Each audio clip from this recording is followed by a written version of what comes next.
Okay, oh my god, how do I get to Fontaine?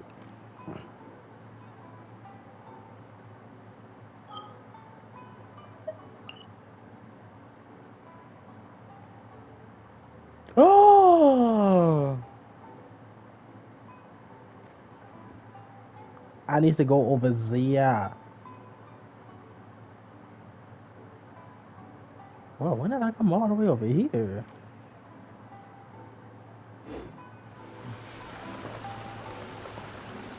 Uh...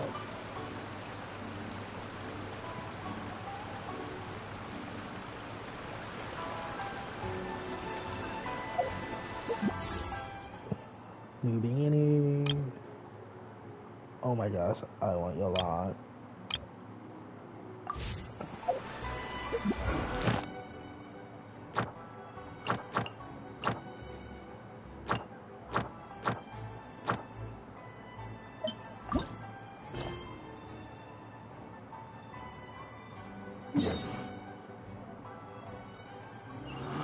Okay, we gotta go there.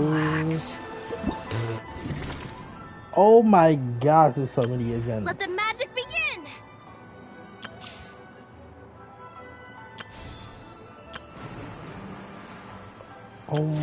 Oh my god, it's so... Oh my god, there's so much new stuff. Once, there was a glorious kingdom established among the heavens. From that kingdom came a crowned heir. Would always tells his story with the new battle pass? Okay, that's... Why aren't they going away?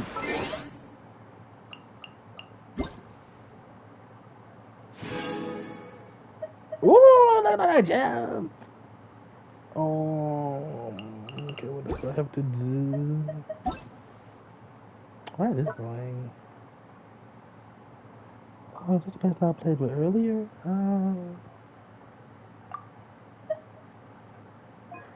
I looked up.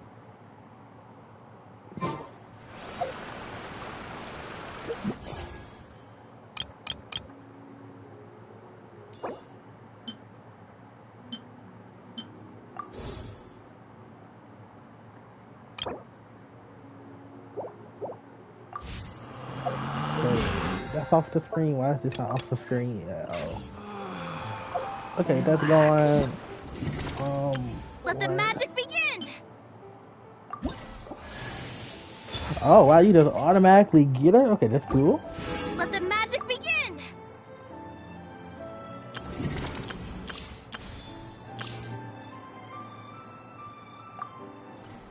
I'm gonna do these test runs so far. So he had a pole.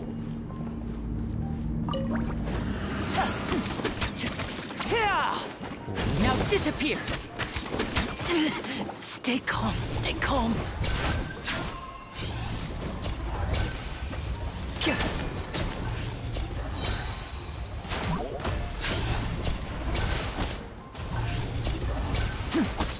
Oh my god, it does so much damage.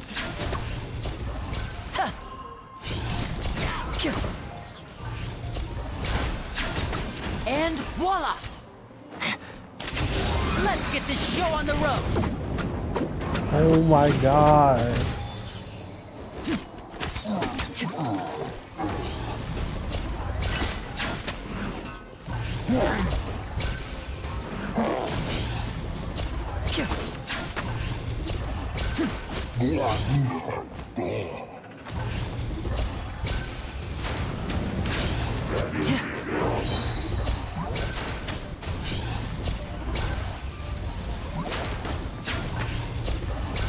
He does so much damage.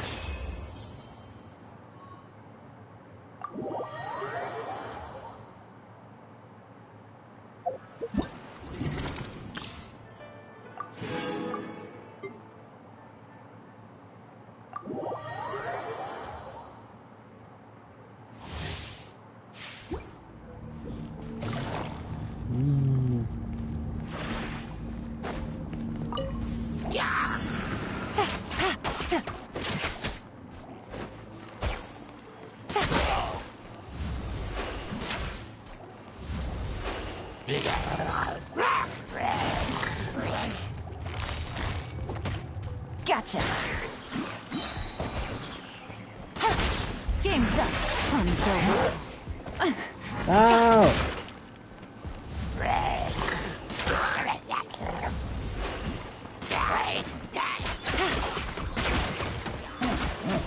Take it easy.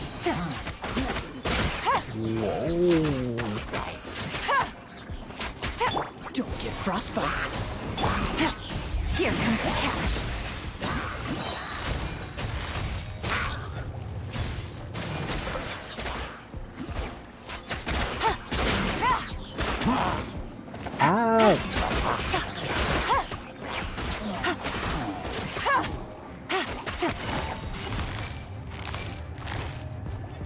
Busted.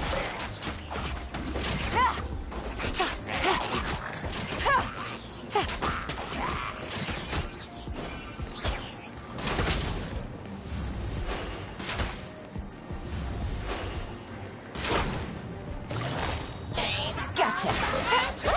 Take it easy. Oh, so sorry. Game's up. Fun's over.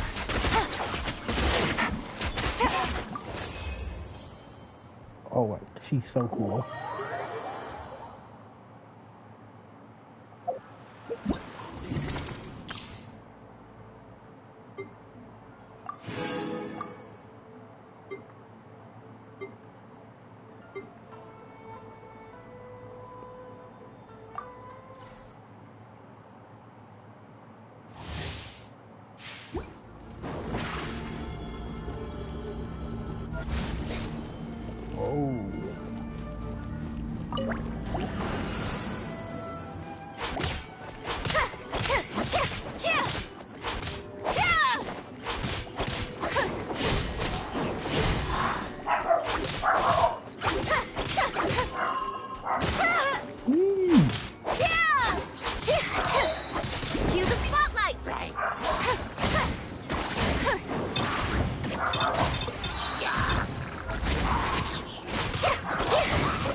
Let the magic begin!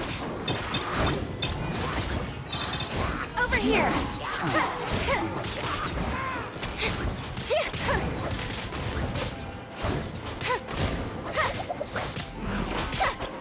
Ring cutter.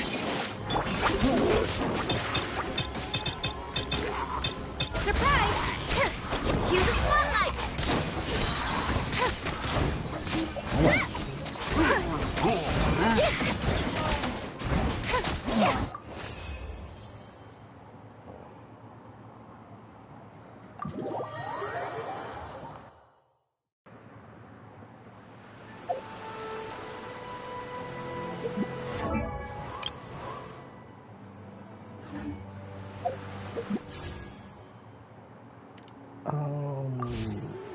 What else was I know? I think that's an elliptical.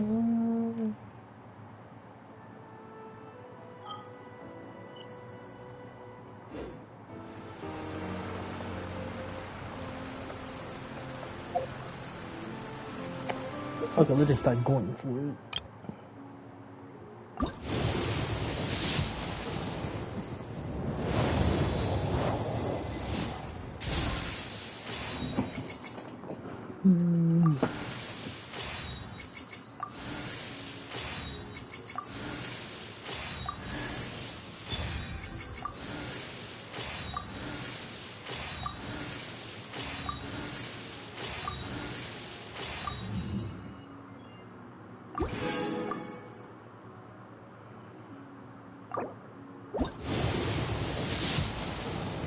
La la la la la. La la la la la.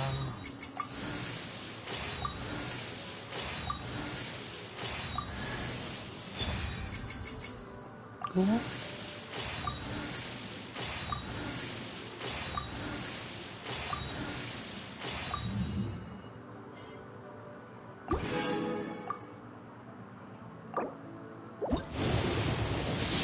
I got nothing left.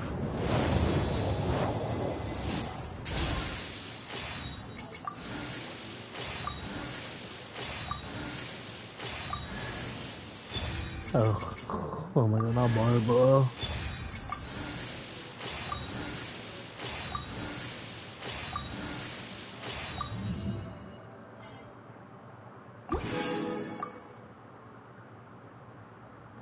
Oh my god.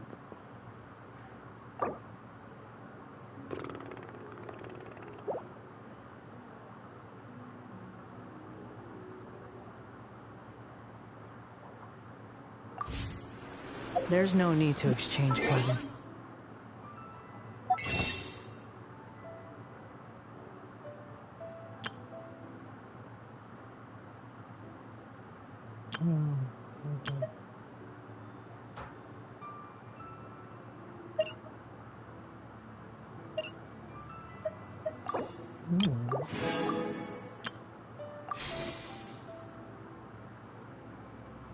It's rather pathetic to force a conversation just to occupy.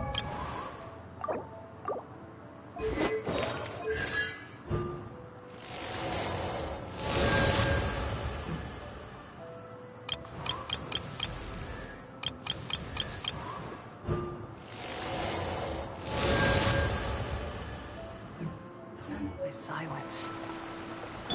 Trust and rebuild.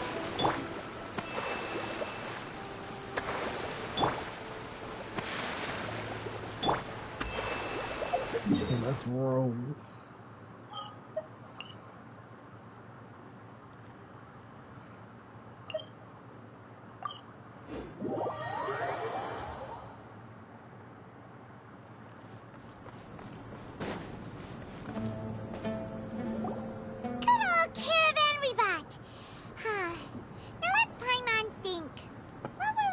The first time we came here. Oh, Paimon remembers! Nahita's consciousness had been trapped by the doctor, but we followed the clues she left behind to help her. So much time has already passed since then, and it seems Sumeru's changing for the better now that Nahita's in charge, right? Paimon just hopes this peace will last a long time, and then Nahita won't have any more new problems to deal with. Yeah, guess you're right. We somehow always find ourselves right in the thick of it. Who knows what will happen next? Come to think of it, maybe it's all because of you. Maybe you're just a magnet for trouble. Oh wow. Huh? Me? Before Paimon ran into you, Paimon never ran into any trouble. At most, when she was super tired, Paimon got caught in some strange whirlpool and sucked out into sea. And even then, you fished Paimon out. Anyway, for Nahita's sake, maybe we should think about heading to our next destination for now. Fontaine! Ah, look who it is. Running into you in a place like this. I can see you two still love wandering around. Oh, it's Dia! Since when are we just wandering around? We're usually taking care of some serious business. Even though it may have nothing to do with our journey. But never mind that. What brings you here? I just finished a commission in the desert for a usual client of mine. Nothing too interesting. Just escorting a shipment of goods. I'm on my way to report back. That's when I saw you two all the way over there, chatting away. What were you two talking about anyway? Fontaine! Huh? You serious? Can't say I saw that coming. But you are travelers after all. I guess you'd never stay for too long in one place. We gotta go to Fontaine. Bumping into you like this will become a rarity. I'm starting to feel sad just thinking about it. Hey, how about I gather a few mercs to escort you two? What do you say? Thanks, but no need. Oh, Paimon had no clue you'd miss us so much. But don't worry, we'll come back to see everyone when we get a chance. Sounds good. All you need to do to get to Fontaine is cross this stretch of desert and navigate some waterways. Knowing you two, I'm sure it won't be anything you can't handle. So, when are you leaving? We gotta leave now. Oh, wait a sec. Paimon just remembered there are still a few new dishes in Sumeru that Paimon hasn't tried yet. Oh my Now, God, where's that Paimon. list Paimon made? Paimon, we don't care about that. We need to go.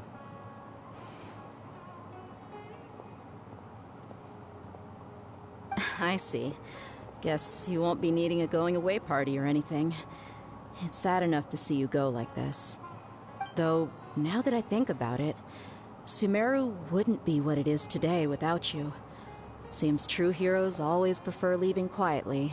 By the way, should we go say bye to Nahida?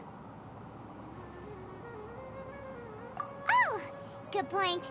Then there's no need to bother her in the real world. Then, I guess this is goodbye for now, Traveler in Paimon.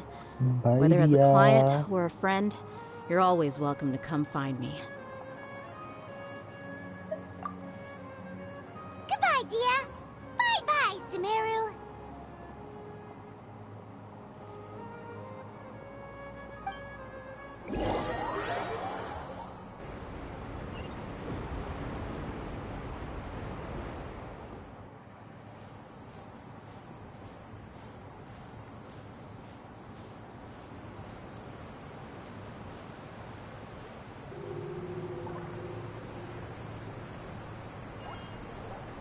Oh my God, it looks so cool.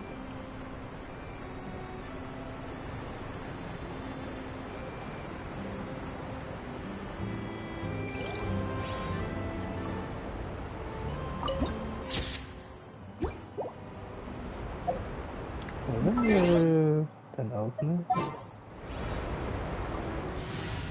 Oh, this did get updated. Oh my God, this looks so cool. Oh my God, so cool.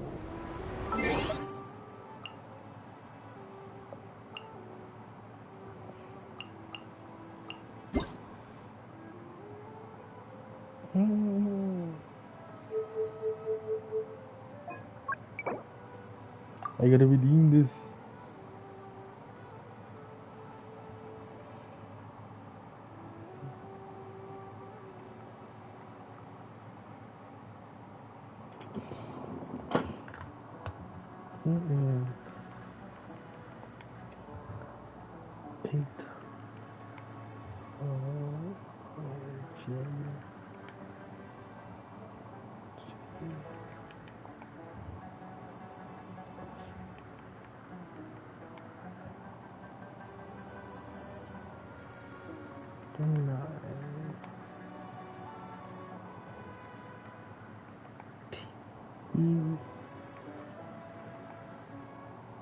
Eight.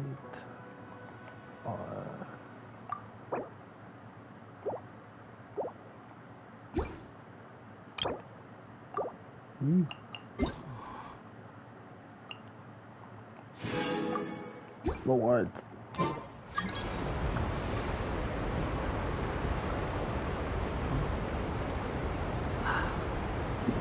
Okay, I thought they could be.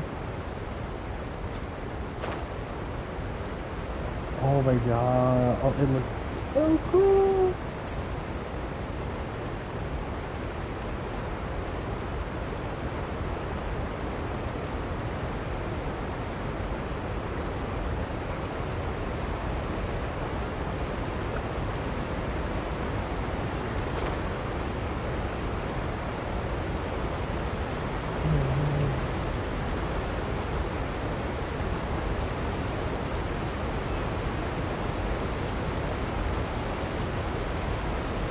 Oh my God! I don't think that fly out over there.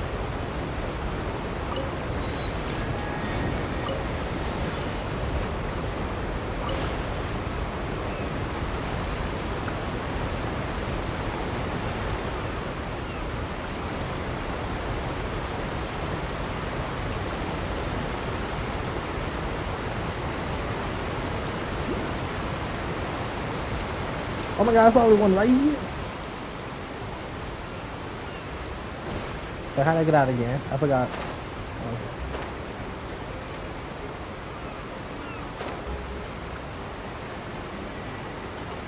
Oh. Behold. Give it to me.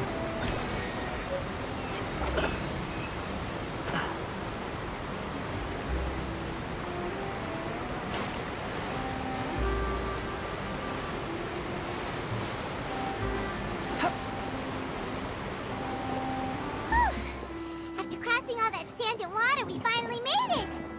Oh, this must be Fontaine's port. Wow, everything looks so advanced in Fontaine. Paimon's heard that the industry here is extremely developed, and there are all kinds of unusual machines. Just seeing the sights as a tourist is nice, but maybe it would be better if we found something to do. What do you think? Like what? Good Yes. idea! Nahida gave us loads of useful information. Seeking out the Seven is probably still our best source for information at this point. Yeah, the more we can learn, the better. So, what do you think the Hydro Archon's like? Will we get along? Nahida said that she has a very unique personality, whatever that means. She seems kind of bratty. To learn about a nation's god, start with the nation's people. There seems to be some locals talking over there. Let's go see if we can join the party.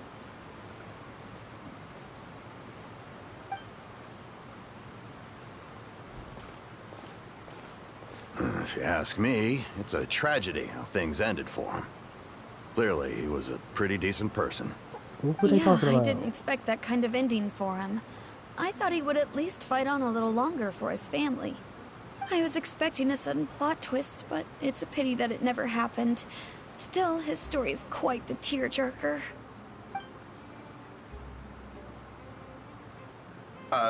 Excuse me. Can I help you two? I couldn't help but notice you standing here listening. Look at the girl in it. We're travelers new to Fontaine, and we had something we wanted to ask, but you seem to be really busy talking about some kind of play, so we didn't want to interrupt. Play? Oh, no. We're talking about something that really happened. In fact, it's a case that was just heard a few days ago. Really? Like, a real trial? But the way you were talking about it and the words you used just now made it sound like some kind of story. Well, good tales are often based on true stories, aren't they? And what you see in reality may also be someone deliberately putting on an act while harboring ulterior motives. Whether something is true or not simply isn't that important. The main thing is whether the story being acted out on the stage is splendid enough.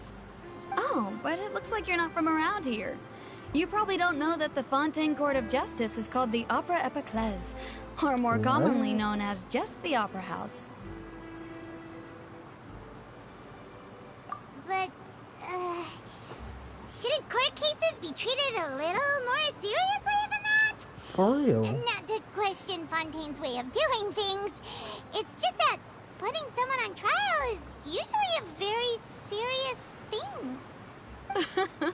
No worries. Other visitors to Fontaine have wondered the same thing. You could say that we just don't want to waste the moving stories behind those cases.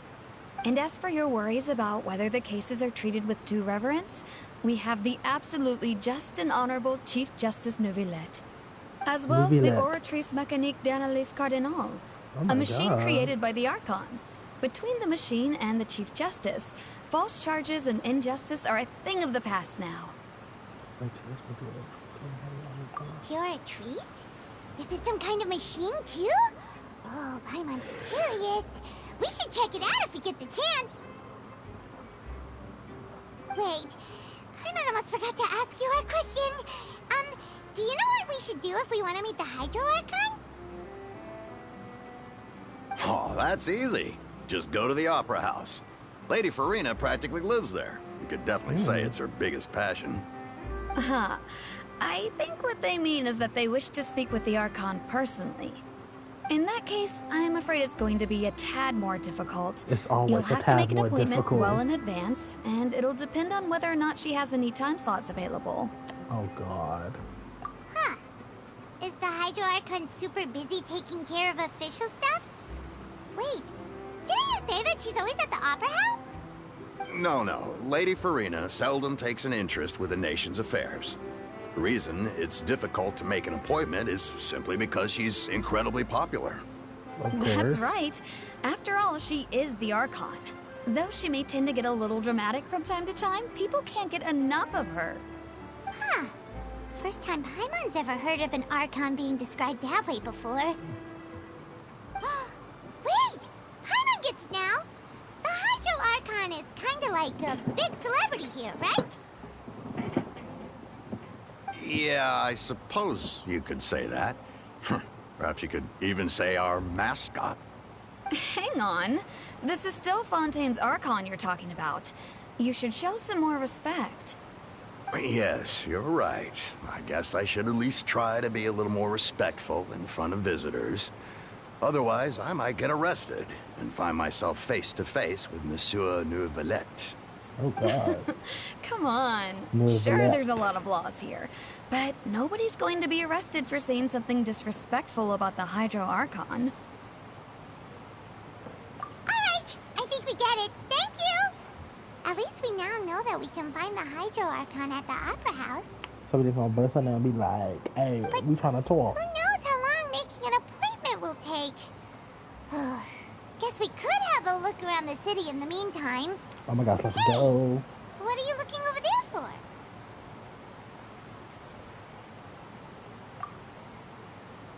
Huh. Maybe something's the matter. She isn't going to jump into the water, is she? Oh God. Maybe we better go check on her.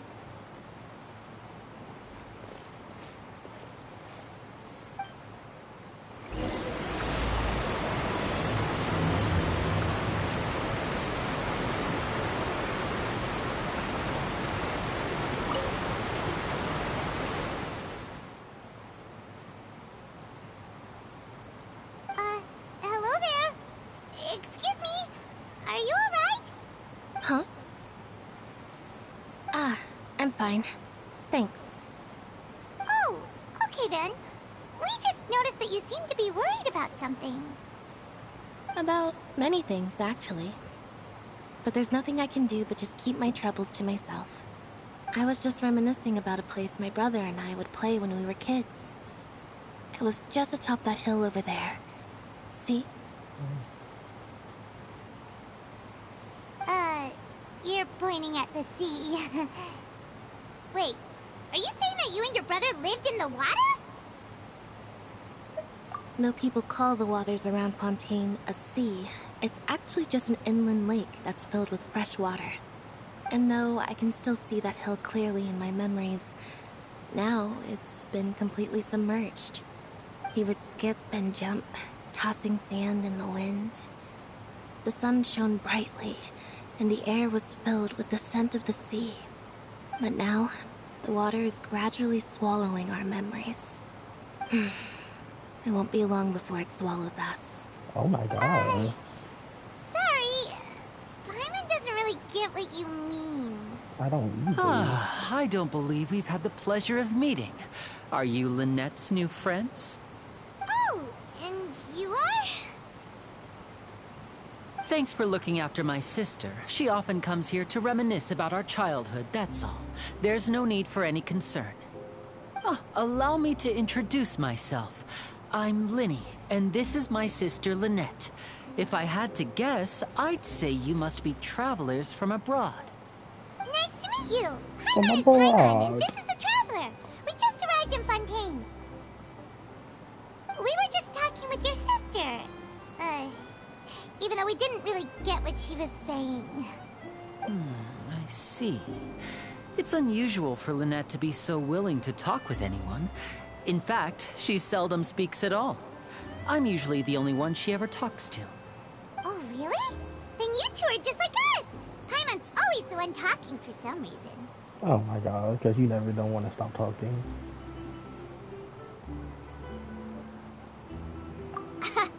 So that's how you think it is? I also think my brother can be too talkative at times. Seems you were right, Paimon. We are quite similar. So, what did Lynette mean just now when she said that the water is engulfing your memories? And that it won't be long before it engulfs you too? Oh, that. It's from a prophecy that's been circulating in Fontaine for some time now. What's the Well, prophecy? I suppose prophecy isn't exactly the right word, because that implies a certain amount of uncertainty. There's no doubt about what's happening in Fontaine now. Where to begin?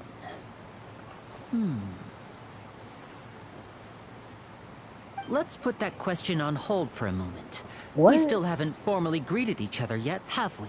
Oh, well. Did all the introductions earlier not count? Hello, traveler.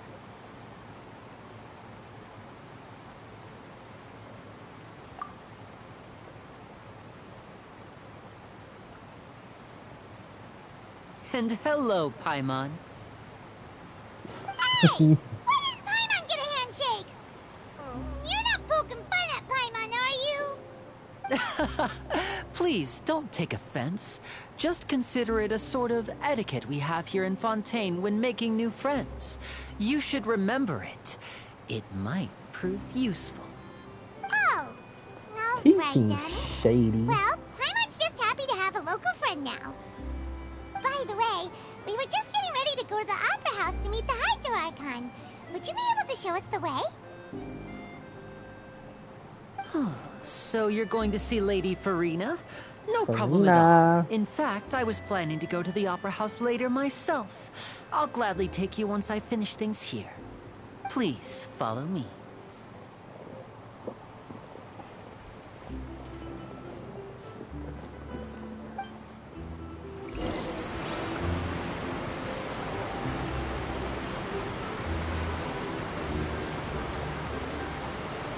You're lucky.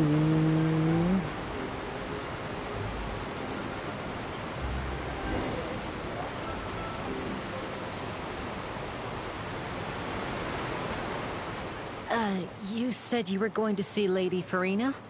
Well, it seems Lady Farina has come to see you. What she has?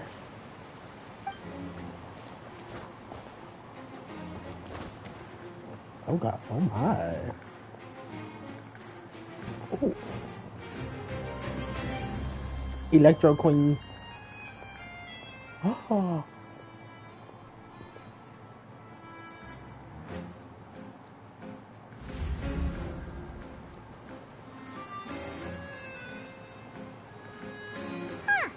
So, she's the Hydro Archon? But how did she know we were looking for her? My dear people, rich and poor, those with cup in hand and those with nothing at all, raise your glasses in celebration. If you don't have one, She looks just raise your amazing. hand in lieu.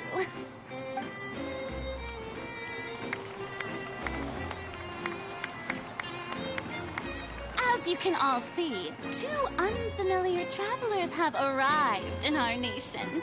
Come, let us make a toast in honor of Oh my this god. traveler and his Her companion eyes look so who cool. have journeyed here from distant lands.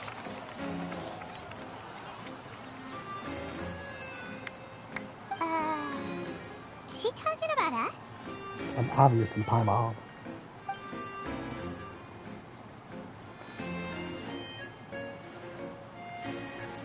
I've long heard of the turmoil and chaos you left in your wake as you visited other nations.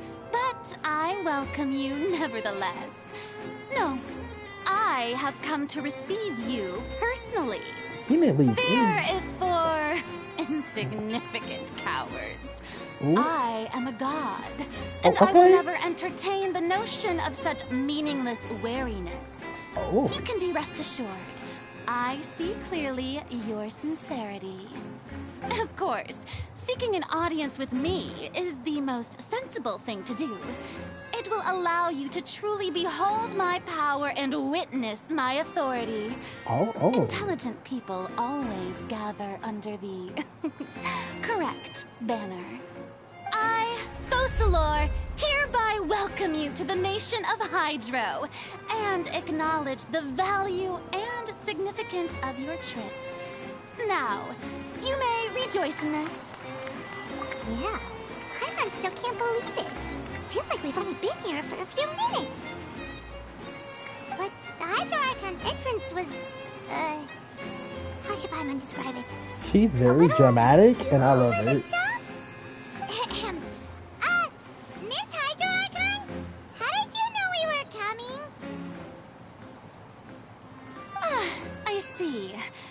As Outlanders, you inevitably lack even some of the most basic understanding. Oh, did she just call her dumb? Even the gods can be divided into the mediocre and the excellent. I suppose it's only natural for you to be awestruck by my abilities. Oh my god, did she just call us dumb? And consider, do you really have the noble qualities and etiquette necessary to communicate with a god? Ooh. All it takes is a flick of my finger for me to know everything about you. Whoa. Talk about sounding high and mighty. Oh? What's with these looks? Perhaps the welcoming ceremony still isn't enough? What else should I say then? Is she waiting for us to start talking? Wow, I didn't expect to see Lady Farina here. What a surprise! Wait, does this mean they're the legendary blonde traveler? How did I not notice before? Hey, what's all the commotion? Oh, is that Lady Farina? Is there some kind of drama going on? He said, what's Of the course. tea? That's the blonde traveler. The one all those stories are about. Lady Farina came here to personally see him. Oh, I bet this is gonna be the duel of the century. Oh my god, we have to fight. Got to see this. I knew Lady Farina would never disappoint.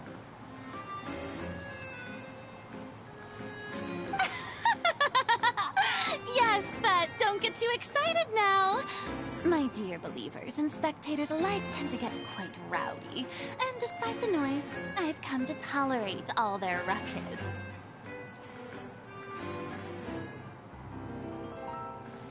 You may consider this my reward to all of you.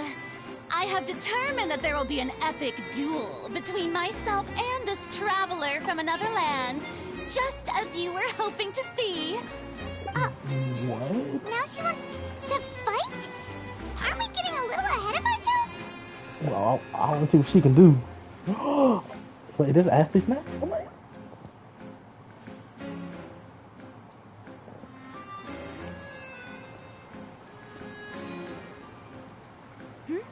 Are you not afraid? Might I remind you that this is a duel against the divine? Girl, you're not all there. We What are follow you the trying god. to do, traveler? Provoking a god in front of her people? Stand down, Clorend. I admire his Clorend. bravery. Few have the courage to draw their sword against a god. He is obviously a true warrior.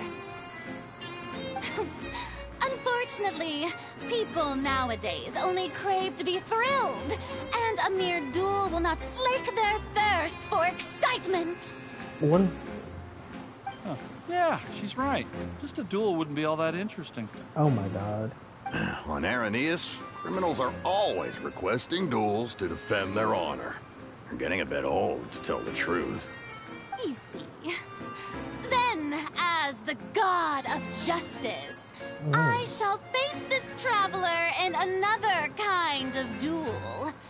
A duel in court! Oh, that's boring. All right! Now that'll be worth seeing! Right. This is Fontaine, after all. Such a grand opera house. It would be a pity not to use it. Why do you care so much about the crowd's reactions? Seems you've spent a little too much time in the opera house. Besides, how exactly do you plan to have a duel in court? You mean you're going to put us on trial? Oh, we have reason to put you on trial. It's obvious, isn't it? What? According to Fontaine law, no one is permitted to release any flying objects within Fontaine city limits during the first 3 days of each month. You are clearly guilty Wait, of violating what? this law, no? Oh, so that's what they've done wrong. That's our Lady Farina. No one knows the laws of Fontaine like she What does. kind of law is that? You call that obvious? What kind of law is that? Wait, you mean Paimon? Precisely! Now, if you two have no objections, Then, in the name of the Hydro Archon, I order your arrest. Oh my gosh, she's arresting My us! apologies, Lady Farina. I don't mean to spoil the fun. But if you would allow me to interject, I don't think that Paimon here meets the definition of a flying object. You tell her, Linny! Finally someone who's not crazy. How could anyone call Paimon a flying object? Great magician Linny, my beloved citizen. I'll permit you to object. But how exactly do you plan to prove your claim? As a magician who just rained on your parade, I naturally should shoulder the responsibility of saving the show. So, with such an audience gathered here, allow me to perform a trick for everyone.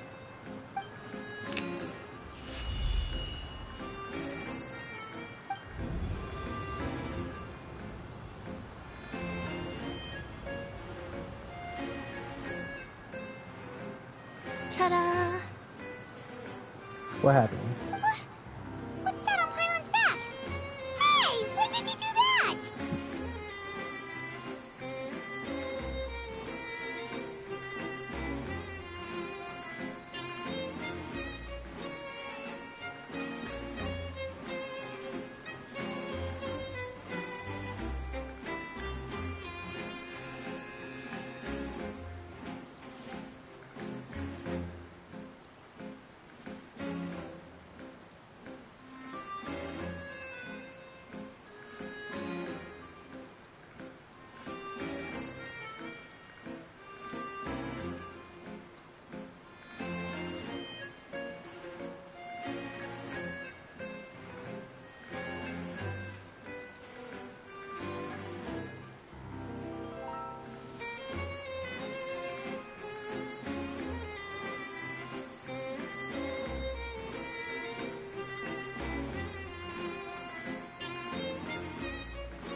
Oh my gosh, I'm back. I'm back. Oh my gosh, I got water bottles.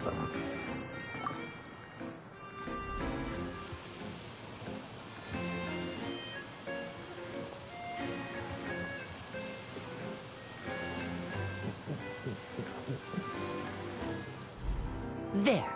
As you can all clearly see, Paimon should be classified as, well, something like a balloon. He This just rope has called been in her the a traveler's hand balloon. all along. It was just that no one could see it before. Oh my god. You call that magic? You've got to be joking. I thought it was pretty good. Nice one. Huh. I'm not sure what to think. It seems Lady Farina's charges no longer hold water. What? Was he gonna be angry?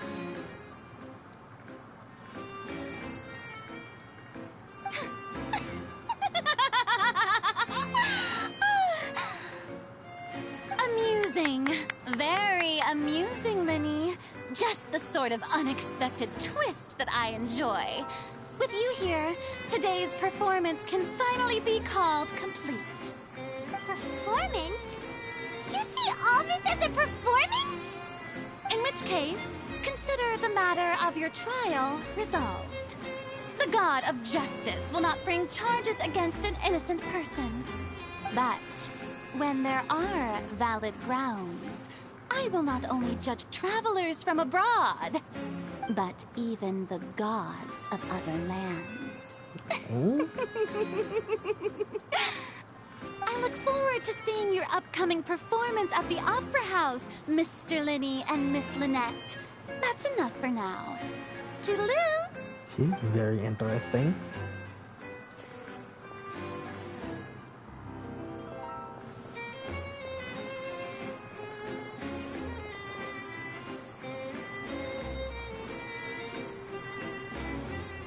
Can we go to the city now? And just like that, she's gone. Well, that's the most unpredictable Archon Paimon's ever seen. You never even had a chance to ask her anything. But that's a problem for future Paimon. That whole scene just now was really... Don't mention it. I just happened to remember that there was such a law, so I did a little preparation, just in case. I didn't think it would actually come in handy. So, now do you see what kind of god Lady Farina is? She can be a bit confusing at times, but she is still amenable to reason. Anyway, Paimon had no idea you were a magician, Linny. It sounded like you'll be performing at the Opera House, right? I just know a few simple tricks I use to make a living. Lynette is my assistant. It will actually be my first time performing on the most prestigious stage in Fontaine, the Opera House. But isn't the Opera House where criminal trials are held in Fontaine? When there are no public trials being held, the Opera House hosts a variety of other performances. To the people of Fontaine, the line between a trial and a performance can be a little blurred. And speaking of performances, I would be remiss to forego this opportunity gifted by fate. Might I invite the two of you to see my performance? My brother's always excited to make new friends. Oh, sure. We don't really have anything to do now, and we wanted to go to the Opera House anyway. Splendid. In that case, why don't we go together? I'll show you the way. I just have something to take care of first. Oh, you really mean it? Then I'll take you up on your offer. This is a magical item known as a magic pocket. Perhaps you can help me distribute them to the people here. Huh? With a bag. What are they going to use it for? About that... You asked me before about the prophecy, right? Let me start by telling you a little more about what it entails. I'm not sure exactly when it began, but a prophecy has been circulating around Fontaine. It says that every person in Fontaine is born with sin. Ooh. No matter how the nation of justice holds trial after trial, this sin cannot be absolved. Until one day, the water levels in Fontaine will rise, and the sinful people will slowly be drowned. Oh my God. In the end, the people will all be dissolved into the waters, and only the Hydro Archon will remain, weeping on her throne. Only then will the sins of the people of Fontaine be washed away. That sounds pretty gloomy. Why are people in Fontaine born with sin? What is that supposed to mean? There are lots of guesses. Some say that the ancestors of Fontaine stole the power of the seas and stirred its wrath. Others say that the people of Fontaine never heeded the first Hydro Archon's warnings and offended Celestia. But here in Fontaine, evidence is what matters. There hasn't been concrete evidence for any of these claims, so they can only be regarded as conjecture. If even the people in Fontaine don't know what sin they committed, wouldn't it be better just to ignore the prophecy completely? Why bother feeling guilty all the time? That's exactly what the people did at first. But in the last few years, the water levels in Fontaine have actually started rising.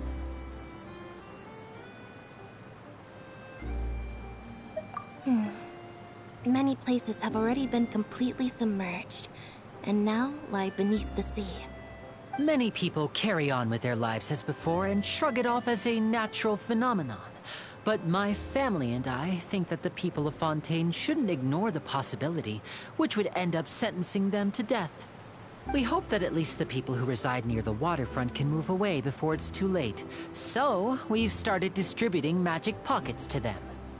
As a magical item, these magic pockets have astonishing capacity.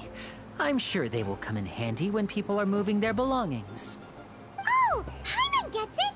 It's like preparing for a rainy day! But this is more than a bit of rain. Perhaps only absolute power could ever contend with such a catastrophe. But who knows? We're just tiny specks in the grand scheme of things. Now, if you'd like to help, then please give these magic pockets to anyone nearby. Be sure to convince them to take it, regardless of what they say.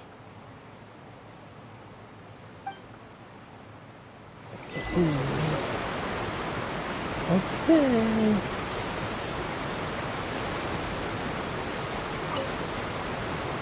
What's this? So you also believe in the prophecy. Keep it. I won't have any use for it. What? You mean you don't believe in the prophecy? No, I believe in the prophecy. But I also believe in another story. The story says that people once lived in the ocean. They were one with the ocean and couldn't live apart from it. But as time wore on, people desired to live on land and developed blood vessels, encapsulating the sea within their bodies. Thus could people set foot on land. So, if you ask me, when the water rises and takes us all, it'll be like we're going home. Oh, we hadn't heard that one before. But people can't live underwater. They'll die. You should probably still take it. All right, I'll take it. I guess I just feel that being dissolved into the water doesn't necessarily mean death.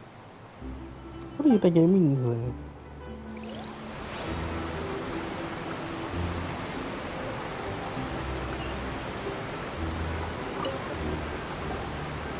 So you're the blonde traveler that everyone's been talking about. My apologies for not recognizing you earlier. Oh, a magic pocket?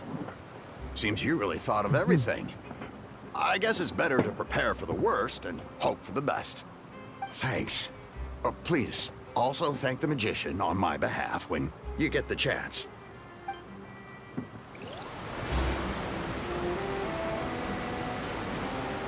When they don't like no bridge or something right here.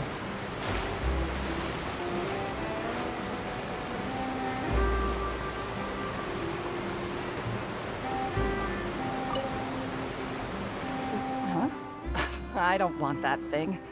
Way I see it, if the prophecy's true, it's still gonna be a long time before the water can cover everything. Life is all about living in the moment. What use is there in worrying about the future all the time? We'll cross that bridge when we get to it. Girl. You should still take it. You never know when it'll come in handy. For real. Oh, all right, fine. Thanks. It's just that if I start moving, that means I've already given up on the life I have now. I'd really rather not. Okay, that's done. Lenny. Oh, you already handed out all of the magic pockets?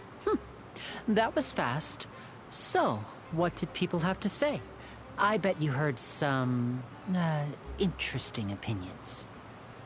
Yes, but that will change once disaster strikes. Oh I my know they'll God. change their minds, so it's only right to help them prepare. Is there anything else you need to do before we leave? Yes, one last thing. Oh my God. I have the magic pockets made by a workshop in the court of Fontaine. Since we're out and about, I was thinking about bringing him some more materials.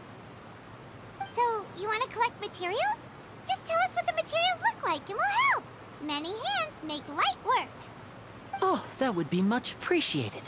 We'll need some Romaritime flowers. I remember seeing them near the waterfront on the east side of the harbor.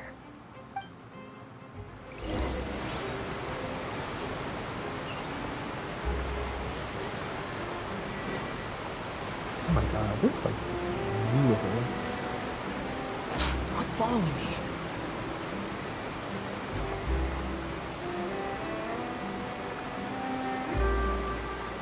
Oh my God, look at this waterfall. It seems we have to use Hydro to collect Romaritime flowers. Oh, you do? Oh, that's so cool.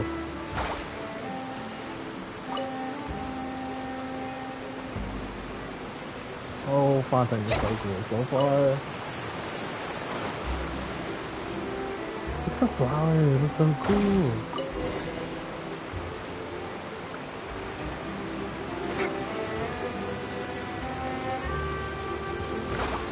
I'm gonna show all of them.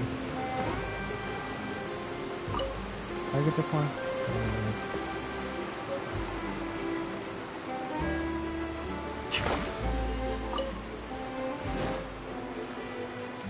Squall and Fury.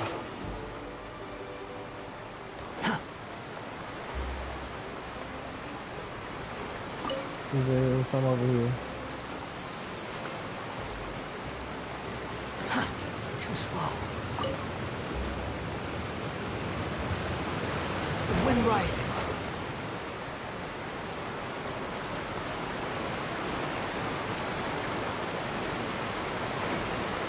Squall and Fury. Quit following me.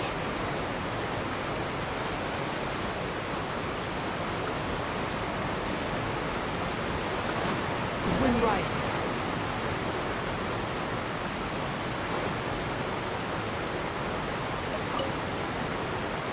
You made quick work of that. I can tell you're an experienced traveler. I've also finished collecting a few here. How can Maybe you collect next them time if you you'll don't feel have like Hydro? helping too, Lynette.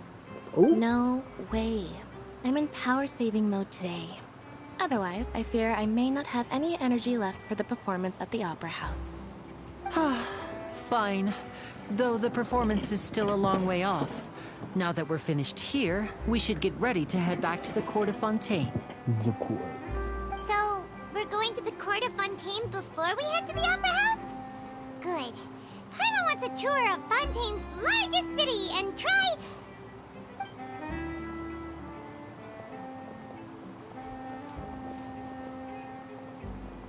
Wait, shh. Have you noticed that person over there? The young girl. What about her? Huh? What's wrong with her? Paimon didn't notice anything. She's obviously a thief. Oh my God, how can Magicians you tell? and thieves practice similar methods. We divert attention, and a distracted audience is one that won't discover what you're really doing. Watch her movements carefully. Oh my God, she's finessing him. Oh, he's right! Shh, keep your voice down. We need to think of a way to catch her, but it seems she's very alert. Perhaps we should split up. You two can ride the lift over there and wait up top. I bet that'll be her escape route if she tries to run. All right, let's go. She's out here finessing people.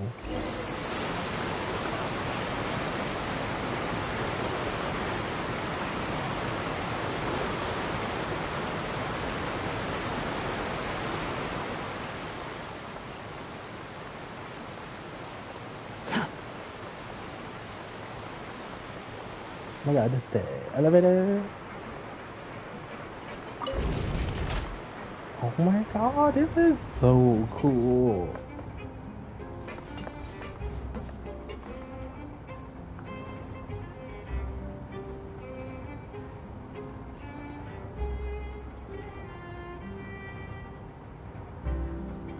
Dang, this is a long elevator.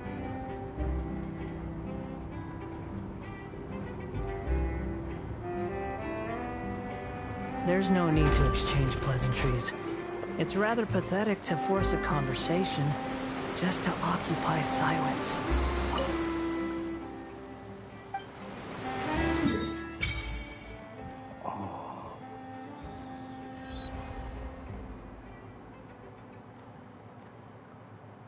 There's a monster right there on the line. Westworld. Oh my god.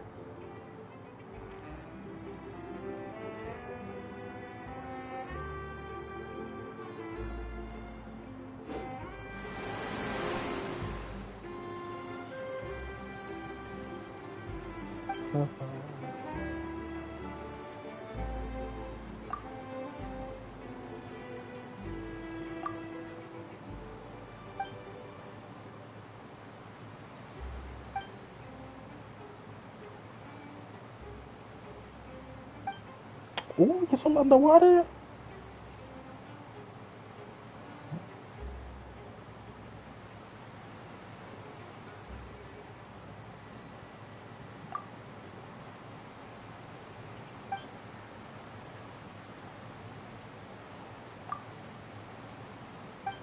Oh my god.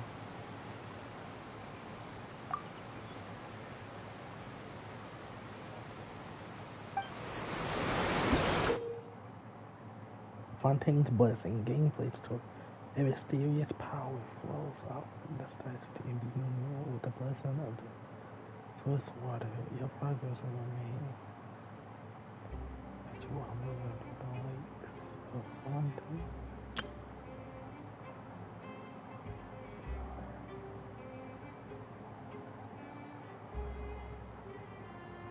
Aquatic stamina. Oh god, you will drown.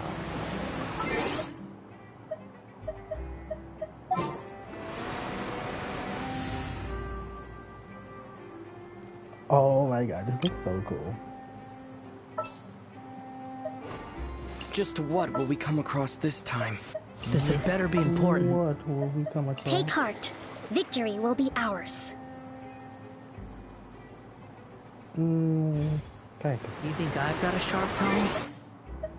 I just tell it like it is.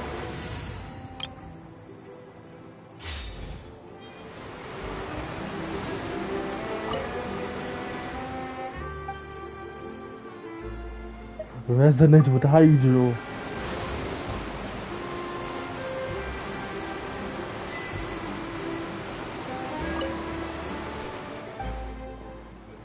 What do you get when you worship this statue?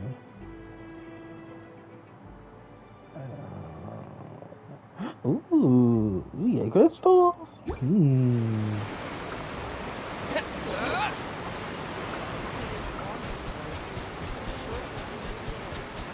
Oh wait, this is where we gotta go. Go!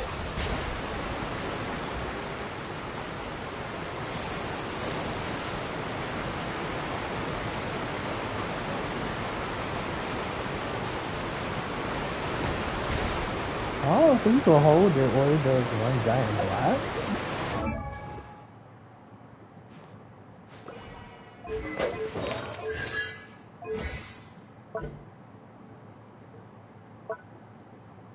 First, since I told it first, what do I hide it?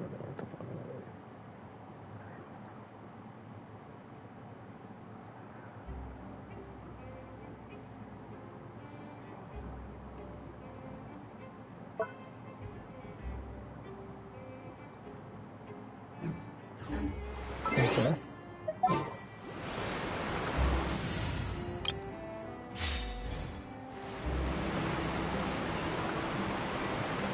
No, we come to the zone.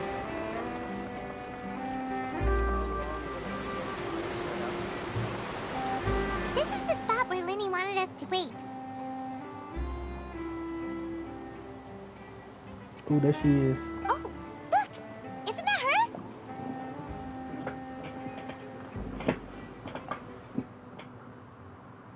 She's on the run. Did she notice us? She started running the other direction. What should we do? Should we chase her?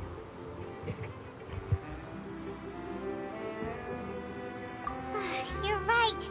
She might also be trying to lure us away.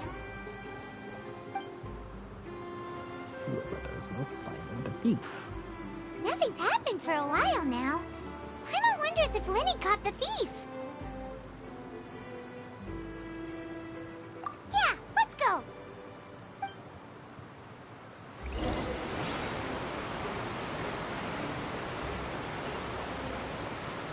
Oh, what's over here?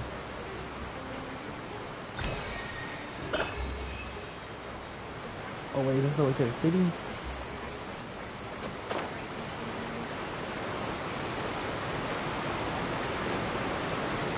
Oh my god, it's a doggy. Oh my god, it's like, oh god.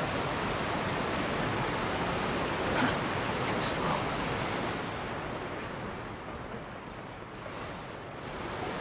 Are you sure that's all she took? You should check to make sure you're not missing anything else. No, that was all. Oh, I can't thank you enough. I didn't notice a thing earlier. Anyway, I should be going now. Thanks again.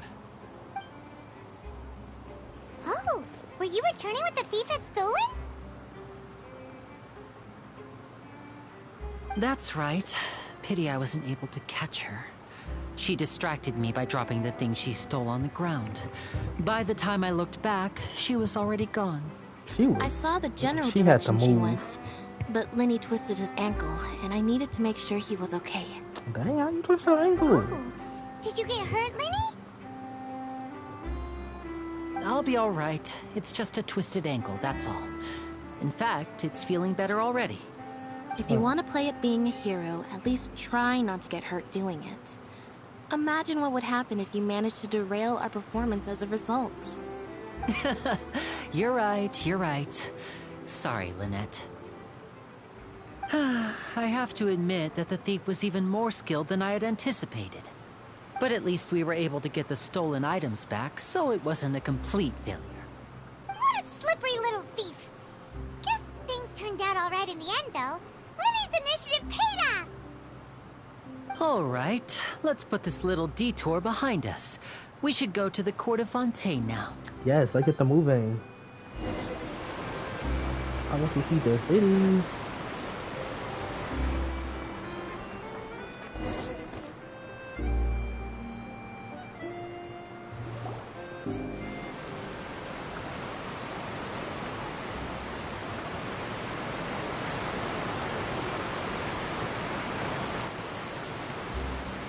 So, we ride this thing to go into the city?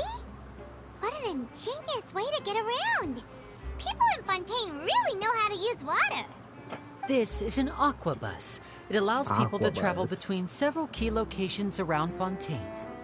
It's pretty convenient, but the ride can become a little dull after a while. The scenery is always the same. That's why it's better to travel with friends.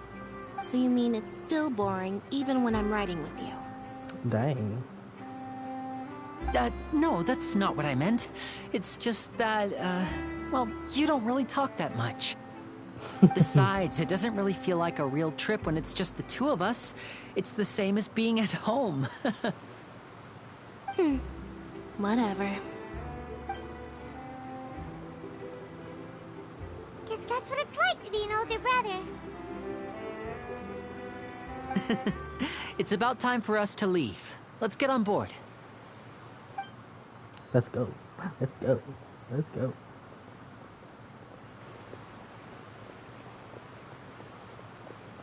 Oh, who's this?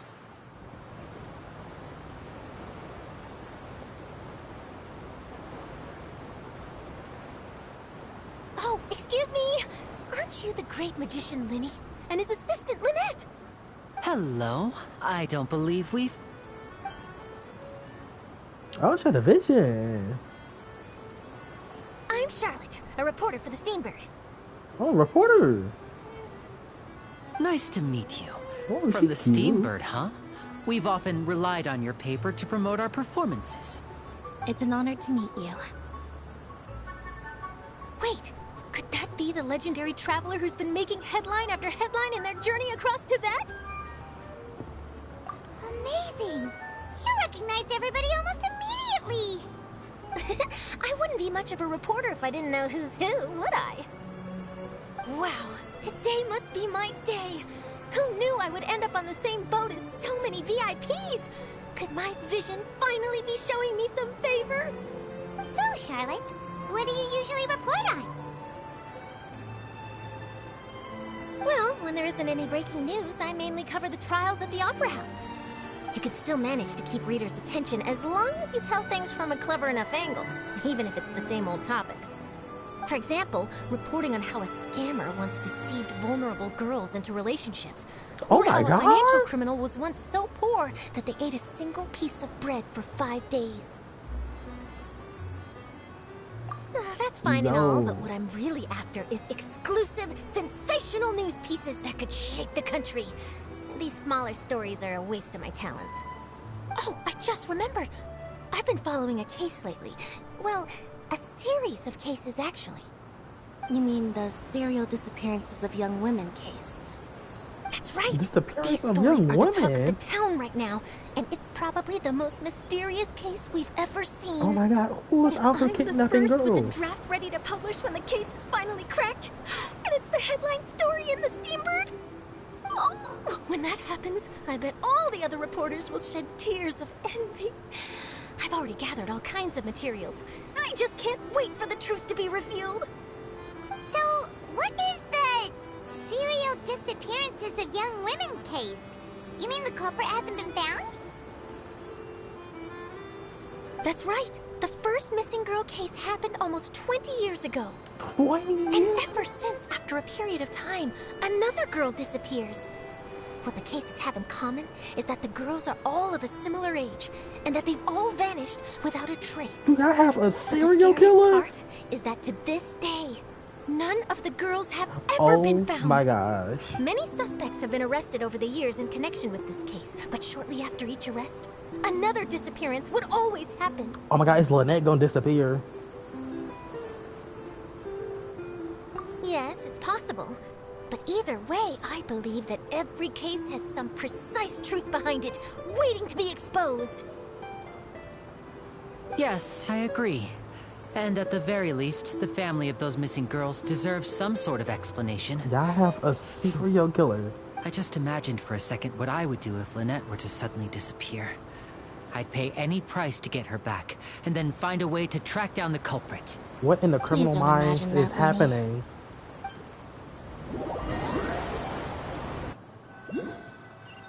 Oh my God, over here.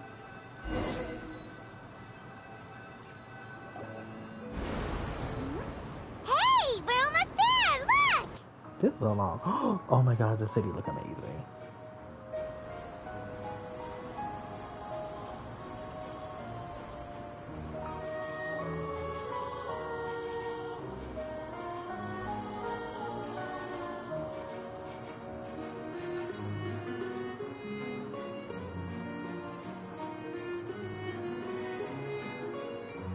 This looks amazing.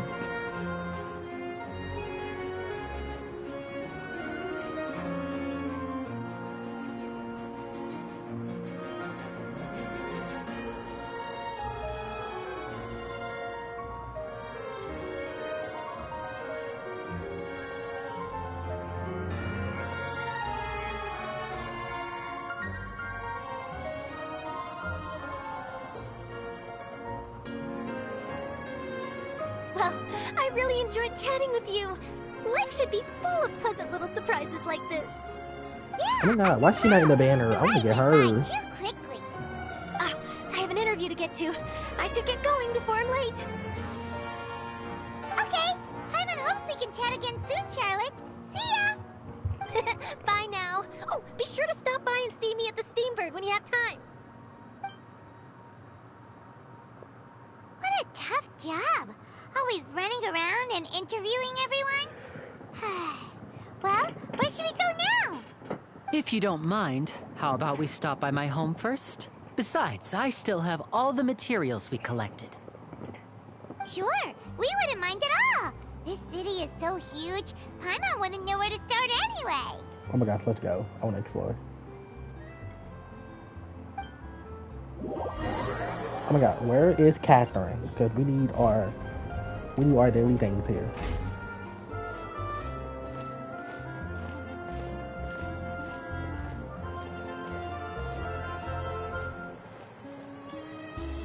Oh my god. Oh, it looks so good.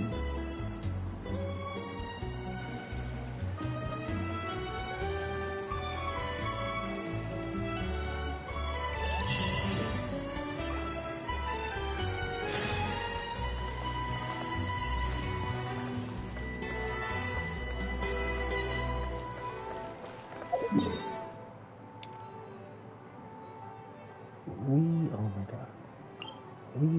We gotta go to that first. Where is that at? Quit following me.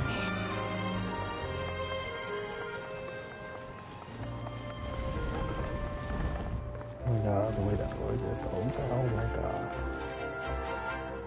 Information crime. This place is amazing. There are multiple fleets. Oh my gosh.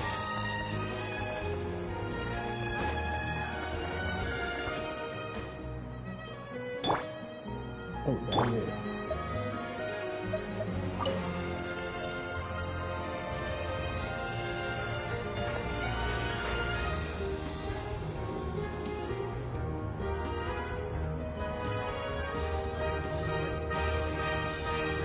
Oh my god, the music is amazing.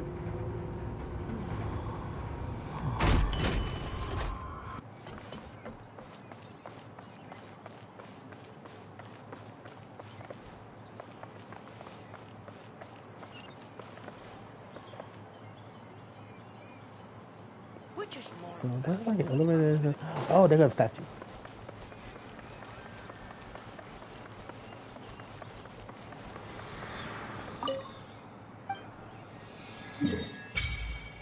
Oh my god. Oh my god. There's teleporters everywhere.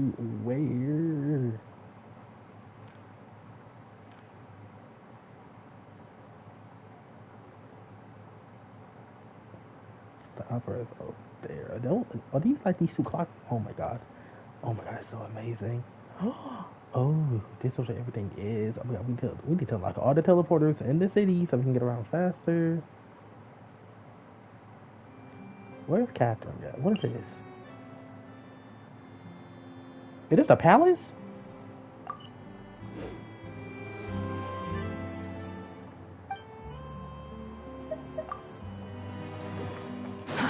Too slow.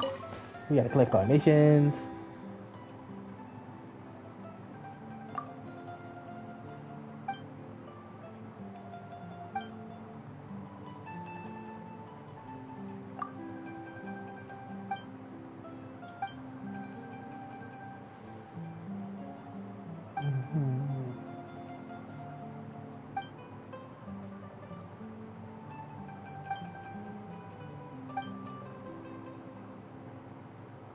Oh my god, where is the Adventurers Guild?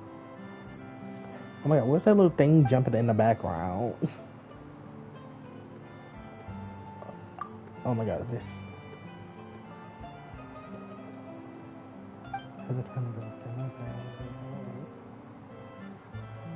Oh, we gotta collect all the recipes. Oh, we not gonna say you don't look that rich, that's so rude.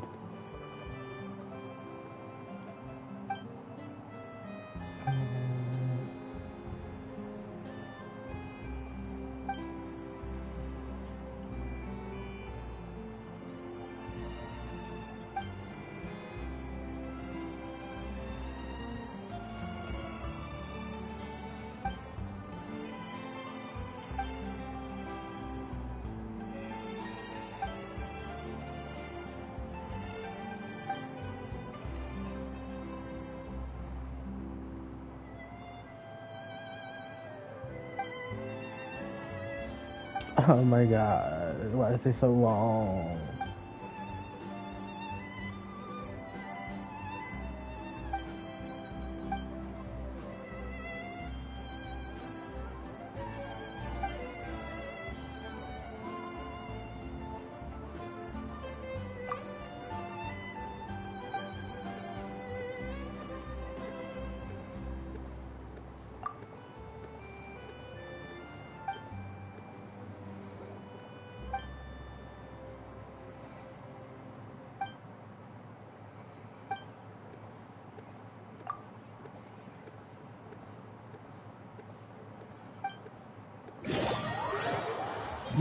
Wait, we actually leaving? Wait, I wanted to explore. Oh my god.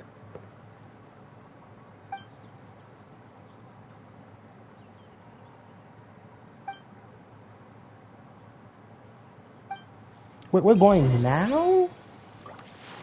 Sir, I was going to go. Wait, can I swim underwater with anybody? Or is it only with the travelers? Oh. This is so cool!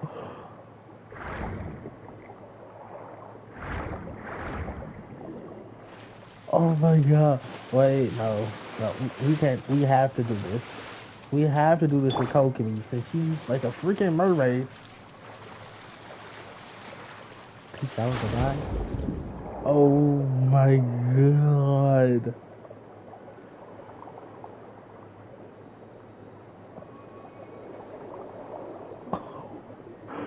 Oh my god, this is so cool. Where's like my water meter at? Oh my god. This is amazing.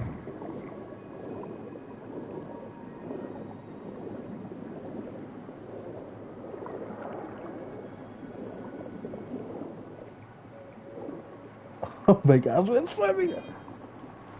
L2, what does that do? Oh, wait, what does this do?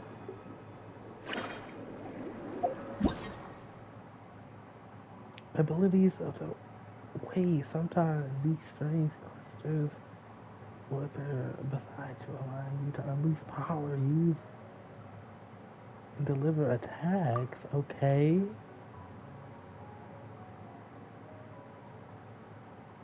Okay. We already did that. Oh my god. Recovery orb. You were sometimes easy.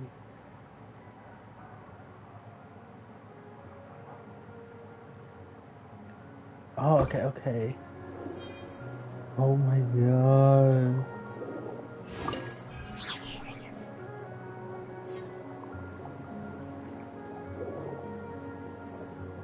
It's amazing. This is the recovery fishes, right? Oh, okay.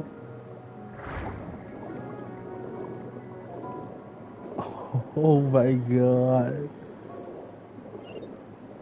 Kokumi is like the best character to be swimming underwater with. Come on. Teleporter.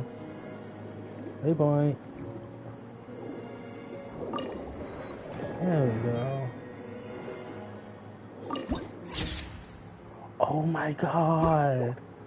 Wait. Oh my god, we're going. Oh my god, this is beautiful.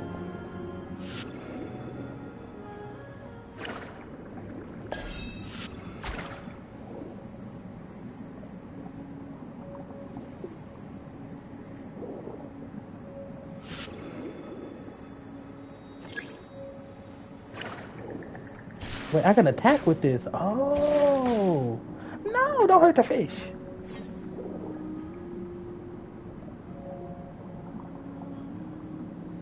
Oh my god, this is amazing.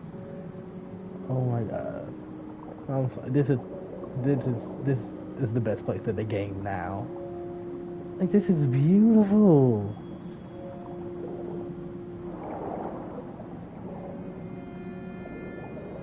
I want to explore everything. Oh my god, look at the buildings and stuff that used to be down here. Come here. I want this chest. Give it to me. Oh shoot, these things don't. Oh my god, oh my god.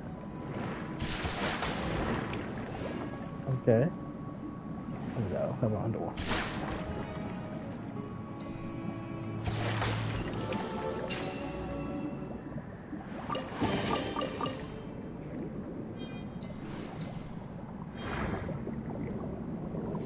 What is this?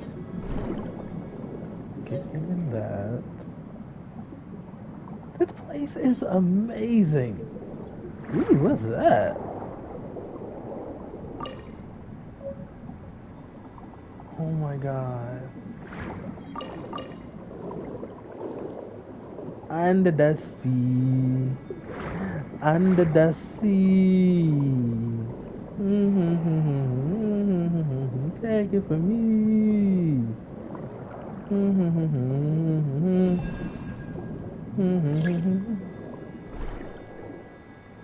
Hold to aim. Did it work?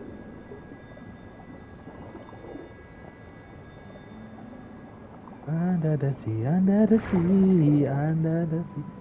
Oh, wait. Oh, okay, hold on. I got this.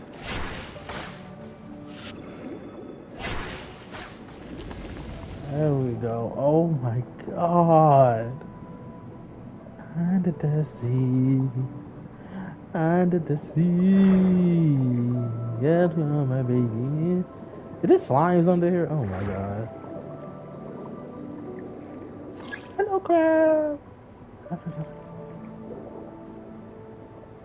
Oh, so I can just literally take these animals' abilities? Wow. Oh my god, this is amazing.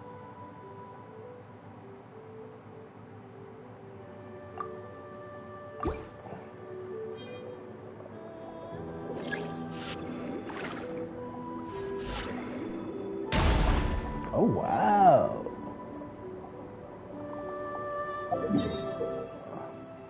You will sometimes encounter teleported waypoints and domain entrance map tokens bearing such sub-icons. Keys will indicate that the destination is located in a multi-layer area. After you unlock the corresponding map layer, you can interact with said pins over the... Okay. Use the layer markers on the right of the map interface to switch between layers within the same group of... Okay. Okay. Excuse me, dotted lines will be used for indicator quest. Okay. You can get this later, so can we swim anywhere, or is it just in Fontaine? Oh my god. Oh wow. Oh my god, this is so different. So we're like down here at the moment. Oh my god, this is amazing. This is okay. So we're back in. Okay, so this is all of the vat. The vat, source of all water, the Great Fontaine Lake. Oh my god. Oh my god, this is beautiful. I'm gonna like all these other away from it. Oh my god. Oh my god, it's a domain over there. Oh my goodness.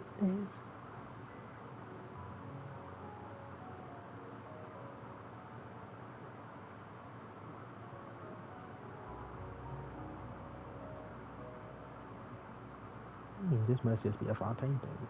I think I know it else.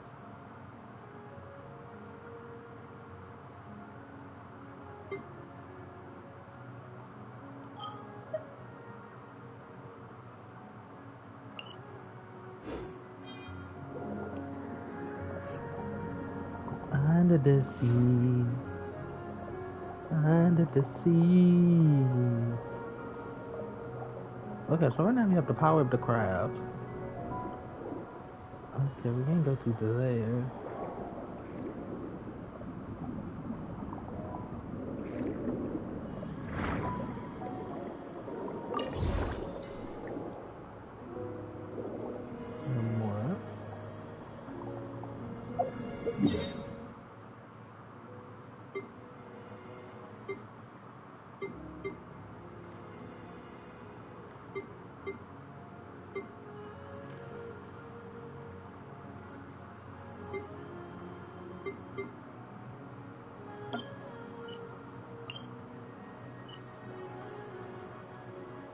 I need to. How do you do it to like? Oh, your Fontaine. Oh my God, Fontaine is amazing. I need to unlock every single teleport waypoint in the area, like right now. Under the sea, under the sea, under the sea, under the sea.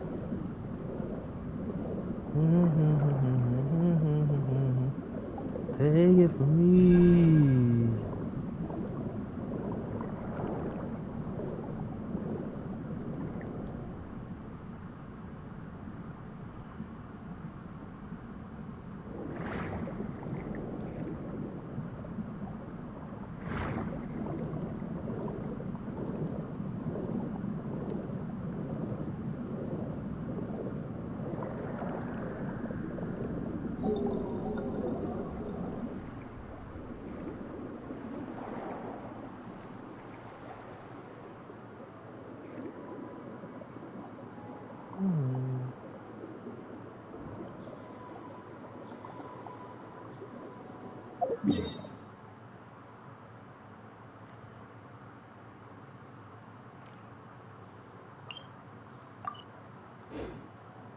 I do all these.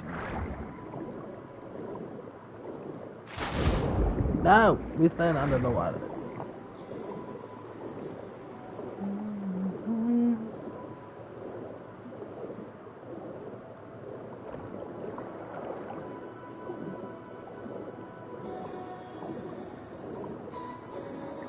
Oh my God, the underwater. Oh my God, the underwater music is amazing. Oh my God. Oh my God, this is so pretty. Oh, Kokomi, this is where you belong. Where's the waypoint there? Is that somewhere over? Oh, there it is. It's missions under the water? Oh my God. Oh, oh my gosh. Fontaine is going to get finished before all these other places that I'm still working. Oh my God. Fontaine is going to for region finished. What is that mission at?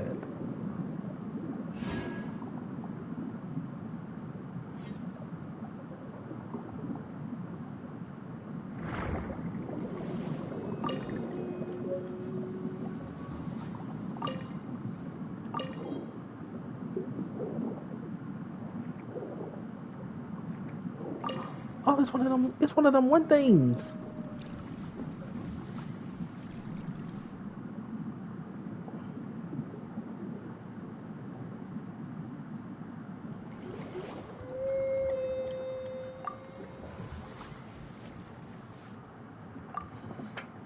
The evil monsters of the dragon.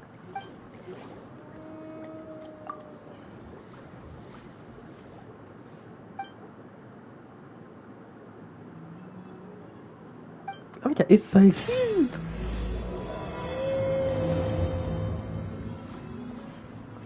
Oh my God, this place is beautiful. Yeah, I'm sorry. I'm like so sorry, but like, oh my God, we're like, oh my God, oh my God, I have so much. Oh my God, my mission list is going to be so long. Oh my God, we carried along the currents. Yes. Oh, they have underwater currents.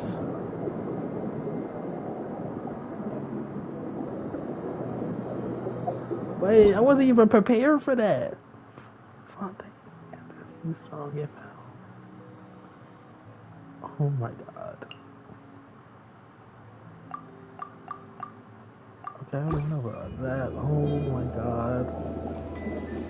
I can stay down here forever.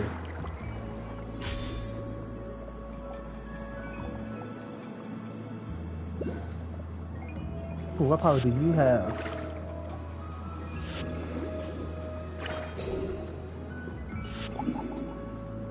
Hey, I made a bubble. Oh, what's that?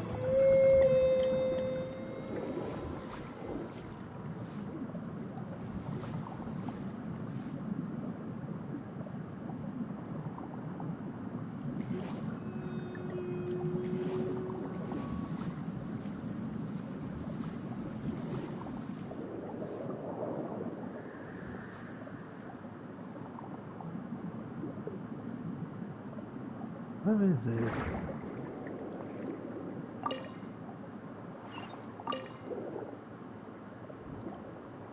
There's a teleporter. Oh my gosh, what is that? What is that place over there? There's literally like a whole underwater kingdom here.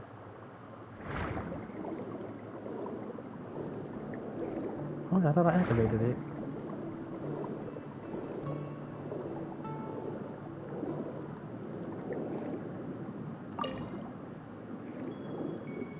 Go up, activate. There we go. Oh my god, this is amazing. Okay, where is this thing at?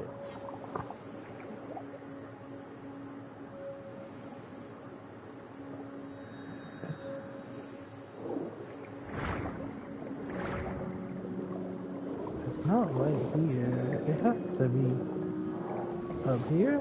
We can fight. What you want?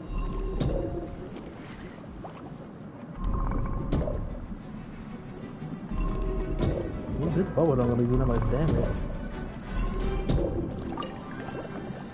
I'm so sorry, you're so cute, but like, you probably would attack me. Oh, what did you got?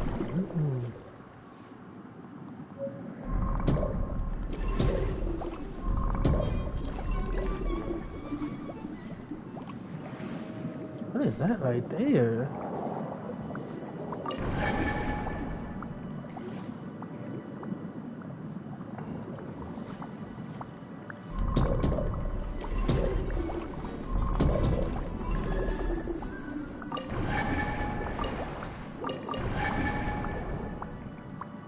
What's happening?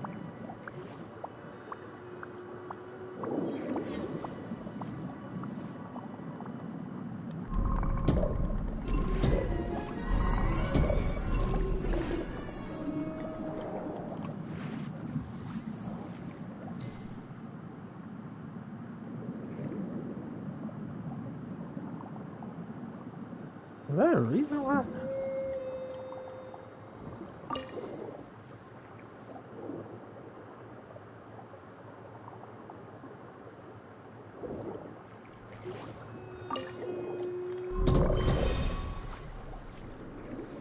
No, what'd I just do? Oh my god, I'm stuck in here?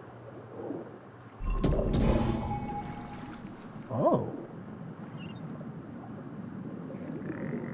Where's the treasure?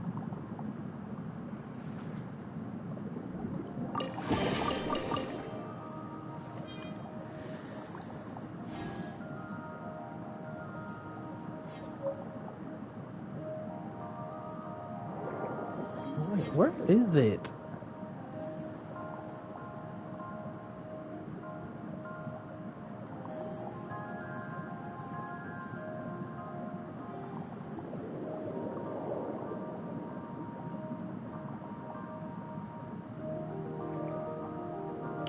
There it is. I found it now. Ah, back to that underwater palace.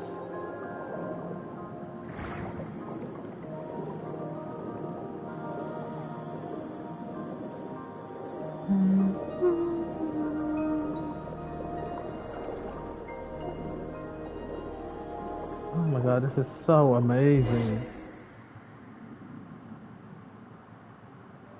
Get away from me.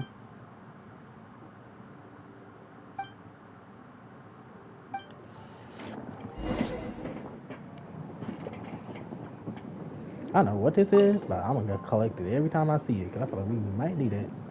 Oh my god, this is oh my god, oh, I can't get over how beautiful this looks. Oh my god.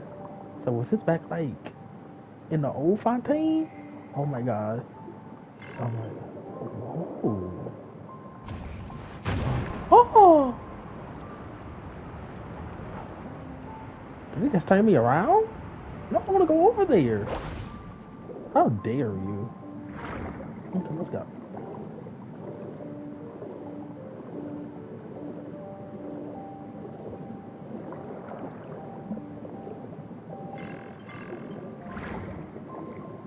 Go, go, go, go, go, go. Okay, for some reason, it won't allow us access over there.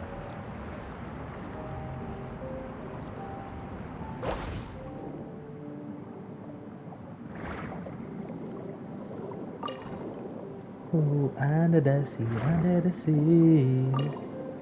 Under the sea, under the sea. Oh my god, no, they're fighting! Oh!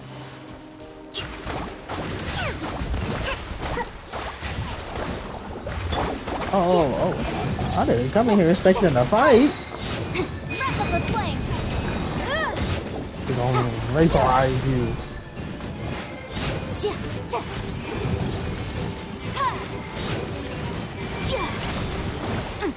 Oh god. Why are you so angry?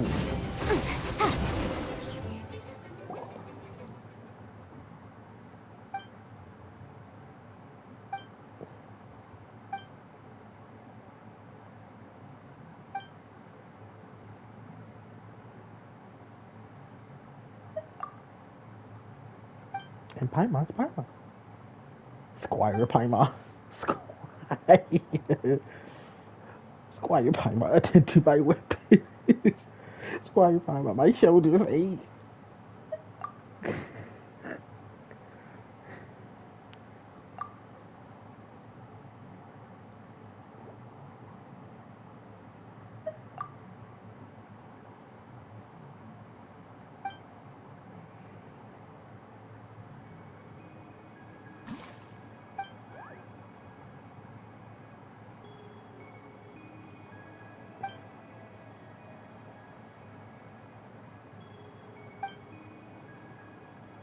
The princess will be pleased. Who's the princess?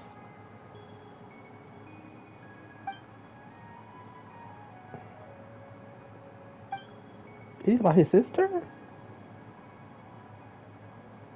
This was a kingdom on unparalleled gladness. The children and Princess Lyris lived happily. Oh my god, there used to be a princess?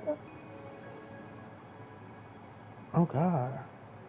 A failed dragon who does not.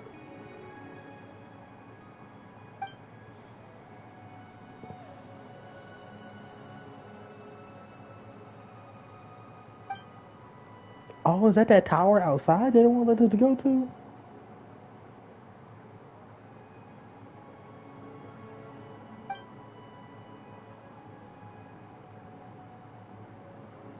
Investigate the princess while the dragon was absent. How will we feel?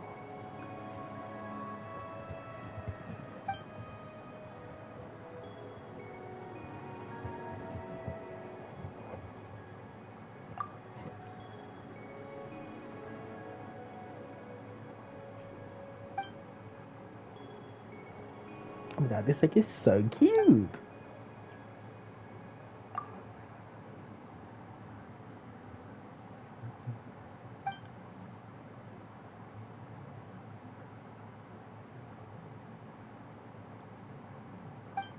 Okay, let's go rescue the princess.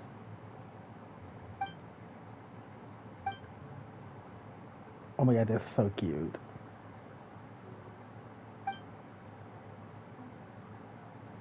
Oh, righty.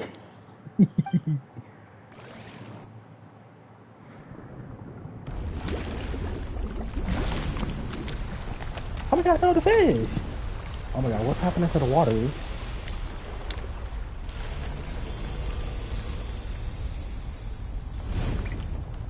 Did the water just raise? Why did they do that for? I still wanted to swim.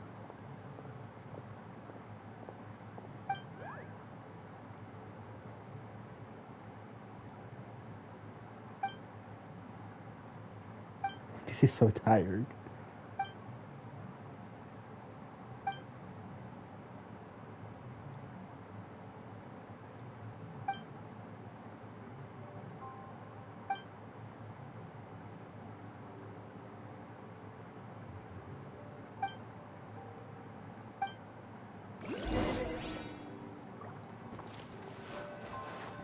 Whoa, we can really move around now. Oh.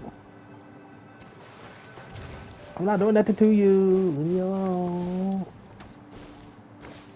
Whoa, a tower. I just want to collect some fish and peace.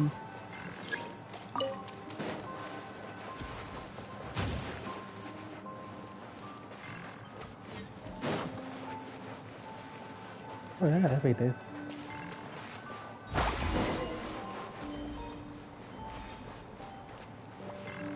Let's Oh. move out. Oh. Oh.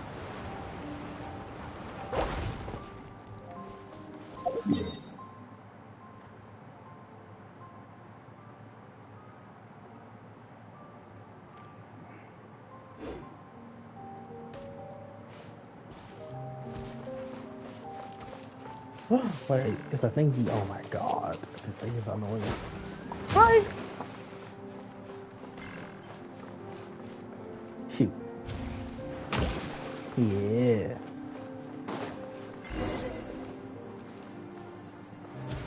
Up, ow. Oh my gosh, activate!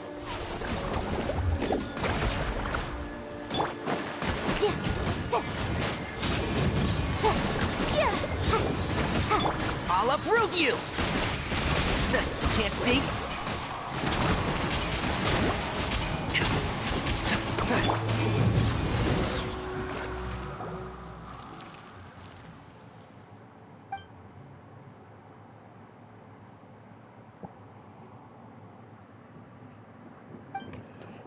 Thank you, noble warriors.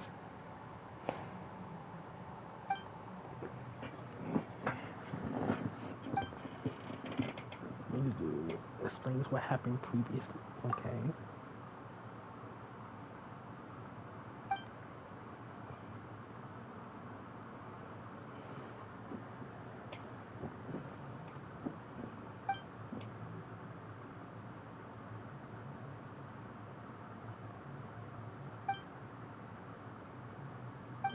What are you talking? What is Al talking? Really know.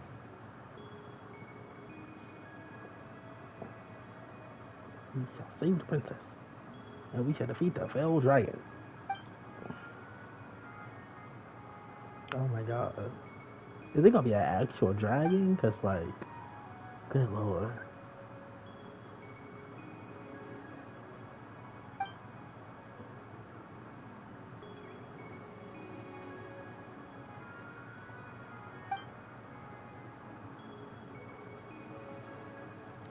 Oh, okay, that's the water dragon. Okay, so it's an actual water dragon. Okay. Well then.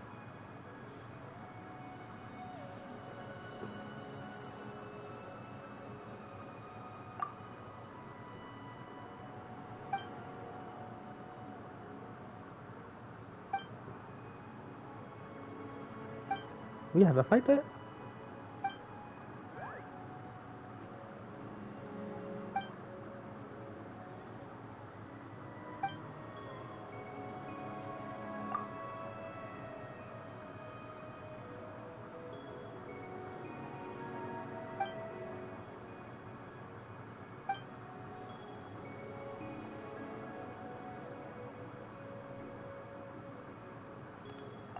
I don't know what's happening. Let's just fight the dragon.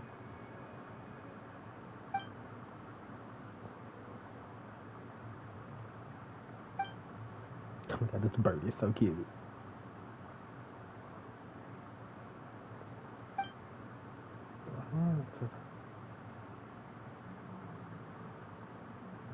Is that a dragon? I can't tell what that is.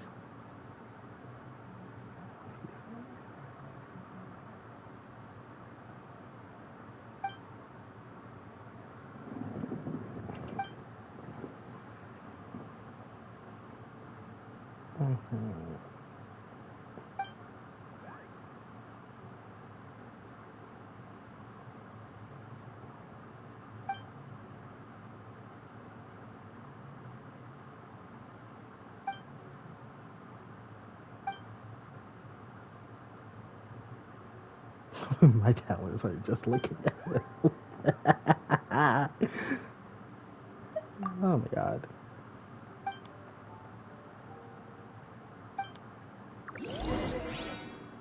Oh my gosh, what is happening? Oh my god, these things are all over this place.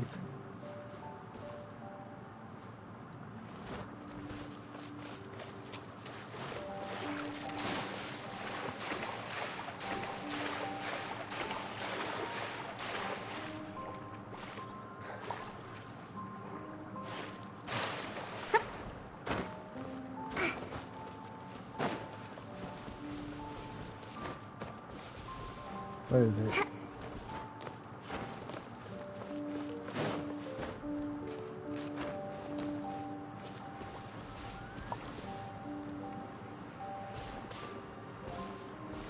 Oh, it's up there. Oh, well, you gotta have them all. Okay, you're good. Shoot! Oh. I didn't want to come over here right away, but...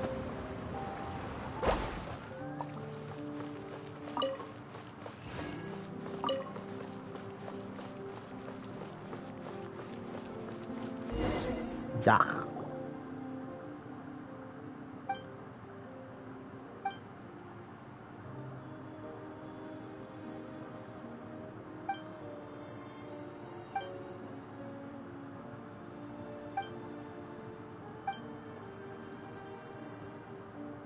The yellow and white one.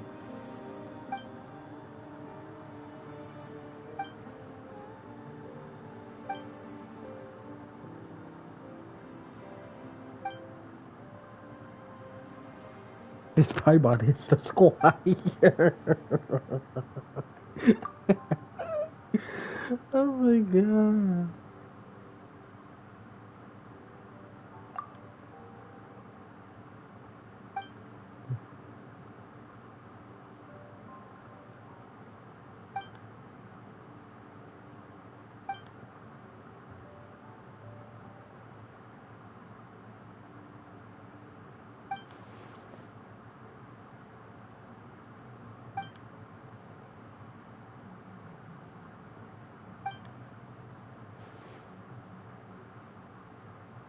Orchestra.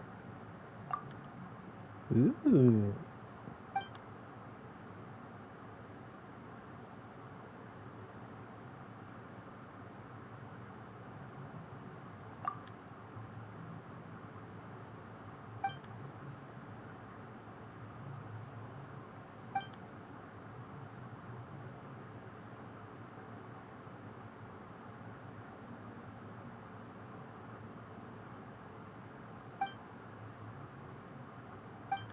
Oh my god.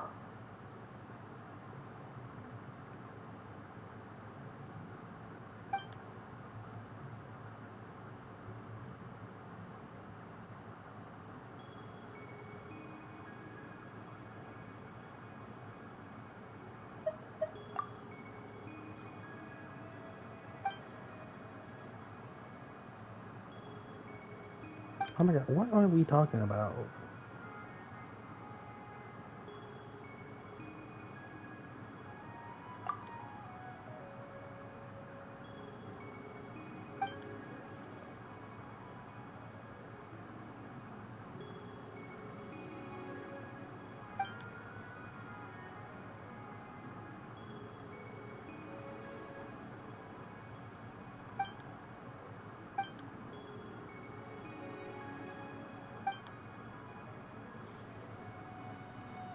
Oh my gosh, the animals are arguing.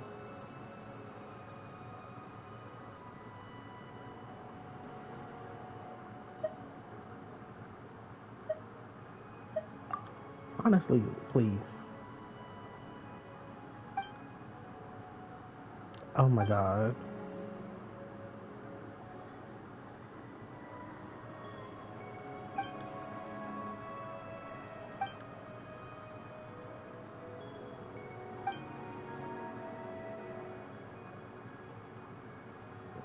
Oh my god.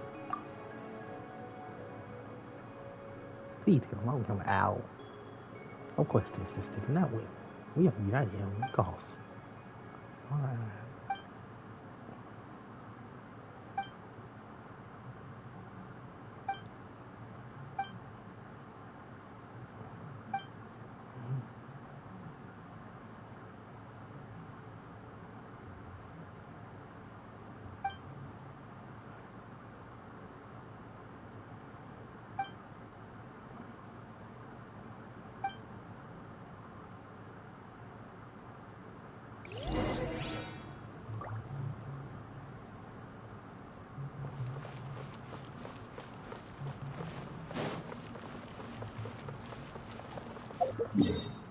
Okay, we will come and revisit this at a different time. I want to keep exploring the water.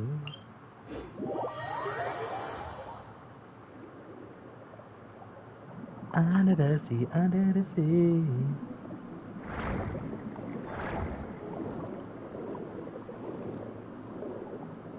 Under the sea, under the sea.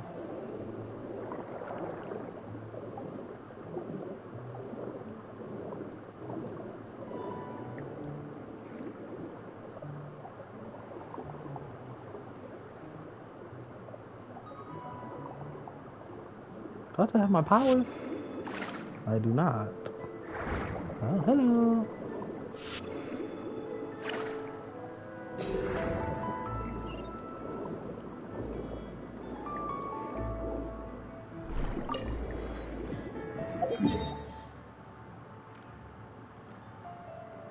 What is that?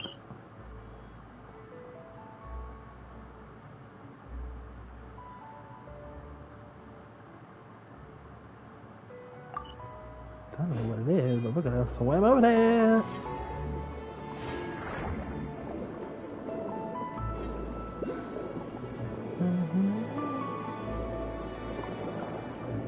Where is it? It's over here somewhere.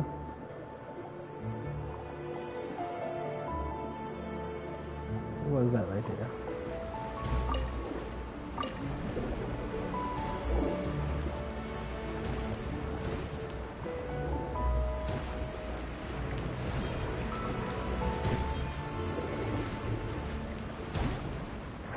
Oh, I'm taking damage from these? Oh my god, oh my god, oh my god, oh my god.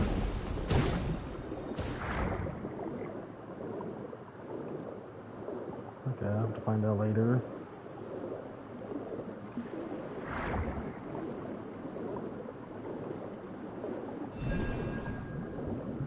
Because I'm the sea. I'm the sea.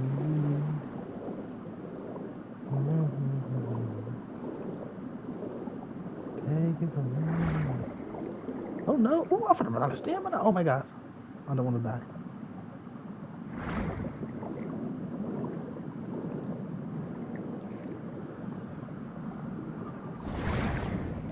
Follow the current.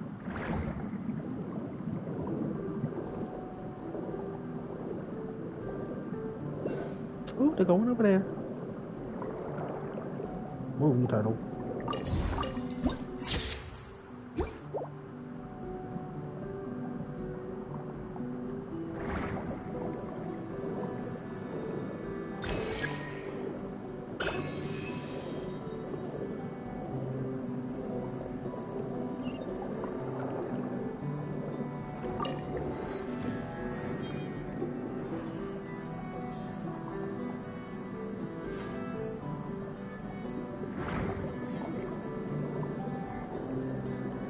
What is this?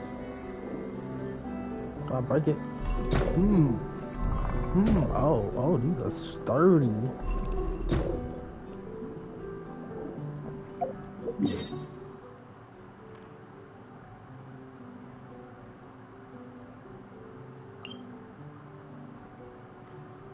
We're not worried about that. It is underneath or above land? Oh, it's underneath. Okay, we're gonna go there. Let us go.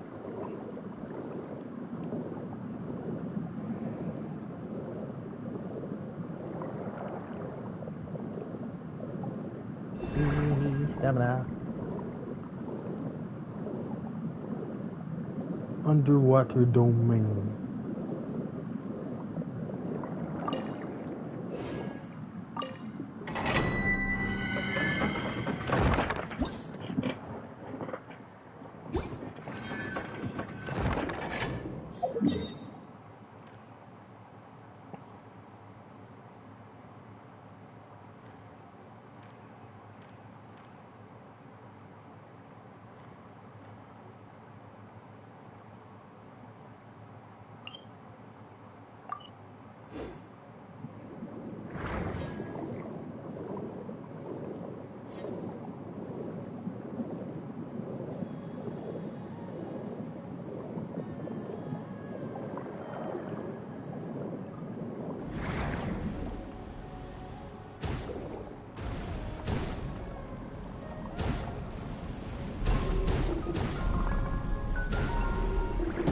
Oh shit, we gotta go or we gonna die. Oh my god.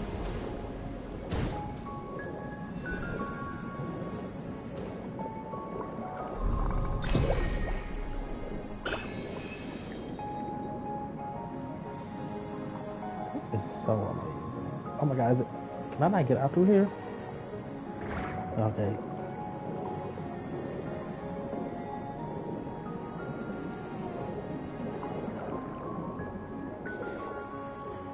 Oh wait, can I actually not get out through here?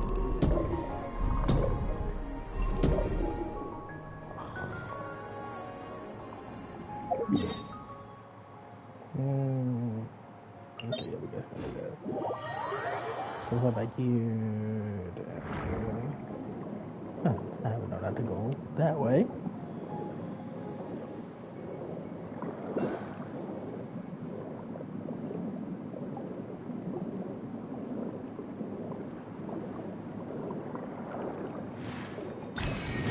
Oh, I'm not gonna fight y'all. Oh my god. Oh my god, no, I don't want to run out of. Oh my god, oh my god.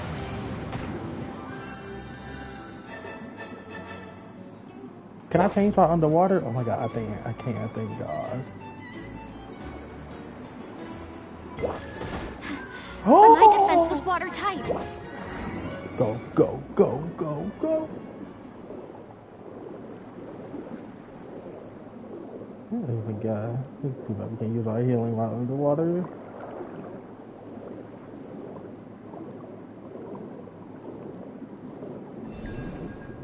Okay, heals the whole group. That's good.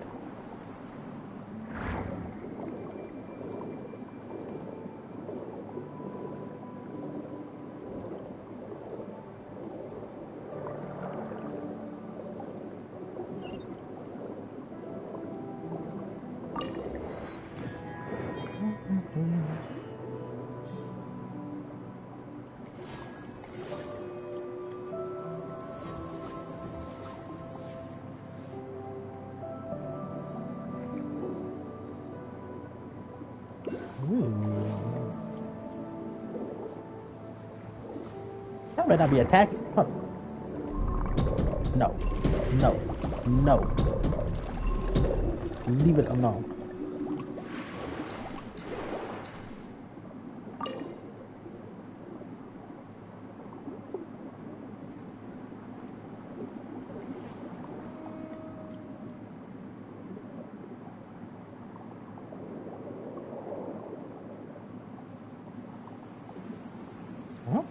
Oh, it's like an office library.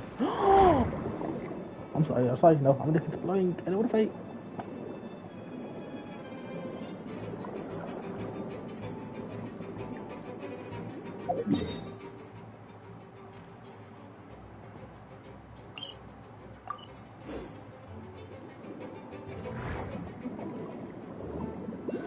My god, you could explore for days. Oh my god, this is so amazing down here.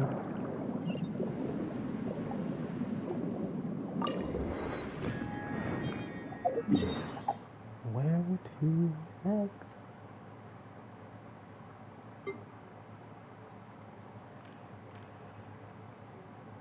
I'm going to have these waypoints on. I do why do. Gotta go to that one.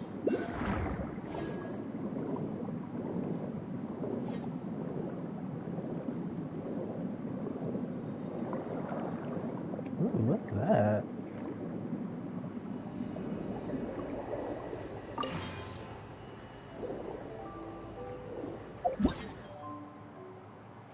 Oh god, oh. Underwater server mag and machine clear for the union between Fontaine. Okay. Anybody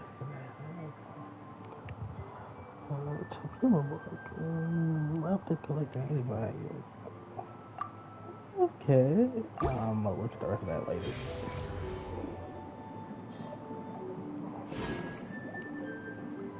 There's one over here somewhere. Where is it?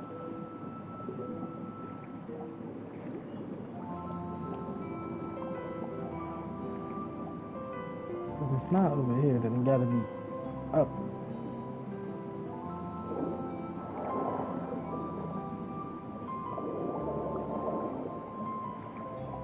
not up here. Oh, there it is. Move, move, move. Sound it. Move.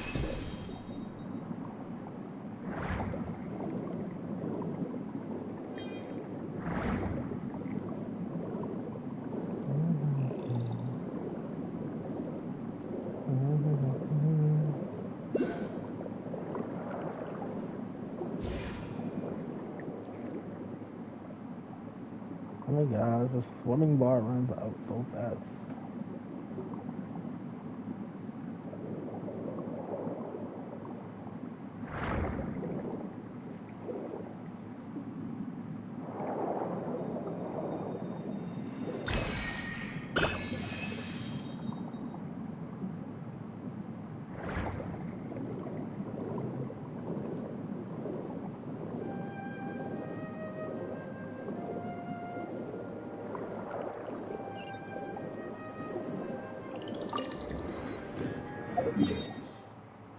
Still, okay, two more. Two more and we will go back to the surface.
Oh! Don't want to fight you. Don't want to fight you.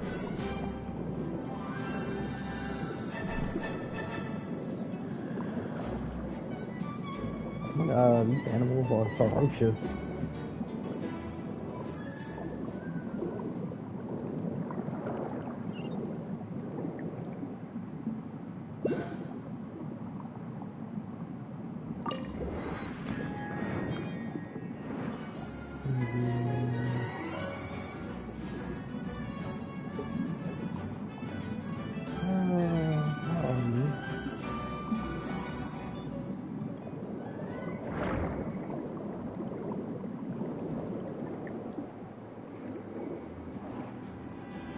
Where they at?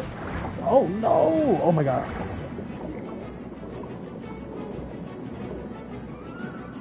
Oh my good god, it is dangerous down here. Wait, is that it right there? Oh, there it is.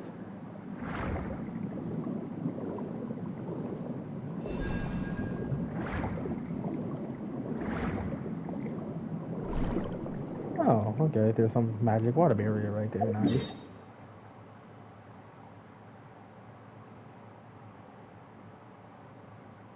Wait, is this underwater also?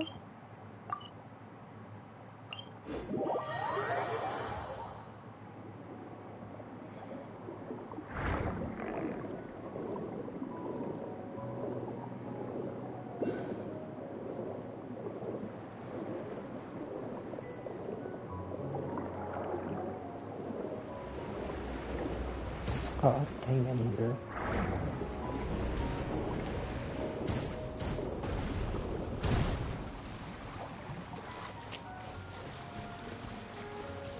I'm down to the city.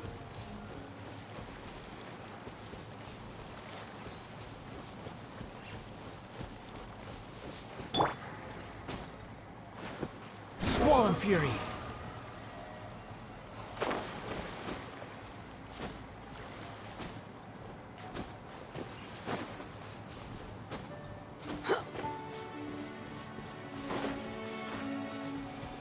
Behold! Oh my gosh, the Fatui.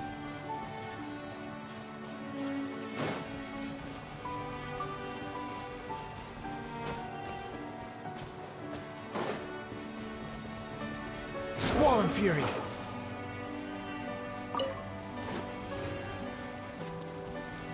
My gosh, oh my god, Fontaine is amazing.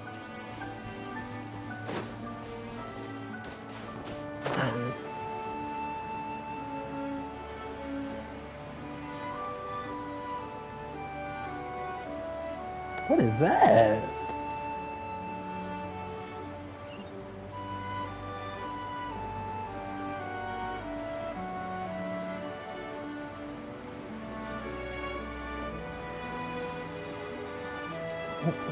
We have somewhere to go first. Oh my god. Oh my, I just took so much damage. Oh. Behold!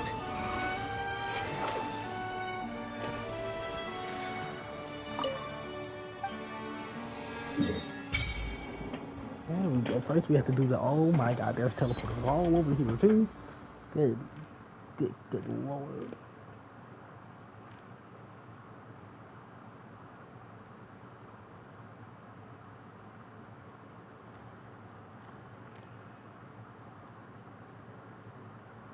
What a Fontaine region.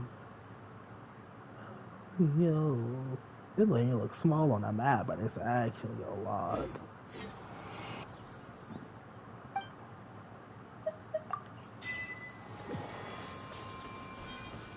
Now, where is the wind rises giant upon the hole gale. over there? I'm so sorry, but I don't have time. I'm trying to explore it. Can I go in here? Ooh, let's go.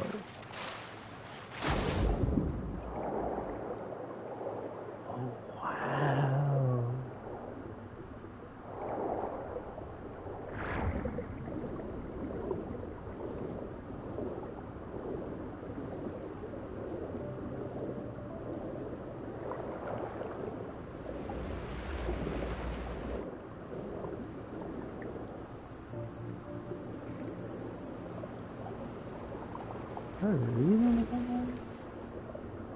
What's that?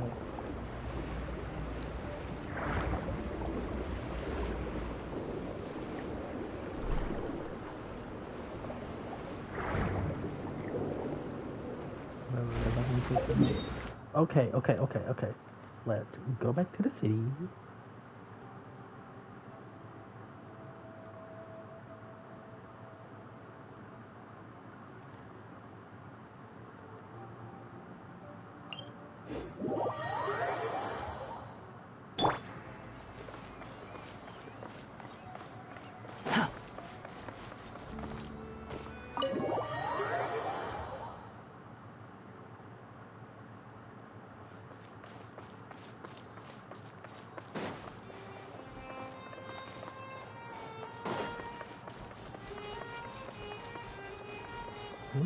This place is very snazzy.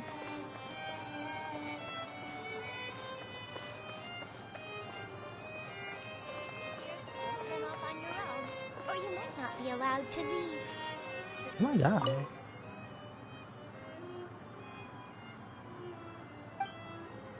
Restricted.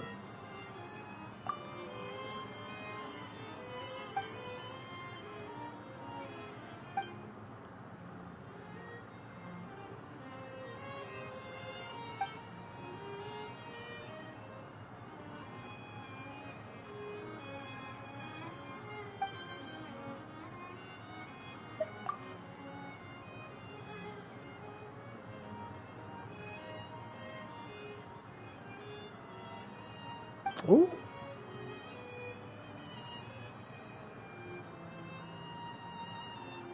My god. Oh, okay, so Miss Thing has her suite on the top floor. I want my own suite.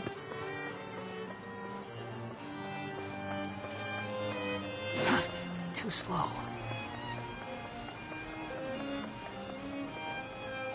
You can go in the other direction. Oh my god, the music is so good.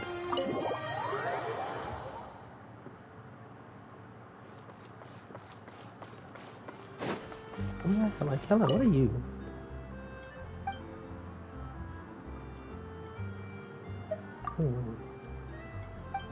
Oh, you can enjoy the weather together.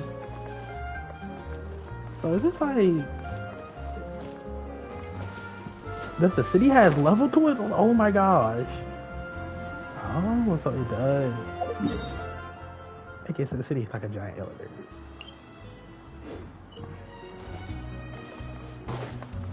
Behold!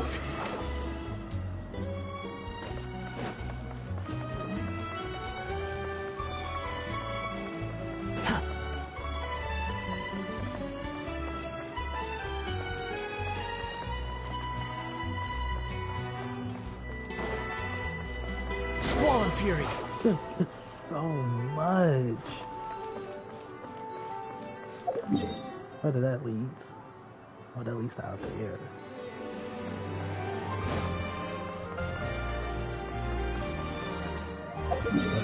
This giant door don't open.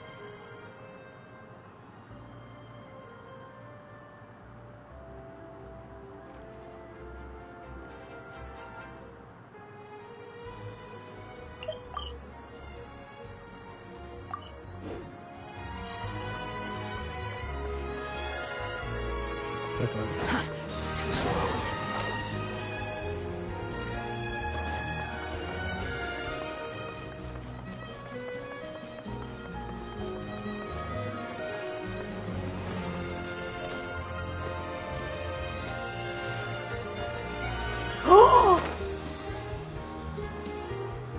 Oh my god.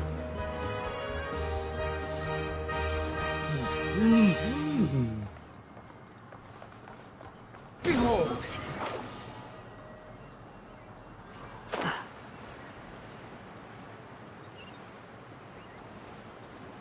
Yeah.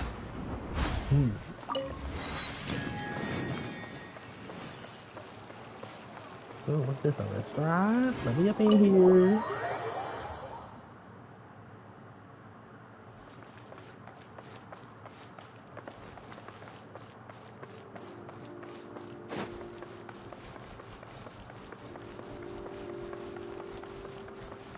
Oh my god, y'all upstairs is... Oh my god. Oh my god, Fontaine is rich.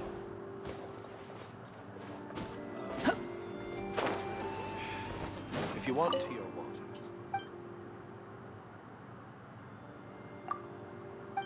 Let me see that menu. Oh my god, we're gonna buy all of these. Yeah, we're just gonna take all these off cameras.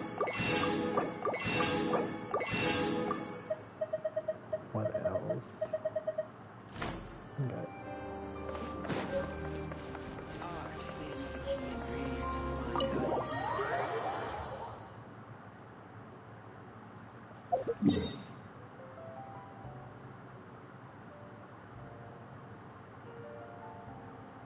There's another teleporter. This one. This one's like upstairs somewhere. Quit following me. Does it think fight? The wind rises.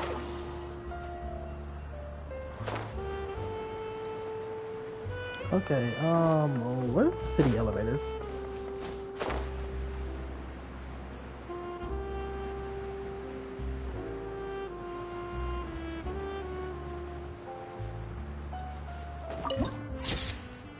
Ready.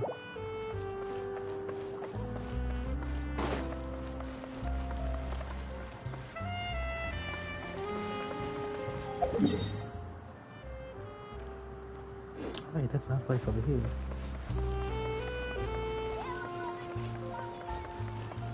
Behold!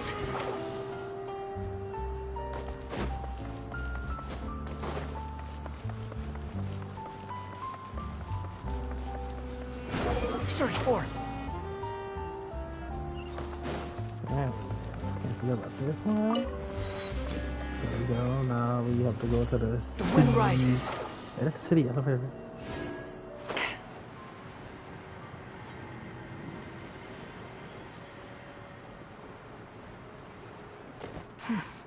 No. Too slow.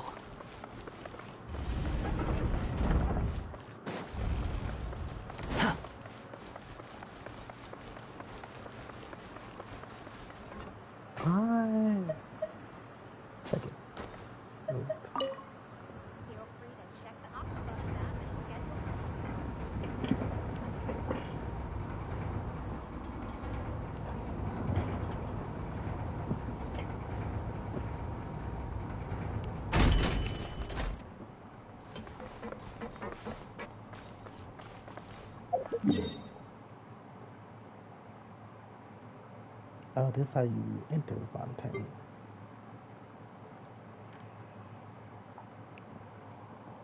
Oh my god, did I miss places? Oh, no. No. Oh my god, I'm about to go back and get those later. Welcome to the court of Fontaine. Please watch your step. So, station main hall. Oh, okay.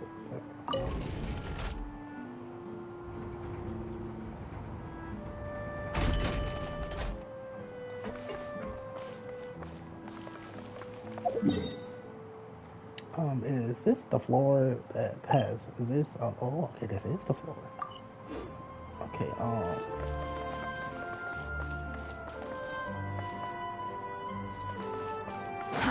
Too slow.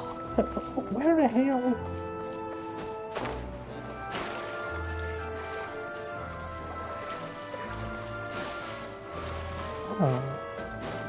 We're definitely going to the fourth floor.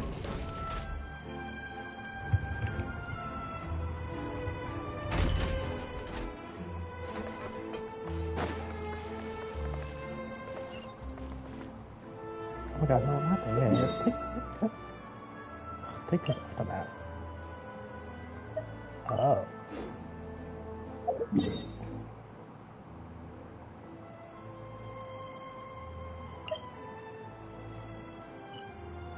So we can take that off the map right now.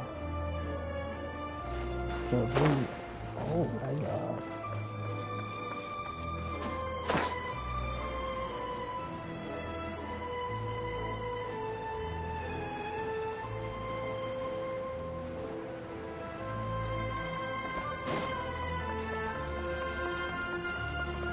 More buffet?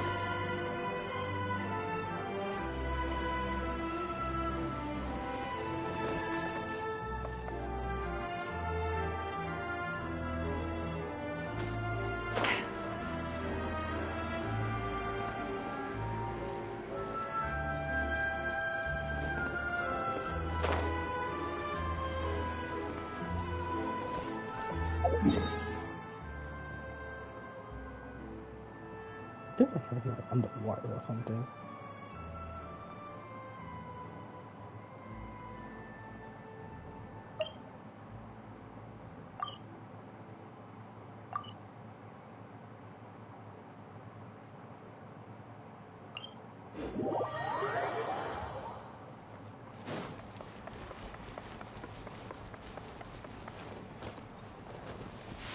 Behold!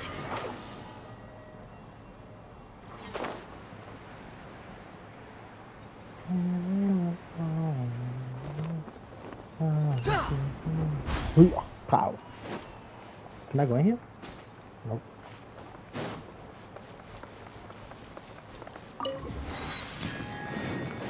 Hey, Catherine. Ad Astra. Thank you for completing. I thought I cleaned this a long time ago. Ad Astra.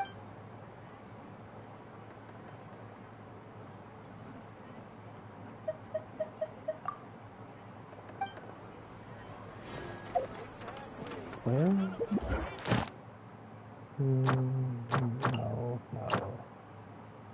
No.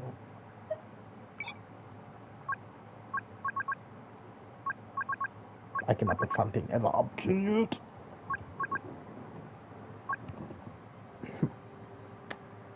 Fine.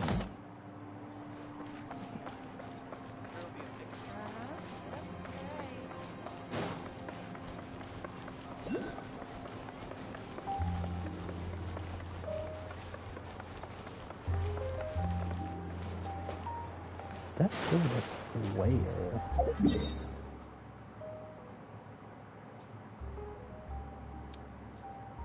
I don't want to activate this, or it's gonna bug me.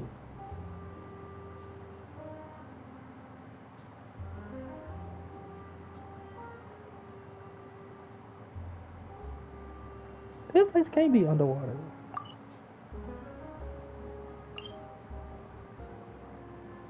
This place is not included in the city.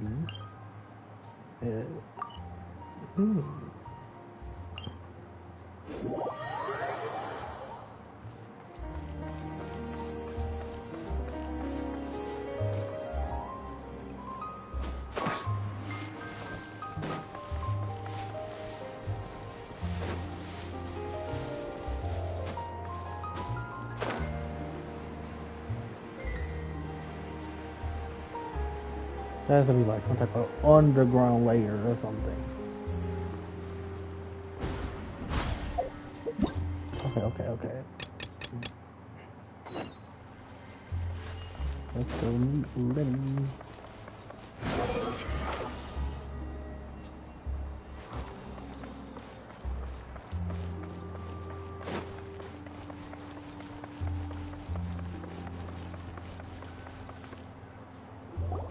This is our current abode. Ah, Fremine, you're home. Where did everyone else go? I have some new friends that I would like to introduce. Oh, they all just went out a moment ago.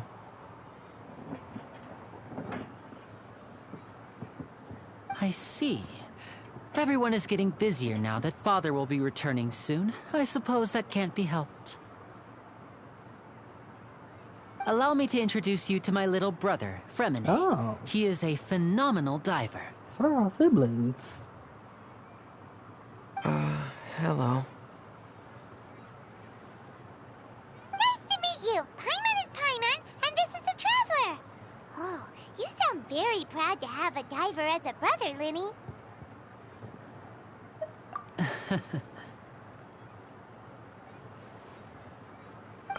Lenny, could you come here for a moment?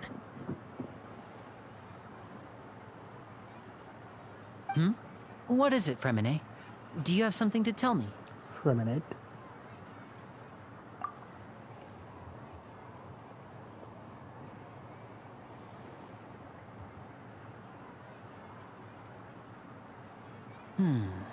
Okay, I see. Is everything all right? Oh, it's nothing. We were just discussing a little housework. Sorry for the interruption. Oh, before I forget, the Traveler and I collected more materials to make magic pockets. Were you able to get any, Fremine? Yes, I went diving and gathered lots of materials. I was about to give them to you. That's our Fremine, always quick with the underwater work. All right, I'll take these to the workshop. Oh, great.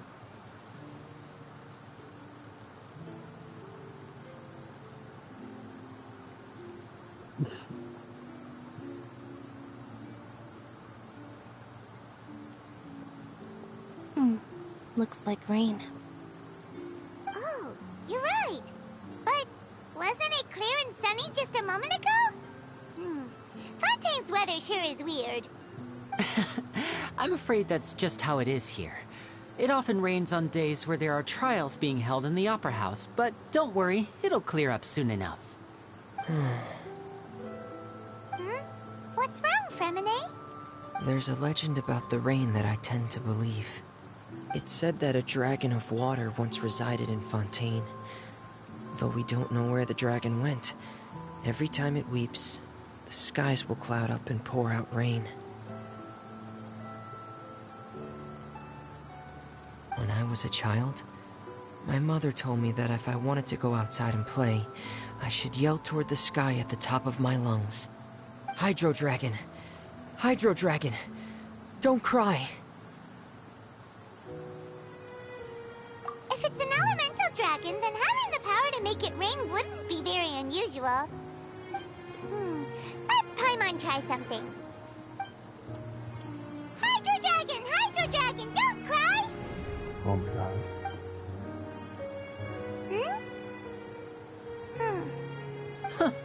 Doesn't seem to be of any use. It is just a legend after all. You know, you might be a more popular magician if you understood the concept of romanticism. Or could at least play along. Sorry. It might be because we've never met the Hydro Dragon. Perhaps it can't be comforted by the words of strangers.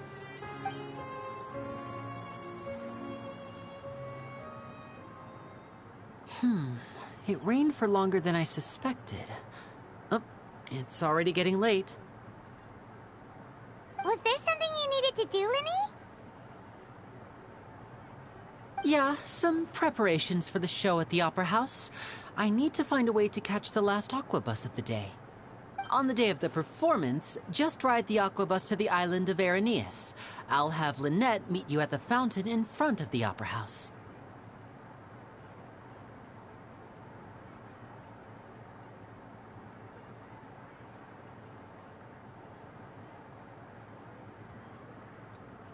Oh, are you leaving now? What is it, Fremine? I'm in a hurry. Oh, I get it. You feel nervous delivering the materials for the magic pockets, is that it? Perhaps we could trouble the Traveler to help us take these materials to the Beaumont workshop and deliver them to the owner there? I'm afraid that Fremine can be quite introverted, and the boss there tends to be pretty talkative. Fremine has always been a little afraid of her. No trouble at all! Don't worry, we're on the case! Sorry for the inconvenience. I'm quite useless when it comes to such tasks. Oh, don't say that. I'll think of a way to make it up to you. Oh, no need, no need. This will be a walk in the park for us.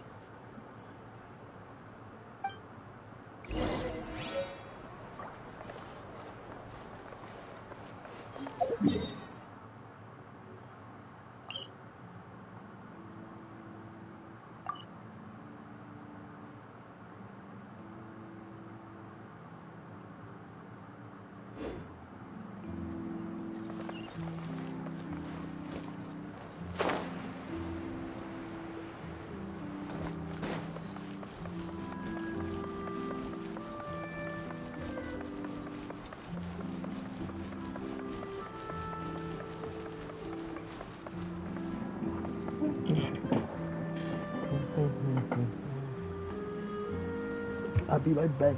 If anybody comes in.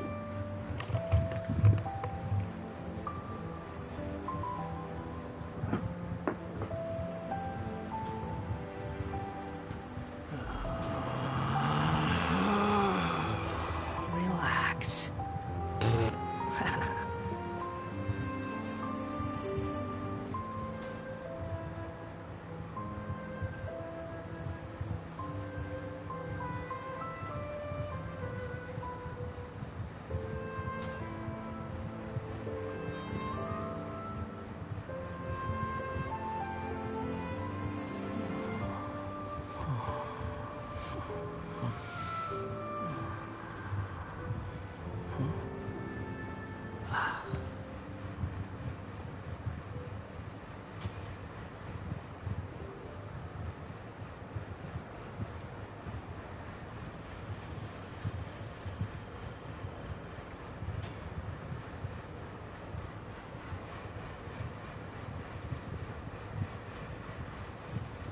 There's no need to exchange pleasantries.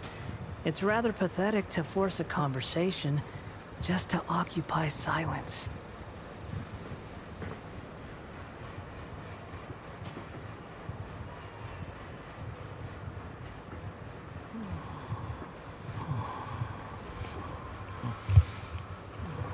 Okay.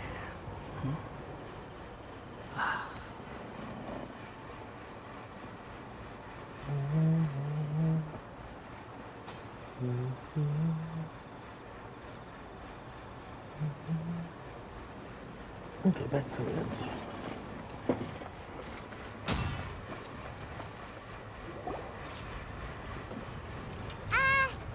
Hello? Is there anyone here? Oh, hello there. New customers? Looking to buy, or do you need something made? Or perhaps you're just looking for a chat with me. Oh no, we're just here to deliver some materials. Here they are. They're for making... what were they called again? Ah, these must be for magic pockets. I could tell right away. I've already made several orders worth now. No need. They've already prepaid several batches worth. When they told me what they'd be using them for, I even offered them a discount. But they insisted on paying the full amount, saying that I had a business to run.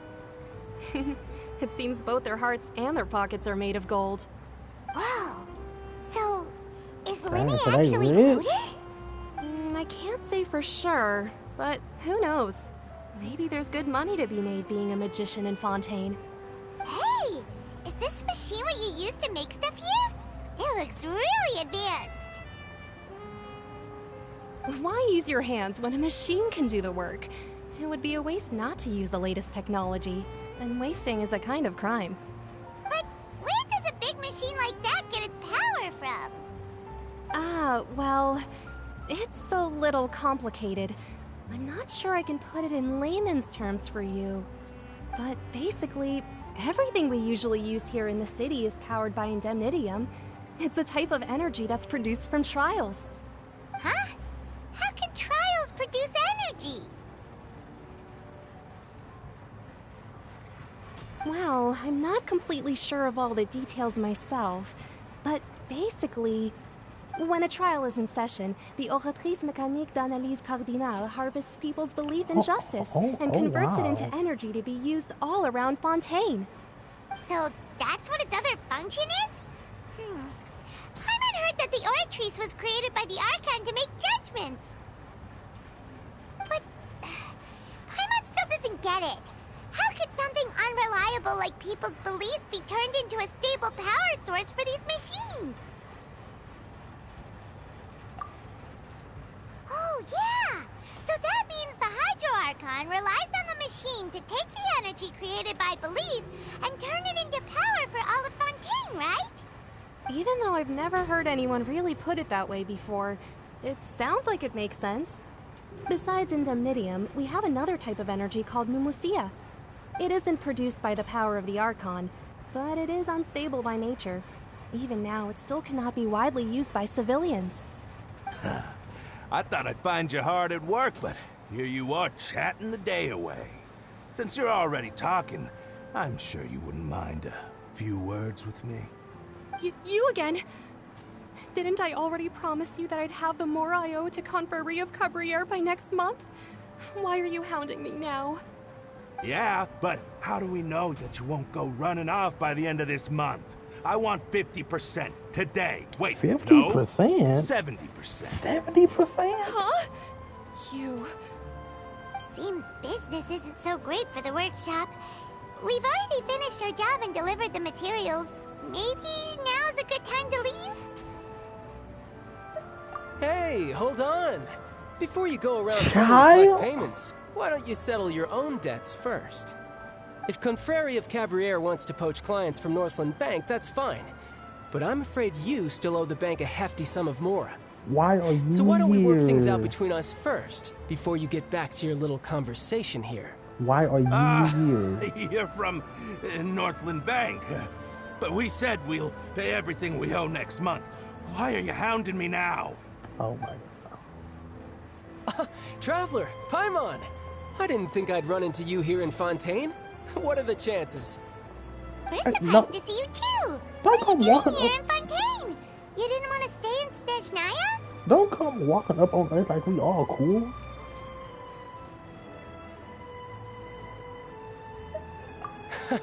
Long story short, I've already been in Fontaine for some time now, and honestly, things have been pretty boring.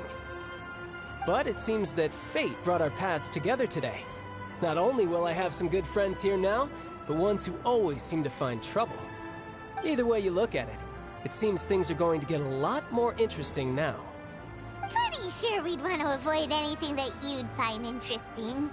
Besides, our trip here has gone pretty well so far, right, Traveler? Hey, you, Northland Bank boy. Aren't you forgetting something? Don't interrupt. It's not often I run into the Traveler like this. Why don't you wait for me over there for a while? Oh? You kidding? Aren't you the one looking for us? You really expect us to sit and twiddle our thumbs while you catch up with your friends? I mean, we are not friends. Listen to we me, are boy. If you want your mora, fine. Why don't you come and take it? Hey, I just said not to interrupt. Oh, by the way, Traveler, the last time I took Tonya and Tusser ice fishing, Tusser said... Hey! That's way over the line! All right, boys! Let's see who has to pay up now! Okay, so we're going Can you at least let me finish one sentence? Fine. Though the bank told me not to get rough with our clients. You're the ones who started it. This is an act of self-defense. You two will have to be my witnesses, okay?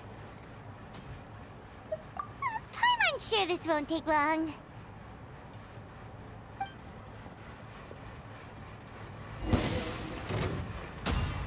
Oh, we get to use those?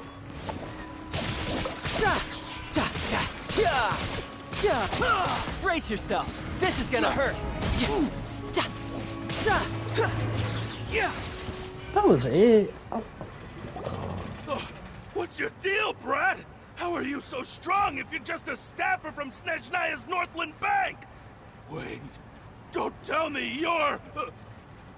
Oh, now you notice. It's a little late, don't you think? Just make sure you understand that you don't mess with Northland Bank. Got it?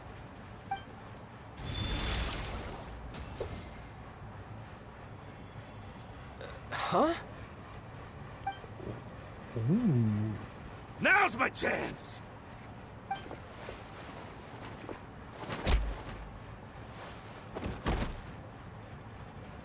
Huh. That was weird.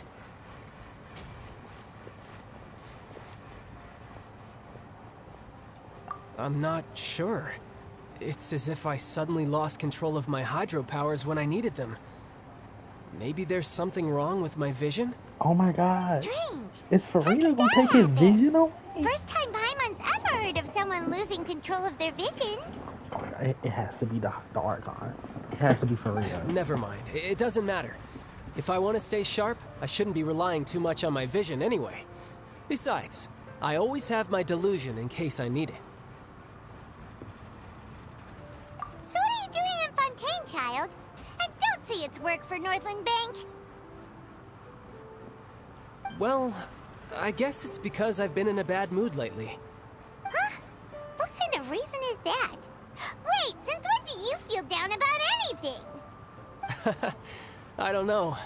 Maybe I still have a lot to learn about myself. But recently, there seems to be some sort of restless power stirring inside of me. And I don't know why, but every now and then I feel like I'm in a terrible mood. Maybe you losing control of your vision just now is connected with that power you're feeling inside. That is a possibility.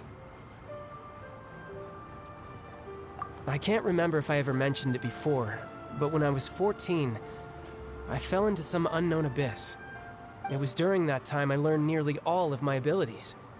The one who took me under her wing and taught me was named Skirk. She was always quiet and very mysterious. Nobody knew where she came from or what she had been through, and she was always very strict when teaching me combat techniques. One time, I asked her why she was willing to take me on as an apprentice. From what I could make of her answer, it was because I had awakened it, and traces of it remained on me. She said that all my combat training would be useful in the future. But what is it? What did you awaken? She never explained that, but my guess is that it's related to a dream I saw when I had just fallen into that abyss. In my dream, I was in the deepest depths of the sea, and the boundless seabed was all around me. But in front of me appeared a whale that was so massive, I felt like I couldn't breathe. A whale? Oh, that sounds familiar! When we fought against you before, you summoned a huge whale that seemed to leap at us. Is that the one? That's just an abstract form of a whale that I create using my elemental powers. It takes that shape because the scene I dreamt of the whale has always been stuck in my mind. I'll never forget it. So you used the whale as inspiration for one of your moves? Huh. Seems a little twisted to Paimon. So why don't you just go ask your master? Maybe she knows the answer. You make it sound so easy. Ever since the incident I experienced there, I've never stopped searching for Master Skirk and that unknown abyss. But it's been years now, and I've still found nothing. There isn't even a trace of the place where I remember falling into the abyss. Oh, it sounds like some kind of ghost story. Yeah, I'm out of leads at this point, but there's nothing more I can do. It seems that strange encounters in this world tend to be elusive like that. Oh, seems the time really flies when I'm talking with you. I just remembered I have somewhere else I need to be, so I should get going. What? More work for the Northland Bank? No, it's more of a personal appointment. Lately, I've been sparring with some of Fontaine's official champion duelists whenever I'm feeling bored. Oh, God. Official champion duelists? You mean it's their job to duel? Yep. In Fontaine, before a criminal goes to court, they're given one chance to defend their honor by requesting a duel with an official champion duelist. The champion duelists are all-powerful fighters selected from among the nation's best. And the duel itself is a no-holds-barred fight with no specified stopping point. So engaging in such a duel is regarded as a symbol of defending your honor. If a criminal manages to win the duel, they'll be acquitted. But if they lose, they'll have no choice but to stand trial. And the worst-case scenario is that you're simply killed in the duel. Though it's rumored that Fontaine has a death penalty, from what I can tell, no one has ever been officially sentenced to death. So really, the only people who opt to duel are those who have suffered a grave injustice in being accused, or those who greatly value their honor. Otherwise, why gamble with your life? So, do many people actually get out of their trials by winning the duel? Apparently, it's exceedingly rare for anyone to actually win. Fontaine probably enacted this system as a way to show that the nation respects the honor of its citizens. Besides, none of the champion duelists are to be trifled with, which is exactly why I was itching to face them as soon as I got to Fontaine. Apparently, the one I'm meeting today, Clorinde, is the strongest of the champion duelists. I had been asking her for some time before she finally agreed to face me today. You're gonna fight Clorinde? Well, that's child for ya. I don't know why. Paimon feels like we heard that name somewhere before. Clorinde. Huh. Oh, before I forget, I want you to have this. Huh? Your vision? You're seriously just giving it away? I'm just worried that it could become uncontrollable again. I'd be pretty upset if it got in the way of my duel, so I think I'll be better off without it for now. Besides, I just need you to hold on to it for a short while. I'll come retrieve it when I have some time later. Paimon knows what you're up to. You just want an excuse to come talk to us again, don't you? Whatever gave you that idea? I'll be in touch later.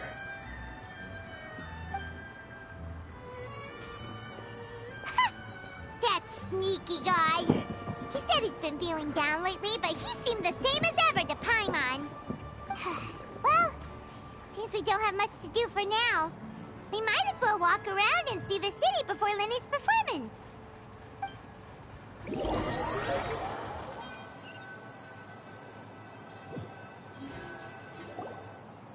Wow! Who could have seen that coming? The reporter who was barely around for most of the story was the murderer all along! Sorry. Paimon was just surprised, that's all. Paimon never saw that twist coming. The murder mystery novels here are amazing. The whodunits here in Fontaine are a lot different than the light novels you see from Yai Publishing House. Both have their merits, but Paimon thinks this style of novels are more, well, novel. It's so exciting to reach the moment when the mystery is uncovered, especially in the one Paimon was just reading. You should... Oh, sorry about that. Paimon will be more careful next time. Hey, shouldn't we be heading to the Opera House to see Lenny's performance soon? It's almost time for the show to start, so we should get going. Lenny said that the Opera House is on Aranias, so let's go ride the Aquabus!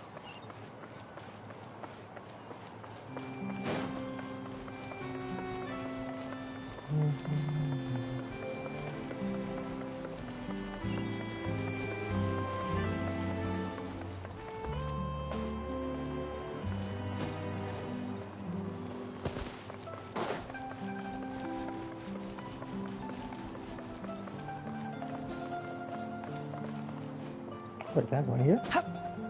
No.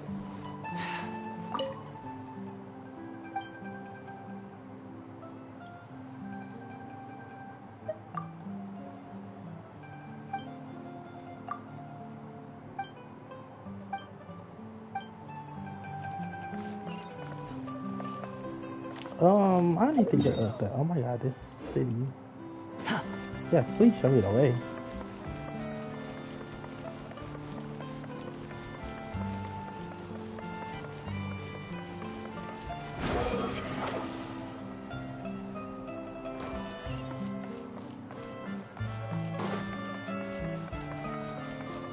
Squall Fury.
I don't know what floor we're going to.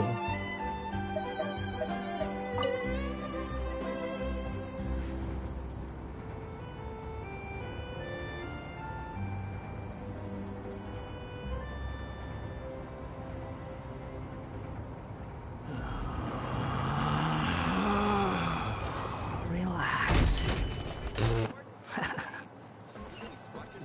I think I picked the right floor.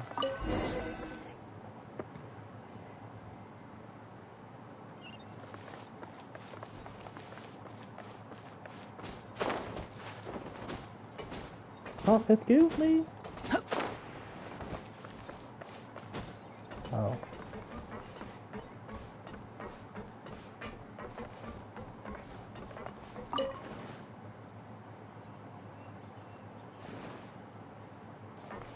I'm gonna roll out.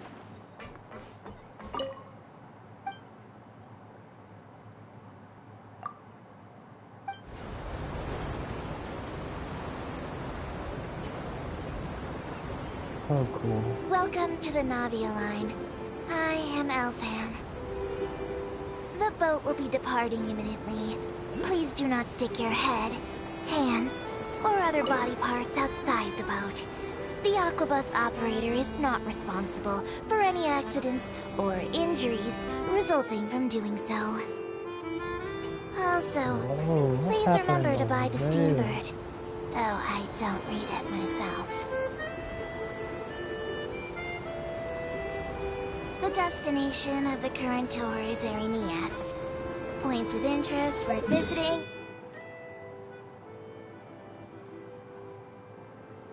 include the Fountain of Lucine and the Opera Epiclese. If you look to the left in the direction we are currently traveling, you will see the famous Fontaine Research Institute up in the sky. An experiment gone wrong turned new sightseeing opportunity. Oh, wow. Human ingenuity truly is a wondrous thing.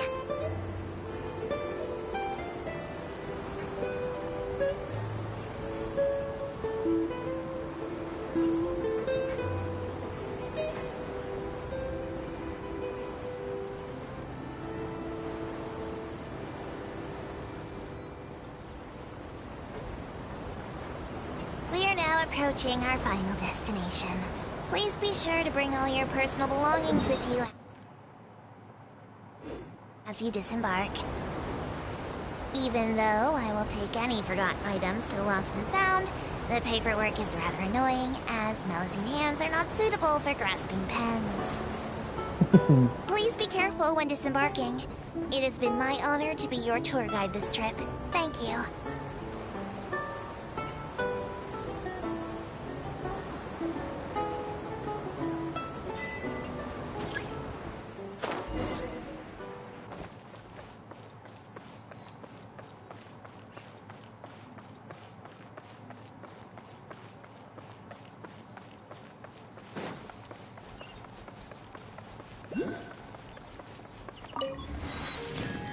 Oh my god, this place is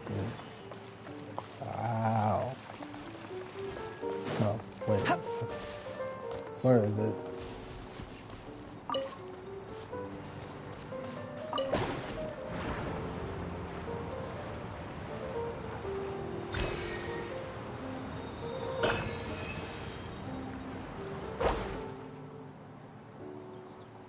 Yo, that place looks amazing.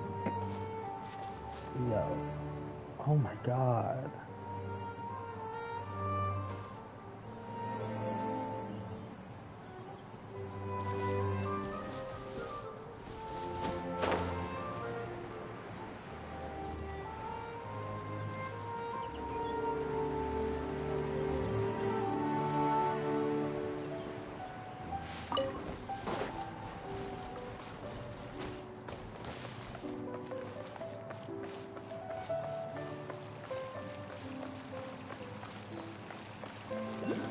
Quit following me.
Behold!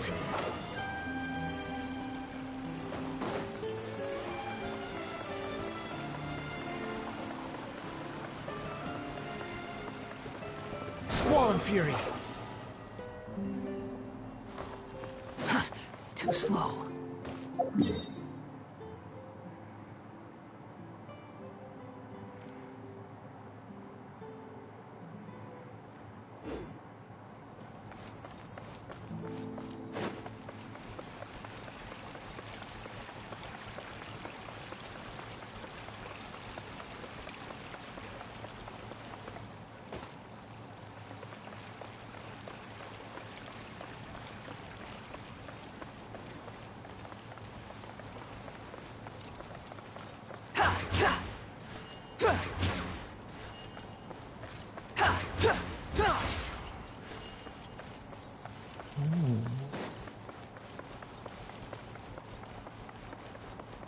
Is it a throne?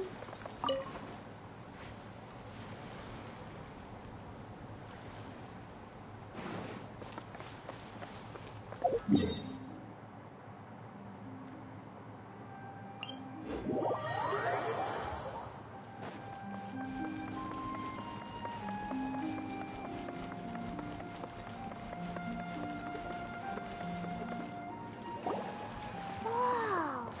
Now this is fancy! The Opera Epiclese. What a place to hold a performance! No wonder Linny and Lynette were looking forward to it. Huh. Looks like there's a lot of people standing around the fountain up ahead. O Archon, please bless us with a bright and healthy child. We pray. I don't know why you always feel the need to ask so much. I'll be happy as long as our child is healthy and lives a peaceful life. Oh, dang. I guess if they're our kid, then there's no doubt they'll turn out smart.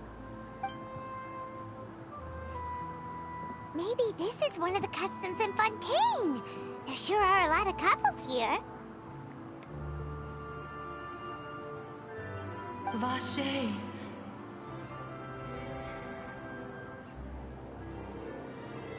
too far. Where's my controller?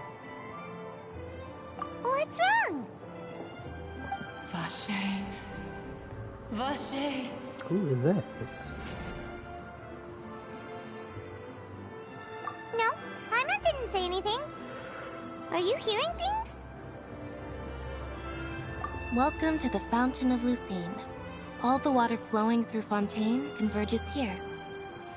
It's customary for newlyweds to come here and wish for children. Oh, wow. Lynette! You scared Paimon! When did you get here? Lenny asked me to wait here for you, remember?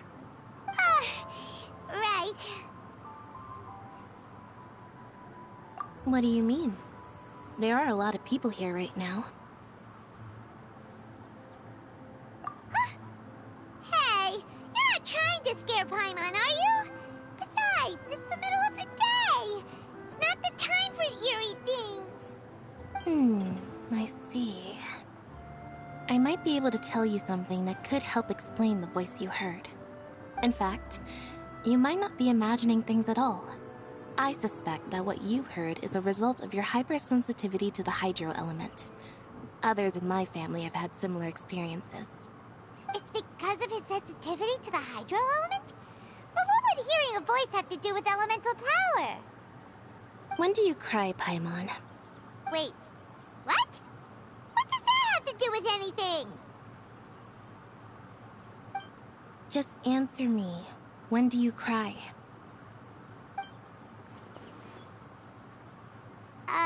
When Paimon's really sad? Oh, and when Paimon's super happy. Oh, and also when Paimon's really, really scared. Then you should understand that tears contain your most intense emotions. Like I just mentioned, the Fountain of Lucine is where all the flowing water in Fontaine converges. Even the tears that fall to the ground will eventually gather here. So maybe what you heard was the intense emotion coming from someone's tears. That does not make sense. So, what did the voice say? If you were hearing their emotions, then Paimon wonders what happened to them. Rather than worrying about them, we should worry about my brother first. Don't let that calm look of his fool you. He tends to get pretty nervous just before a performance. So chatting with Lenny might help him relax a little before he goes on stage. Oh, right. That makes sense. Let's go in and see Lenny.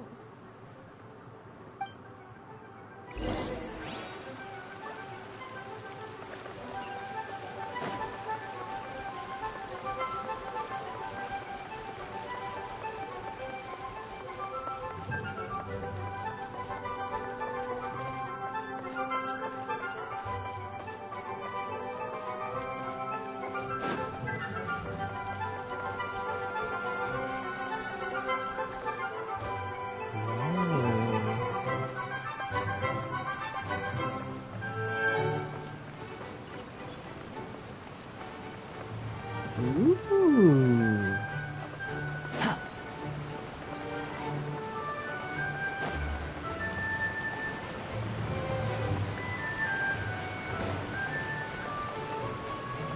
That's not probably. Oh yeah, that's probably was back here.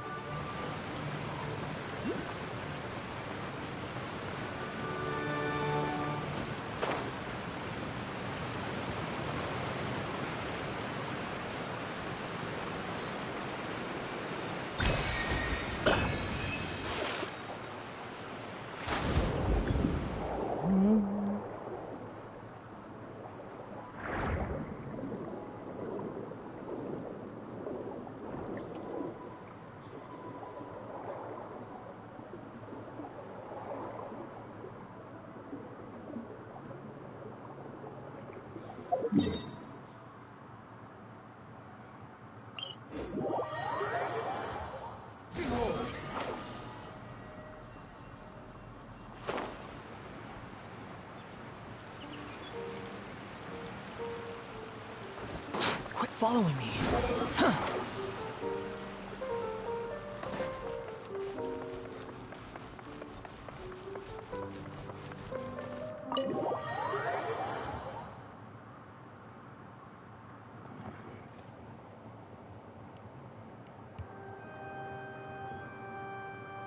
Traveler and Paimon.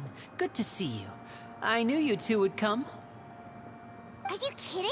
We wouldn't miss it for the world. We've been looking forward to it. I can tell, judging by how early you've arrived. But you're actually right on time. The audience still hasn't started entering the venue yet, which means now is the perfect chance for us to take you to the best seats in the house. Wait just a moment. I'll fetch the tickets.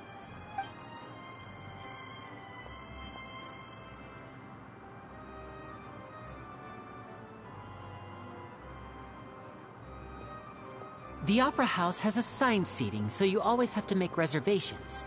I've already reserved your seats, and here are your tickets. Ooh, front row seats! Thanks, Lenny! Don't mention it. There's no need to keep thanking me. Hey, Lenny! Could you come over here and take a look at this? Oh, I'll be right there. Seems there's an issue with the stage props over there. That's Cal, my assistant, calling me. I'll go lend him a hand. Yeah, we'll just go to our seats. You go ahead, Lenny.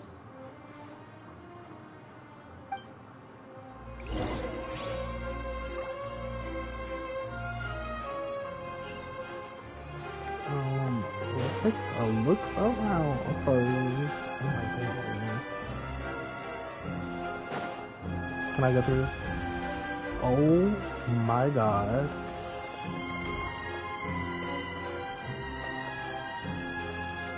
Oh, this is amazing.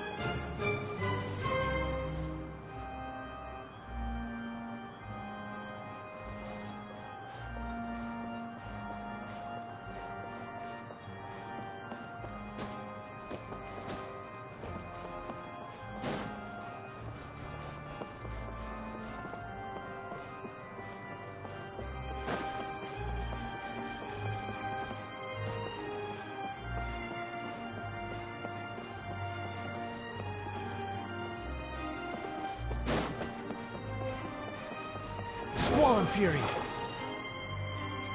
Search for it.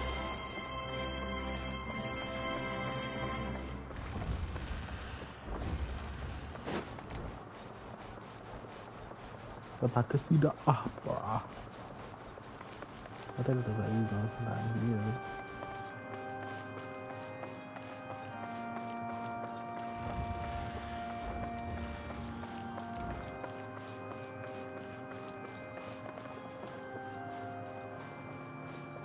Oh my god, it's like literally a giant auditorium. Behold! Oh my god, that's the one guy right there. Ooh, let's go over here. Oh my god. Too slow.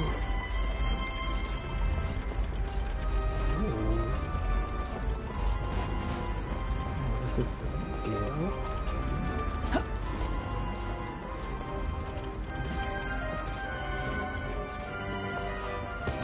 I wanna go up there. The wind rises.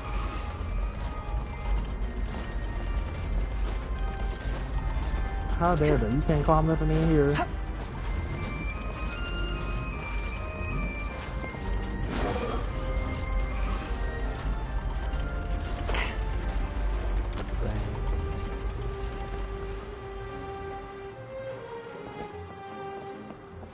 Ooh, the door over there. Door. Let me in. Ooh, what is this here?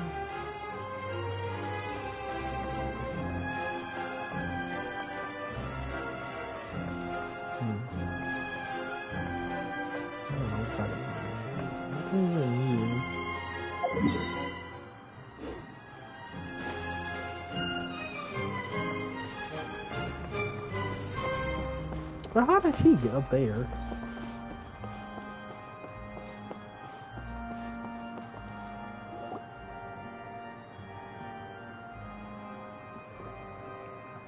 Oh, these should be our seats. Come on, let's sit down.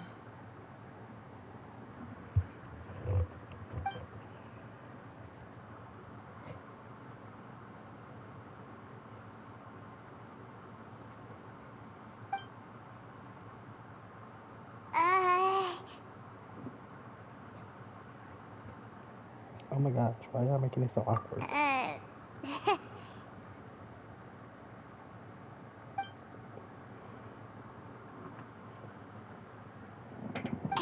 Traveler. Maybe we should strike up a conversation with the person next to us. Since we're sitting together and the rest of the place is practically empty still. It's kinda awkward if we don't say anything. Oh my gosh. You little... Of course you put this on Paimon. Excuse me, I did not realize you felt awkward. I am terribly sorry. I would be perfectly happy to chat with you if that is what you would like. Oh! So you heard all of that, did ya? Boy, you sure have good ears. Paimon thought she was keeping her voice down. Wait, that's not it. Paimon's... Sorry. Paimon's the one who was being rude, talking under her breath like that. Let's talk, but, what should we talk about? Oh my goodness. Oh, Paimon's got it. You're also here early and sitting in the front. Are you a friend of Linny's too? A friend, you say? Well, if Mr. Linney would like to be my friend, I would be more than happy to reciprocate. Oh, so you're not friends with Linny then? Oh, this is getting more awkward by the second. Paimon nearly forgot to make her introduction. Nice to meet you. Paimon is Paimon, and this is the Traveler. We just arrived in Fontaine. It is an honor to meet you two. I have heard of your deeds across Tevat. And as required by proper etiquette, I will also introduce myself. I am... Oh, Monsieur Nervillet. What an honor it is to have you here to see my show. Monsieur. Ah, Mr. Linney. I should say it is in fact an honor for me to see your performance in person. Wait, Nervillet? Could he be... Nervillet. I saw you all chatting just now, but it seems you still don't know who Monsieur Nervillet is. Allow me to introduce you to Fontaine's Chief Justice. That seat is always reserved for him. It wouldn't be too much to say that he's the symbol of justice and honesty here in Fontaine. Whoa! Sorry for being so rude just now. Paimon had no idea you were such an important person. No offense taken. Being Chief Justice is merely what I do for work. Nearly every person has their usual reserved seat, so I'm not so special, really. And by the way, I should probably let you know, even though I would prefer not to. There's someone sitting up there in the VIP seats that has been striking a pose for quite a while now. Oh, she's I in believe here? she is trying to give you a most elegant and impressive first impression. So I think you should take notice of her sooner rather than later. Otherwise, she may become flustered. Oh, wow. Farina. Oh, it's Farina, the Hydro Archon. Huh. She sure has a smug and satisfied look on her face. Guess she has no idea that you saw right through her act. Very good. That is for the best. No need to pay her any more attention. We may now enjoy the show. Huh? So is this what things are like between the Chief Justice and the Hydro Archon? All right, please wait just a moment longer. I've pretty much finished my preparations, and the performance will start as soon as the audience has made their way to their seats. Yay! The show is finally about to start! Paimon can hardly wait! Paimon's never seen a real live magic show before!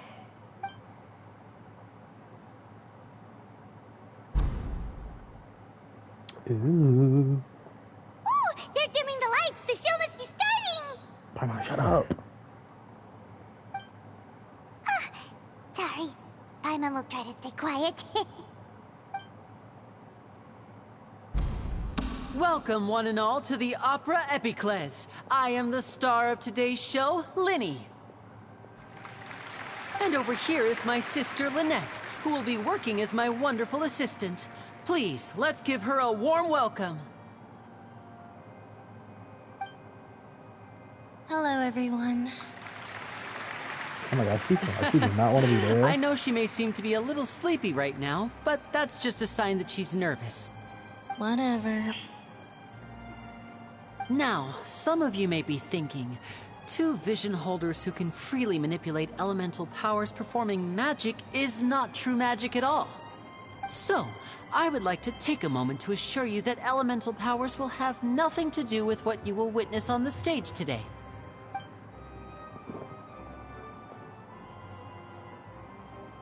Both Lynette and myself have removed our visions for the show.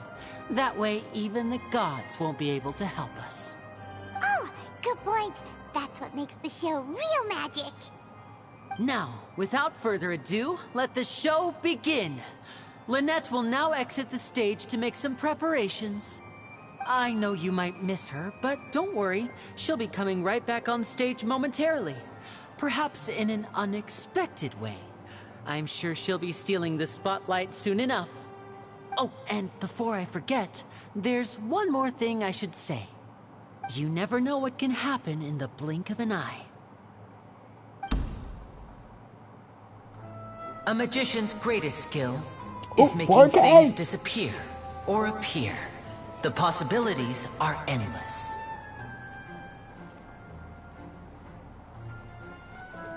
Huh?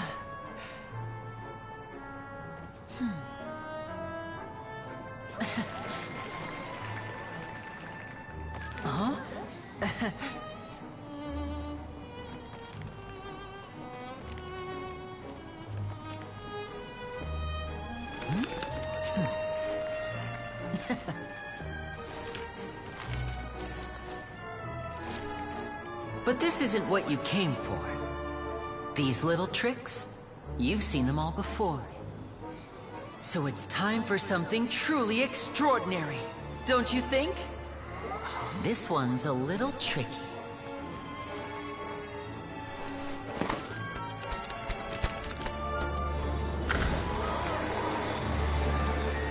Using this water tank, I shall make my sister vanish completely, right before your very eyes.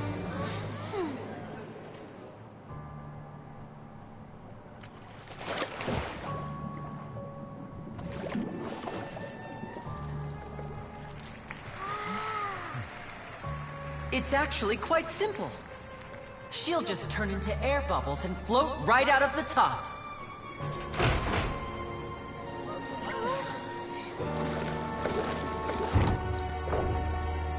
Oh no! I told them to check all the props carefully. Oh no. With the lid on, even air can't escape. An amateur magician would be getting very nervous right around now. Luckily, it's me on stage, so let me show you what a true virtuoso can do.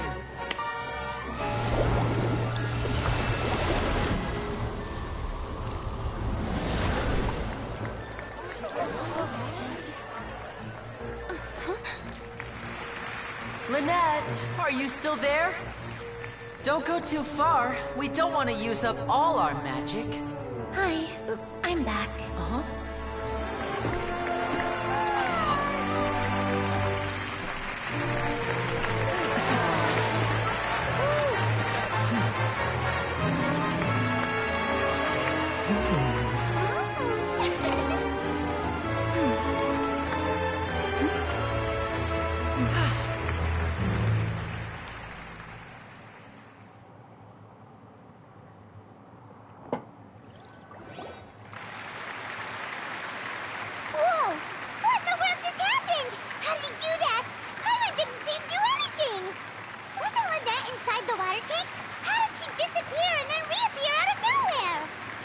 If we could see easily through his tricks, then that would mean that his skills are still lacking.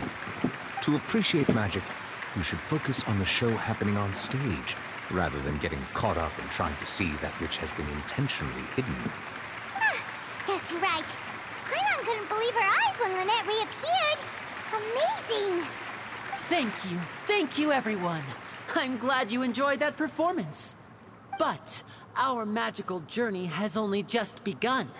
I've prepared even more astonishing surprises for everyone here. The magic of transformation and disappearance can go far beyond what you've just seen. I'm sure many of you are thinking that escaping the water tank was impressive enough, but Lynette is still my assistant after all. In which case, I have ample time to make all necessary preparations. So, for my next trick, I will require the participation of one lucky audience member. Please, if my assistants could bring out the magical boxes now. There are 2 boxes, and only 2 boxes. One is here, and one is there in the aisle among the audience. I'm sure many of our clever audience members have already guessed our next magic trick. A swap! Our lucky audience member and I will each enter a magic box. After 1 minute, we will each emerge from the opposite box. Now please, everyone pay very close attention to the box you see here. Don't give me any chance to make a move. Wow! How's he gonna do this? Hey, do you think this is all magic tricks, or does Lenny have actual superpowers? The lucky audience member will be generated by this random number selector. It selects numbers entirely at random. Even I don't know who will be chosen to participate. Now then, let's begin. Oh, let me see. Oh, row 7, seat 3. Congratulations! You now have the chance to experience magic firsthand for an entire minute. Please, come forward. My assistant will take you beside the magic box. I'm sorry, it might be a little cramped inside, but no need to feel nervous. We've carefully arranged everything for you to be as comfortable as possible. You don't need to do anything, but no matter what strange things may happen, don't come out of the box. If the magic is interrupted, who knows where you might end up? You might even find yourself in the Fortress of Meripede. Oh, okay. Shoot, I want to do this. All right. Before I enter the magic box, there is one more thing I need to ask the audience to do. Could you all give me a countdown? Like this.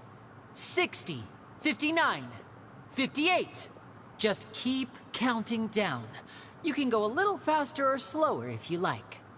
I won't be able to see anything in the pitch-black box, so I'll be relying on your voices to know when time is up. Oh, and no tricks now. If you quickly count from 60 in just 30 seconds, then I'll be in a tough spot. Ooh! Paimon kinda wants to count faster after hearing him say that! No, that won't do. I can see it in your eyes. You still can't be trusted. Let's practice together. Come on, repeat after me. 60, 59, 58. 60, 59, 58! That's right, perfect. Keep it going. All right, I'll see you all on the other side once you've finished counting.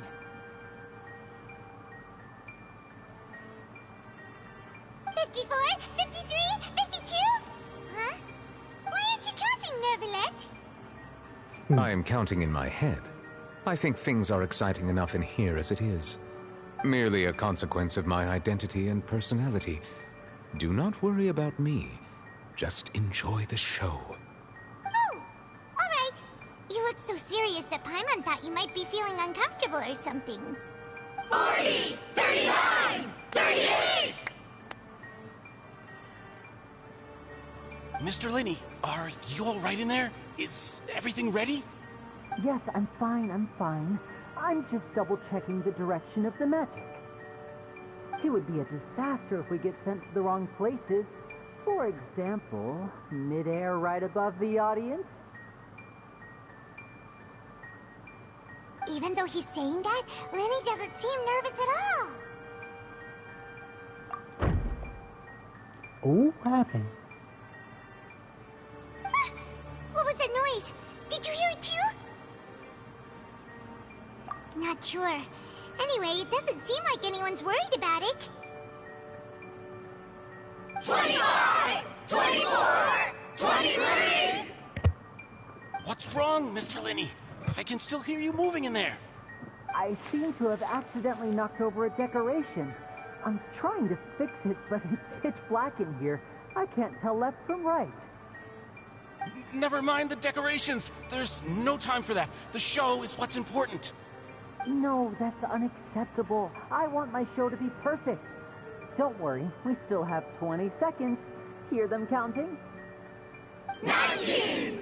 18! 17! It seems things aren't quite going as planned. I apologize, everyone. It feels like you're all starting to count faster, but that's all right. I know it can be tiring to do such a long countdown. 10 seconds and change is still plenty of time. 10! Almost there now. Whew. Swapping two people is harder work than you might think. Even a master magician like me can't guarantee I'll get it right the first time. Hey, wait! Is this the back one? I can't tell. They both look the same inside. Huh? No, that's not it. I'll try again. 7! Hey, slow down! Honestly! 5! 4! 3! Whoops! That doesn't count! 0!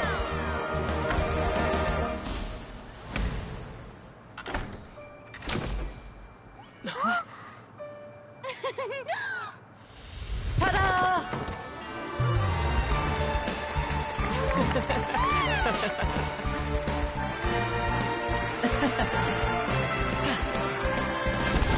Where's the girl at?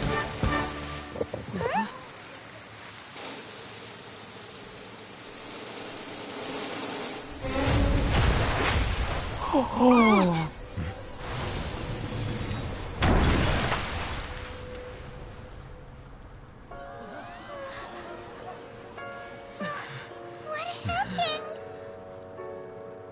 Oh, somebody died.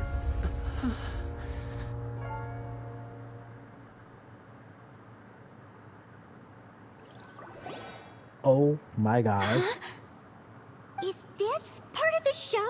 Girl, no. A murder Mr. just Linney, occurred. You're going to use magic to fix the stage now, right? Girl. What happened? Somebody just died. Oh no. The girl in the Maybe audience this is isn't part of the missing. show. The girl was still in that box, right? This performance is over. Medical staff with me. Guards, secure the scene and detain all the performers. Seal the exits. No one is allowed in or out at this time. Oh, he's not playing. Yes, that's right. If this was just an accident, then we must investigate the cause. But if this was all part of some scheme, then those accountable will not escape the judgment of the God of Justice. No need to be alarmed, you two.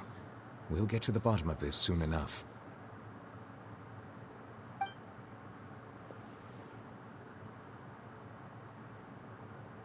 Unfortunately, the person who is in the magic box has been pronounced dead. His name was Cowell, one of the assistants in Linney's magic troupe. Oh, Apparently, God. the fireworks on stage ignited the ropes that were suspending the water tank, which then caused the tank to fall onto the stage. As of now, we are still not sure why we found Cowell in the box, rather than the guest from the audience. And after an initial search of the area, the guards have confirmed that the girl is nowhere to be found. It appears that this incident was not merely some mishap with the performance. And there are many indications that it is connected with the case of the serial disappearances of young women. The serial disappearances case? That's the case that Charlotte mentioned before. I know the truth. I can see through the whole thing. Girl, no, you Really? can't. Using such a shallow and obvious mystery as his finale. Did he really underestimate us that badly? I say that our powerful magician, Mr. Linney, is now the prime suspect for the serial disappearances case. Oh my god, wait, no, I don't think Lenny did it. Why me? This whole thing was an accident. I feel like Lenny didn't do it. No, this all occurred during your magic show, did it not? I mean, true, The missing but girl disappeared after being chosen, did she not? The deceased is one of your assistants, is he not? Oh. Now that I think about it, that whole speech about magicians making things disappear was nothing more than a provocation, a bald-faced challenge. That can't be right. How can Lenny do this? He was in the box on the stage the entire time. We can even hear his voice. Besides, before the show, he told us that he would like to catch the criminal behind the disappearances. He couldn't possibly mean catching himself. Save discussion for a later time, please. Lady Farina, may I assume that your comments just now constitute an accusation against Mr. Linney and his associates, and that you are pressing charges? Huh? I just think that he... Well, I think Look at it you. might be a little early to talk about formally pressing charges. Look at you. But what Lady Farina said just now makes perfect sense. Looks like she's gonna personally deliver justice. She ain't gonna deliver nothing. And murder carried out under the cover of a magic show. Lady Farina said it all. I mean, of course, my dear people. But what excites me even more than the obvious truth before our eyes is the opponent I'll be facing. That's right. I mean you, Traveler. You'll support Lenny, won't you? After all, he was the one who helped you the first time we met. Then there's no problem at all. You know, the Traveler and I already had a duel the first time we met. No, we didn't. But with Lenny's help, our little duel ended in a draw. But draws really are the most boring possible outcome. So, no more draws. Between the two of us, there must be a clear winner and loser. And what better place to hold such a riveting showdown and decide the true victor than here, on the grandest of stages, the Opera Epiclese. Huh? It wasn't a draw. She obviously lost last time. I understand. Charges have now been pressed, and as such, a trial is in order. Well, Traveler, seems Lady Farina has set you in her sights. But putting her dramatic rhetoric aside for a moment, I would like to ask you, are you willing to act as Mr. Linney's attorney and defend him in this case? We're a lawyer now? Oh my god. Very well. The trial will be held a day from now in the Opera House. Both sides may investigate the scene to build their cases and search for the truth.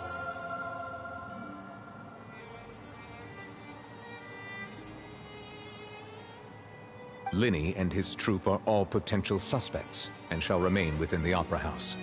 The audience may begin to leave in an orderly fashion once they have been cleared by the guards. A day isn't that long. Let's see what kind of case this big shot Outlander can build in such a short amount of time. You talk a big game, Miss Farina, but I'm I don't really think you're quite looking forward to hearing it. Girl.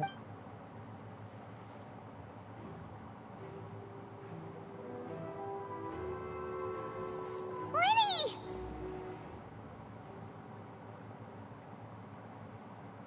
Sorry about everything that happened just now. Were you frightened? Of course! Who wouldn't be scared after witnessing an accident like that? Yeah, I'm a little shaken up myself. How could this happen? And poor Cal. I know you already claimed that you would defend me, but now it's just us talking. Tell me, do you think I could possibly be the murderer? Honestly, it's hard to say. I understand. Even I'm not sure what happened, so I can only imagine how difficult it is for you to grasp the situation. I'm sure everyone sees me as the biggest suspect at this point. But, if you ask me, the whole thing is mysteries layered upon mysteries, such that all that's left is confusion. I don't know whether what happened there on the stage was purely an accident or not, and I don't know why poor Cal was in the box. As for how that girl chosen from the audience could suddenly disappear, I'm afraid I don't have any answers either. If someone tampered with my performance, then we need to figure out what they did. Even a skilled and knowledgeable magician like myself couldn't pull all that off in just 1 minute.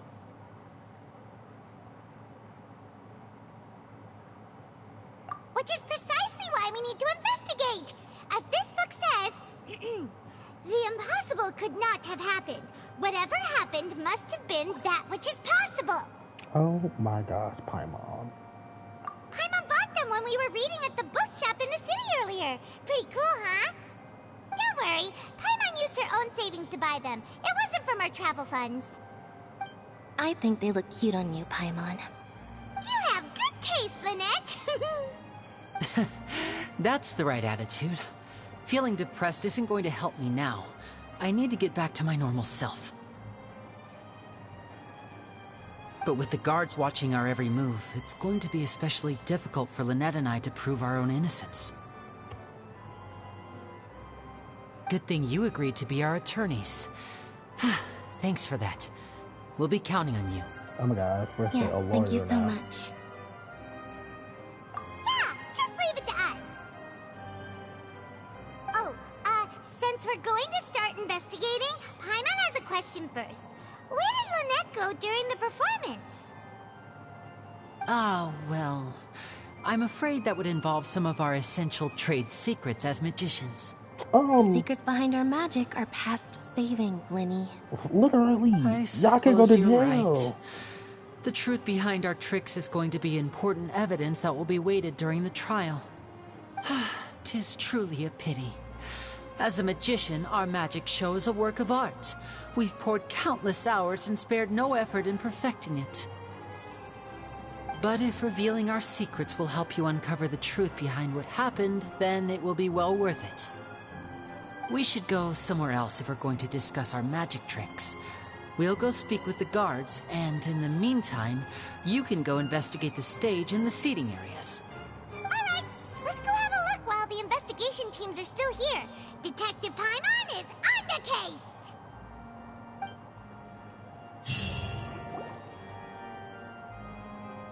Hello, officer. How's the investigation going? I see. You must be the traveler that Lady Farina mentioned. Listen, I'll be perfectly honest with you.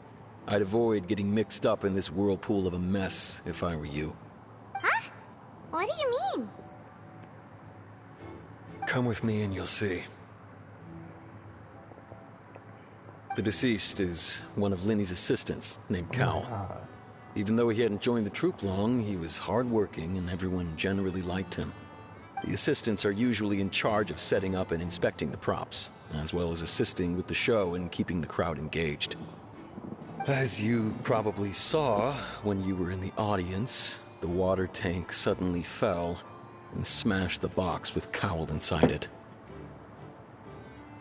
This is the real mystery. We've already searched the scene and were unable to find any traces of the girl. However, if you look carefully, the box was positioned directly under the water tank. The ropes holding the tank were then burned by the pyrotechnics on stage, causing them to snap. All these factors lining up so perfectly makes it hard to see this as a mere accident. If anything, the more logical explanation is that the whole incident was intentionally planned, and Linny is the most likely person to have access to all these areas. But he doesn't have a motive. Are you both good friends of his? Well, you can't say we're good friends, but we've known each other for a little while. Oh my god. So in just a short time, he was not only able to win your trust, but even convince you to act as his attorneys. I know there's no such thing as magic. The real trick of a magician is holding the audience in the palm of their hand. I've seen a lot of cases, and I can tell you that people are the least reliable kind of evidence. Sorry, I tend to be pretty straightforward. Just know that I'm warning you for your own good. Anyway, you may investigate the scene of the crime yourselves if you're curious. Who knows, maybe you'll be able to come up with some new evidence. You can use the case breakers to confirm your current evidence include. Oh my god, we're like actually building a case. Like, this is crazy. What is this, Danganronpa? You can check actually. Oh my god.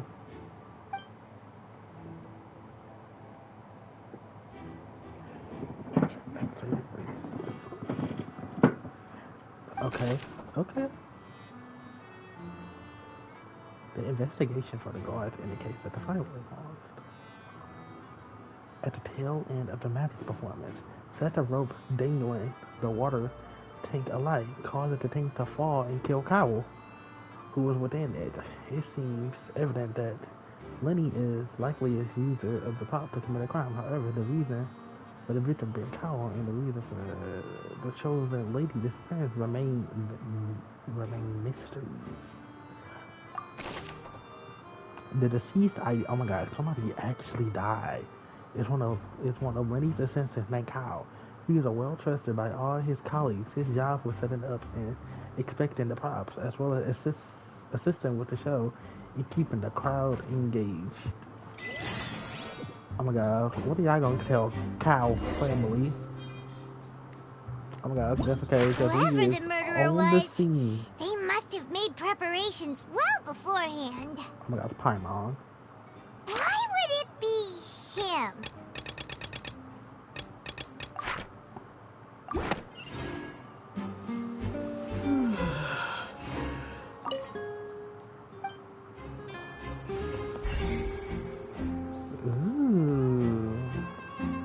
We will investigate the murder scene.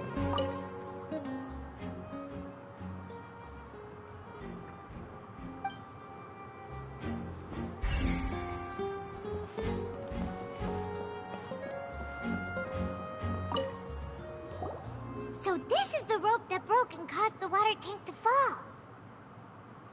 The rope looks pretty durable. How can it be burned through so quickly by fireworks? Why are you suddenly so serious, Traveler?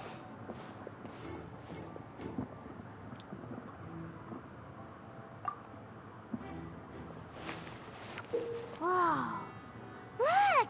This bit is made from different material! Most of it was burned away, but there's still a little bit of it left. Huh. So if a rope meant to hold something was made with that kind of material in it, then that means... Wait! Why don't you write all this down? Let's take notes! This rope was used to suspend the water tank. It slowly broke when the fireworks was being launched. On stage, the investigator has shown that the collision of the rope was snap made by flammable materials. So whoever made this rope made it to where they wanted it to snap.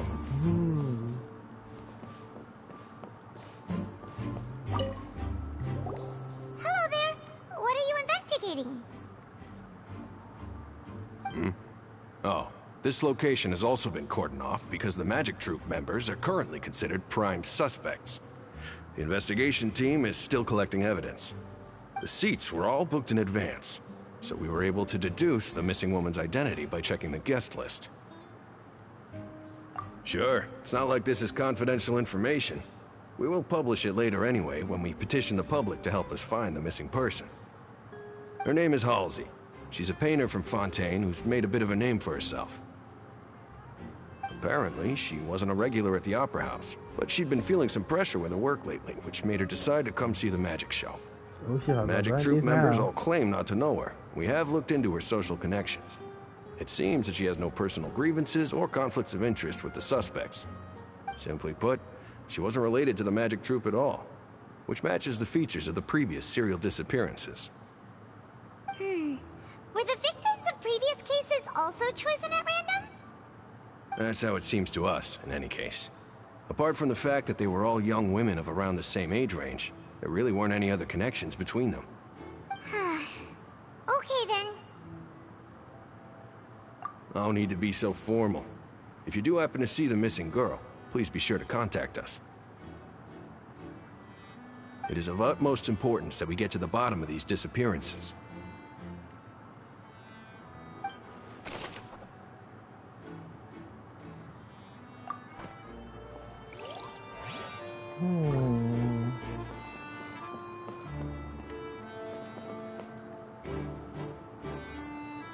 Oh, that's where she was sitting at. She was sitting all the way up.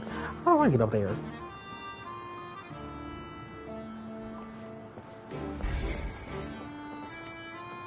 We will search this whole crime scene to get all the evidence.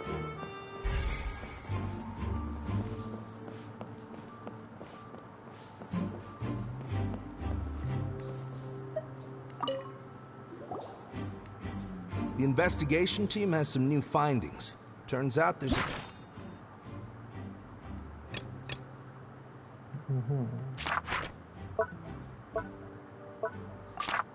an issue with the random number selector after all. See, I told you. What if the machine picked some big guy's seat? You think the murderer would have still made his move then? Sorry to interrupt, but we're helping Linny and Lynette with their side of the investigation. What were you saying about the number selector?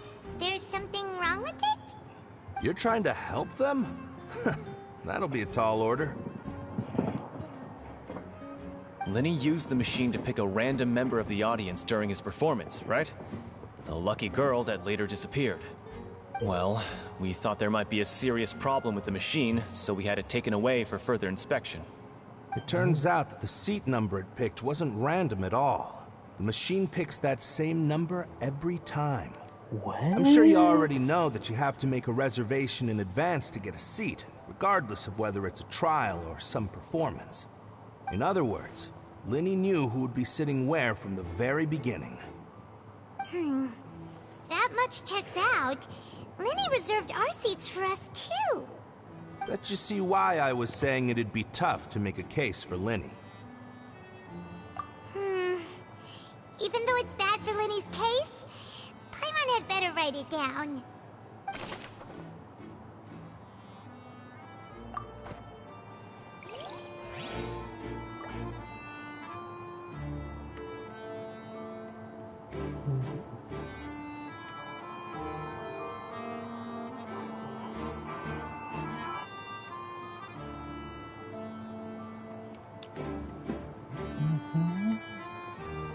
Did we investigate everything?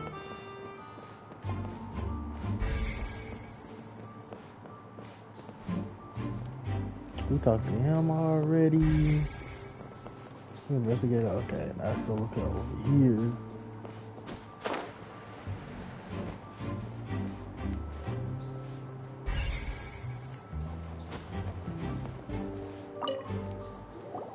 I see that you're investigating the area. Well, it just so happens that I'm interested too. If you find any new and interesting leads, be sure to share them with me, all right? We don't have too many thoughts yet.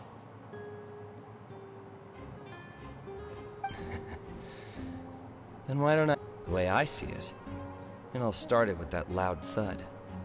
The thud? Oh, you mean the sound that happened during the countdown? Yes, exactly. It wasn't terribly loud, but I suspect that most people heard it. It's just that everyone was awaiting the results of Linny's trick with bated breath, so no one paid it much mind. But now that the incident has happened, the thud has become an important clue. That makes sense. So, what do you make of it? I'm of the opinion that it may have been the sound of Linny's accomplice. Lynette, perhaps. Jumping atop the water tank, or something like that. And when the pyrotechnics went off, she cut the rope, sending the water tank crashing down. But wasn't the noise we heard too loud for that? Perhaps the balance wasn't right, leading to a particularly rough landing. Oh, that's true. I suppose I must reconsider. Yes, you need to rethink. That does remind Paimon, though. What was with that sound?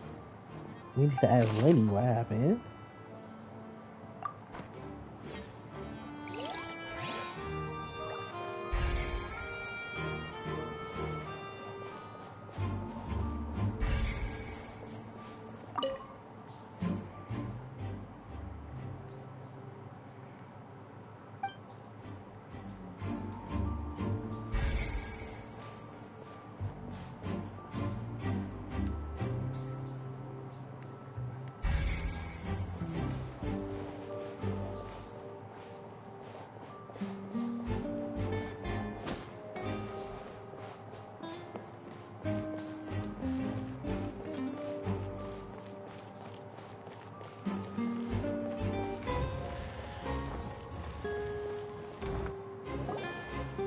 You! Yes, both of you! Over here! I've been keeping an eye on you for a while now. Who is this? You mean us? That's right. If I'm not mistaken, you're also among those who wish to cut down the thorns and pursue the truth. No? And by the looks of it, you're not from Fontaine. Well, you're right on the moor about that one, but who are you?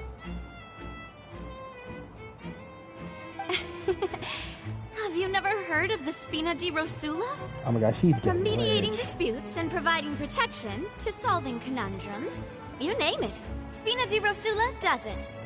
And I, Navia, have the honor of being its renowned president. Navia?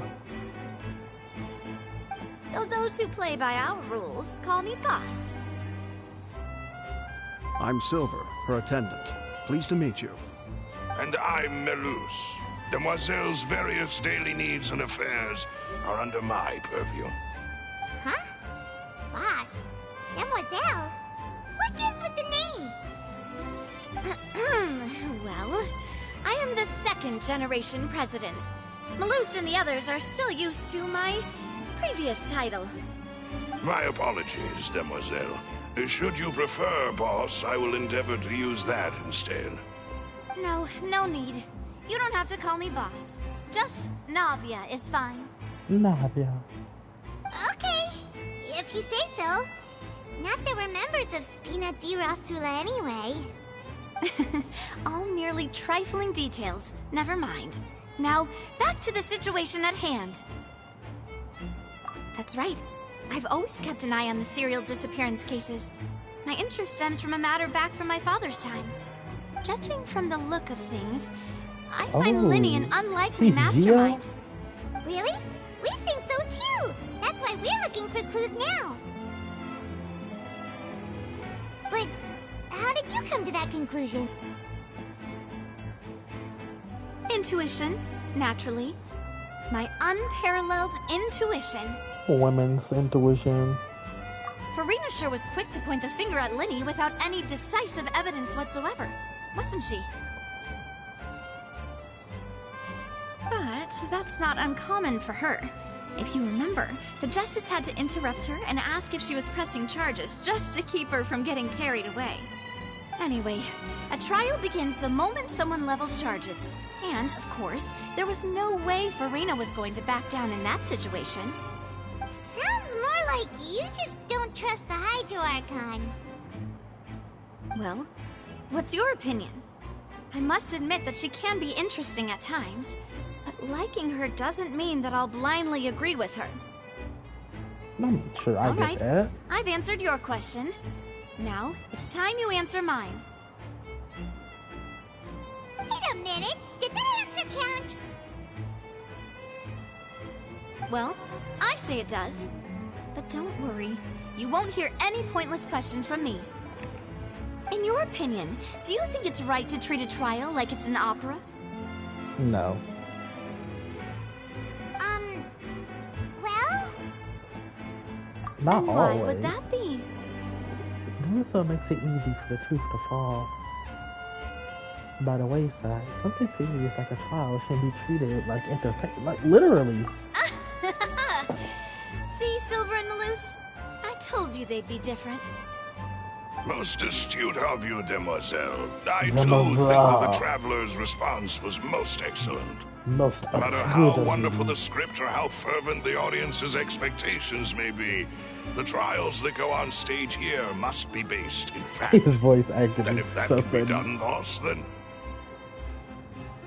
All right, that's quite enough, Melus. Anyway, I like your answer. You pass with flying colors.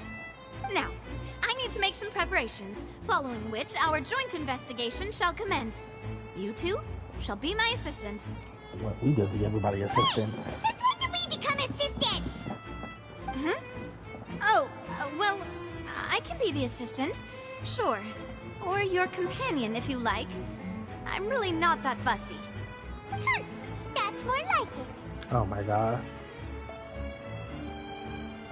Far be it from me to brag, but I believe that Demoiselle's intuition will be instrumental in uncovering the truth. You wish to save a friend from false accusations, and we wish to unravel the disappearances. In this sense, our goals are aligned. You have a point. Huh. You're quite the talker, aren't you, mister? And what about you over there? What do you think? You seem like you've got something on your mind. I have nothing to add.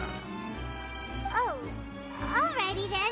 Silver is like, I am just here to protect the lady, We'll be and that's making some it. preparations first.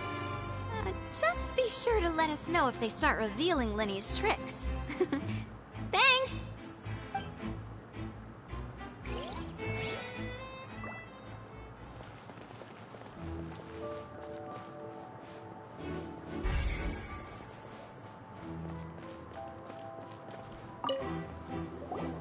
Sorry, but no one can freely enter or exit the Opera House at the moment. If you wish to leave, you must register your identity with us first. We are attorneys. No, we're not leaving. We're representing Linny and Lynette as attorneys, so we're investigating the case. Were you always guarding this entrance? Yes, after the Chief Justice gave the order, everyone coming in or out must undergo a strict inspection. So, the missing girl couldn't have left from here. At least, not from that point on. I doubt there was much opportunity then, either. How can you be so sure, Well, because I was in charge of security near the entrance at that time. I couldn't see Linny's performance from here, which was quite a shame. Just my luck. But still, I did not abandon my post, and I stayed put no matter how loud the applause was. If someone had so much as even approached the door, I would have noticed it, let alone if they had tried to leave. We Melusines are good at that sort of thing, you know. So, it's safe to say the girl couldn't have left through here. Alright, thank you for your help. This will be useful info.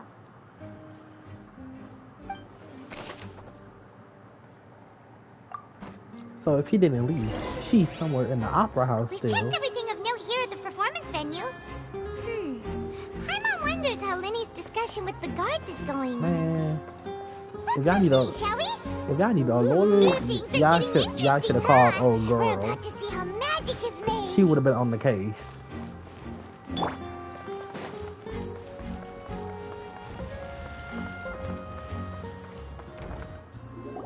Understood. Then I will be going with you. Just so you're aware, I will be monitoring your actions and making notes as necessary. Very good. Thanks for being so agreeable. I'd pull a rose out of my hat as a gift for you if I could. You may spare the pleasantries. I'm just doing my job. You've arrived. Who's this? Me? I'm Spina di Rosula's guardian angel. If you've got a problem, I've got the firepower. Yes, girl. Sorry, I got a little carried away there. Call me Navia. I'm a partner of theirs, and will be helping investigate this whole situation. And these are my companions. Would you mind if they join as well? Fine by me. Oh, new helpers? I would be most grateful. Well, let's just say we're tagging along. It's not every day you get to see the secrets behind magic performed on such a large scale. I appreciate your kind interest. Come with me. We'll be heading below stage. Huh? Below stage? Yes, a world of secrets is hidden beneath this magic box, prepared specifically for this switcheroo trick. But before I reveal everything, you should have a look first. Notice anything strange here?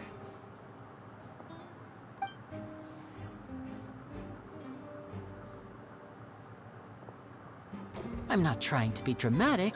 Remembering the details of a trick will help you understand the methods used to perform it more easily. Huh.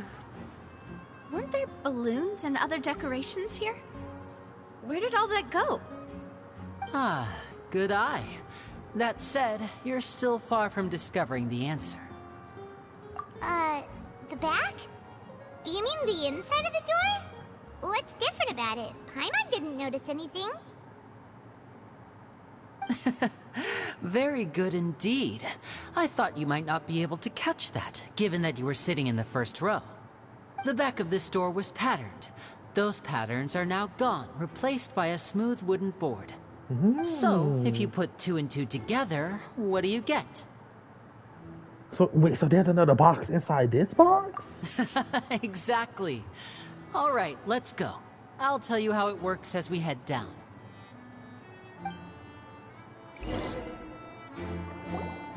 Oh, so there was a passageway under the magic box! Oh. I knew you'd figure out most of it as soon as you saw this place. The 2 magic boxes are positioned right above the 2 entrances of the tunnel. See this flatbed trolley? The box with the lucky audience member in it would be shuttled over to the other side using the trolley. This trolley can raise and lower and even rotate, ensuring that the box will face in the right direction. I see. So that's the purpose of the box inside another box. Precisely. The inner box would descend after the audience member was put inside and be moved along the trolley, all while the outer box would remain on stage as if nothing had ever changed. So that's how you did it! Once the box was lowered, the trolley would store some energy through this device here, with which it would complete the rest of the steps. The audience member would only be able to feel some slight movements in the dark, and by the time she walked out, she would already be back on stage. Right! You were talking that whole time, and you even came out for a moment near the end! Ah, yes. A phonograph operated by Lynette was used to achieve that effect.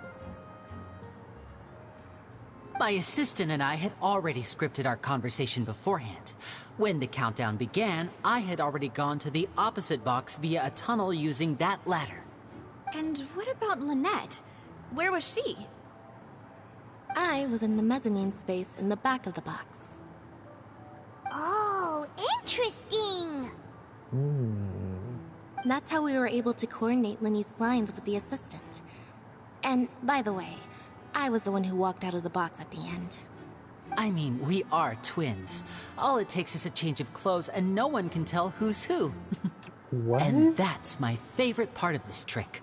Only Lynette and I can perform it. So that's how it all But you're worked! taller than her. Wow! Every detail you revealed was more amazing than the last! Lynette would briefly walk out of the box and then go back in, jumping into the tunnel and escaping before the box on the trolley could finish ascending. And then I walk out of the other box in the audience area, and the trick would be complete. The operative word here being would. But as you saw, Cal was in the box, not our audience member. She, on the other hand, mysteriously vanished. We really don't know how that happened. If not for that interlude, this would have been an astonishing trick. I probably never would have figured out how you pulled it off. And yet, to think that someone was able to use this magic trick to commit a crime. Could we have a look around? I think we can come up with some more leads. This is the scene of the crime, so Linny and Lynette are not permitted to stay here. I'll escort them back up. Yes, of course. No need to be so strict now. I won't disappear into thin air, you know. Thanks, everyone. We're counting on you.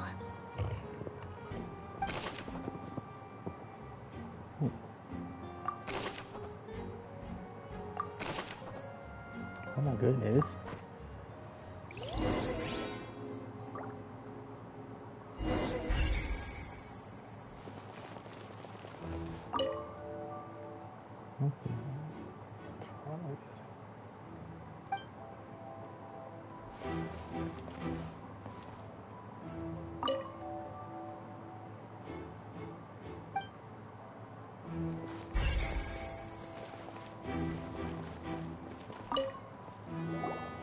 The floor is wet. Please be careful not to slip. Speaking of which, why would there be water here? Oh! Paimon knows! It's one of those...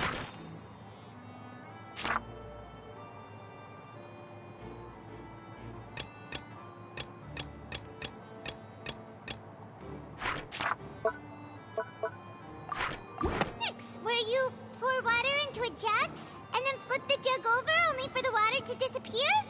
And here's a broken vase. Huh. Did the trolley knock it down while moving? That can't be. The trolley moves along tracks from start to finish. It couldn't have hit the vase at this distance. Let's note this down too and think about it later.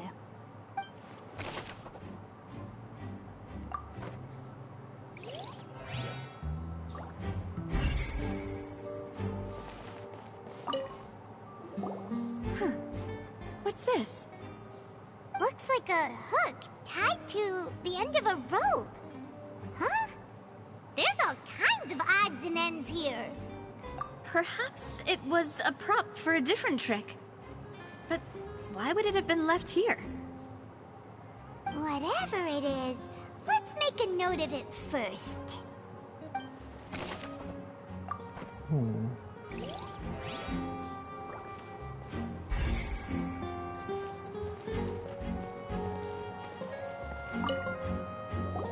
Oh, these are the clothes that the lady chosen from the audience was wearing, right? Oh. Her clothes are here, but she's nowhere to be found. Oh my god. Right. And do you really need to do that if you're kidnapping them? Ugh, this is so confusing. Paimon doesn't want to be a detective anymore.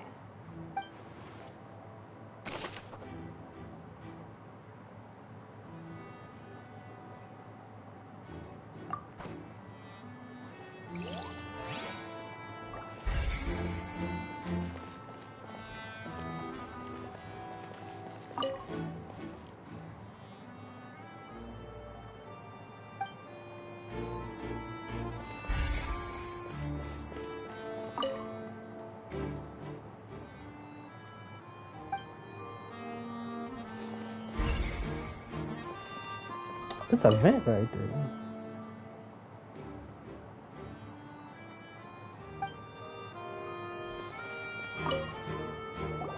What is this place? It seems someone could fit through here. Could this have been the suspect's escape route? Alone, perhaps. But if they had to pull another person with them, the space would be too narrow. But there are no other ways in or out of here.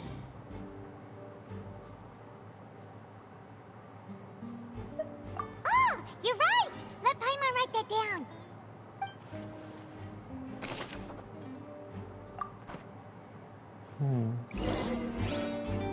Seems we're just about done investigating down here. Yes, let's head back up.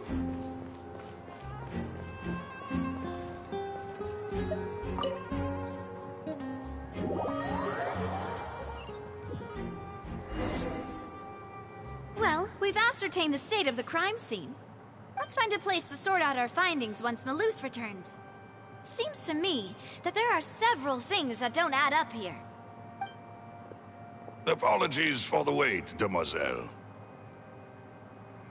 So, what did the guards say? Did the criminal escape through the vent? They believe the odds of that are very low, since the vent leads to the Opera House's basement. The guards have checked the area carefully. No one left through the basement during the performance or after the incident, and no one was found hiding there. So the tunnels become like a secret chamber then! You know, like the kind you usually see in novels! The plot thickens. Halsey's disappearance and Cowell's death are both quite inexplicable. No wonder Farina was so confident in her accusation. All the current evidence points toward Linny and Lynette. In other words, the charges are very likely to be upheld unless we make some considerable progress. Charges and then trial. So if the charges are upheld, they'll announce a sentence? That's right. This is how a trial goes in the Opera House. During the proceedings, the Chief Justice and the oratrice will hear statements from both sides. That's right. This is how indemnitium is produced. The statements from both sides, the defenses from attorneys, witness testimonies, and even the audience's emotions will all be projected on the oratrice. To put it simply, it's as if the oratrice has its own will, and is a judge in its own right. This also precludes any kind of favoritism on the part of the Chief Justice.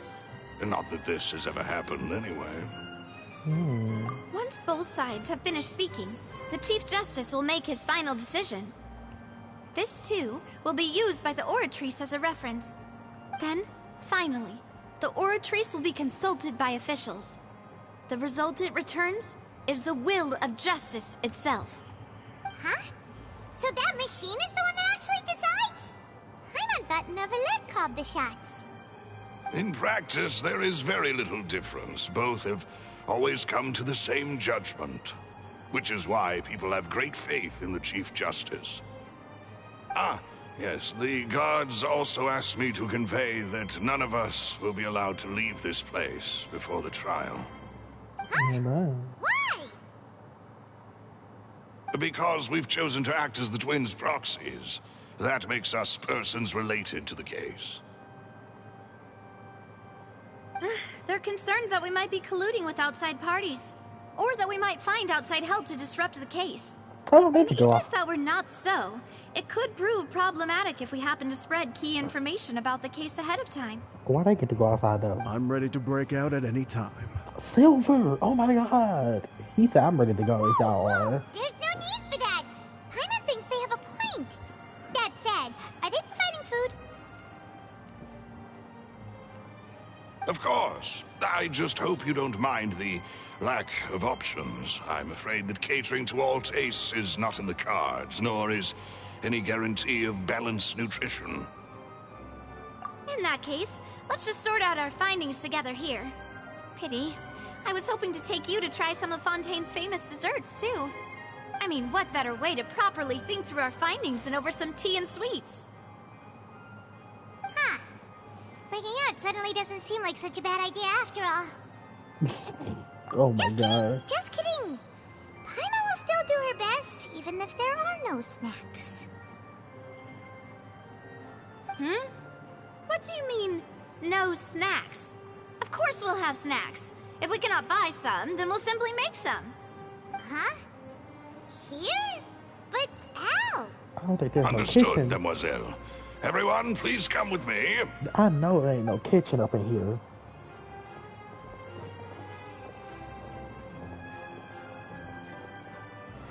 Wait, you're carrying a portable stove with you? Oh my god. He has a Yes, portable I must be stove? prepared to meet the demoiselle's baking needs whenever the fancy strikes her. Oh my goodness. I have eggs, sugar, and almonds at the ready. Y'all just carry all this with y'all wherever y'all go? Good work, you two. Then I'll get to it. Please sit tight for a moment. You'll get to taste my awesome snacks soon enough. These three are quite the interesting group. They always prepared though. And Paimon thought it smelled good while it was still in the oven. Ooh, that looks It's even good. better now. Paimon can't stop drooling. Oh my god, Paimon, From the way contain you had yourself. these two guys carrying all that stuff around, Paimon thought you'd have them do more during the baking process. But you ended up doing the entire thing by yourself. Beating the egg whites, grinding almonds, everything. I was applauding. And I was giving encouraging smiles. Encouraging smiles. Paimon was just thinking, aren't you worried about getting your fancy dress dirty beating egg whites and baking like this? She probably got a change of Well, I wardrobe don't with think her. it's carved in stone anywhere that fancy ladies can only read books, sip tea, ride horses, and play the piano. I just really enjoy making snacks. Don't underestimate beating egg whites, by the way. It's a real arm workout. You also need to beat them to just the right consistency, or your macarons will crack. Macarons. Give these a try. Fresh out of the oven. There's 3 for each of us. Only 3? Paimon, why are you being so greedy? Well, eating too many sweet treats might send all that sugar to your head. You wouldn't be able to think clearly about the case on a sugar rush, would you? Tea is ready to be served as well. This is Demoiselle's favorite, strong black tea with a floral fragrance that clears the mind and lifts the spirit. No need for concern. I'm merely doing as I should.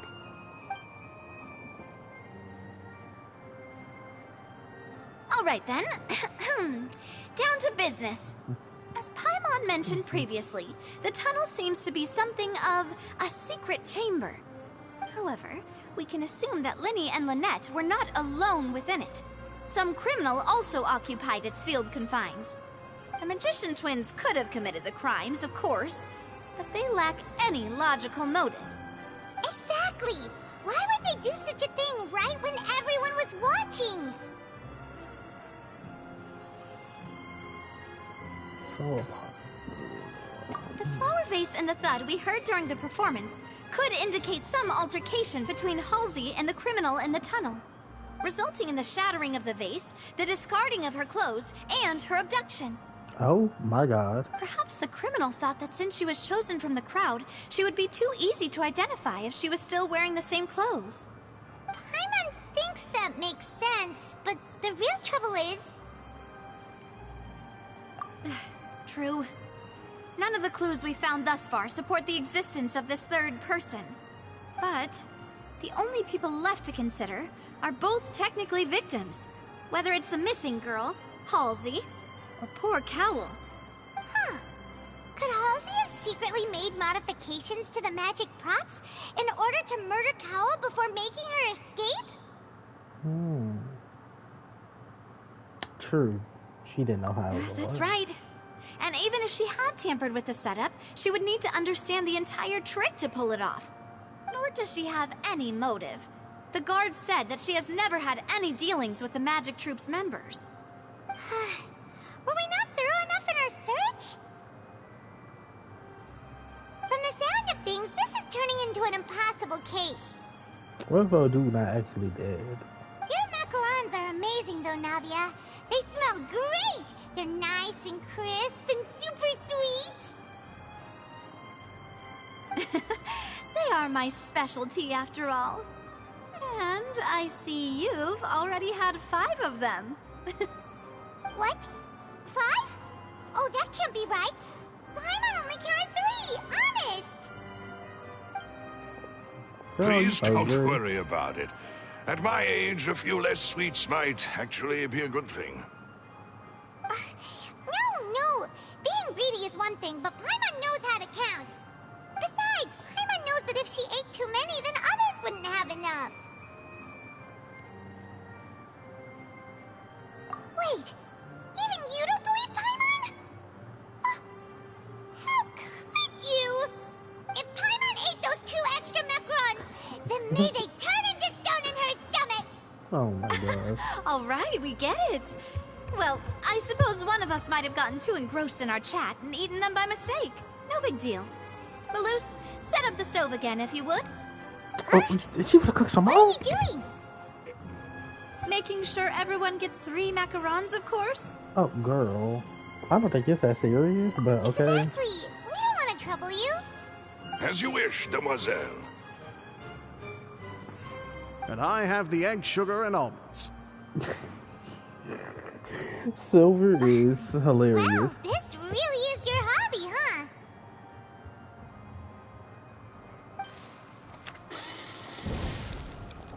Oh my god. Well, that's it for snack time. I'm going to have another look around the area. I don't know what we're looking for yet, but we've still got some time. As attorneys, I suggest the 2 of you think the case over again. It would be awkward if you got all tongue-tied on stage during the trial. Alright, thanks for your help, and for the snacks. It was nothing. A small task for the Spina di Rosula. Silver, Malus, it's time to go. I'll be back if I find anything new.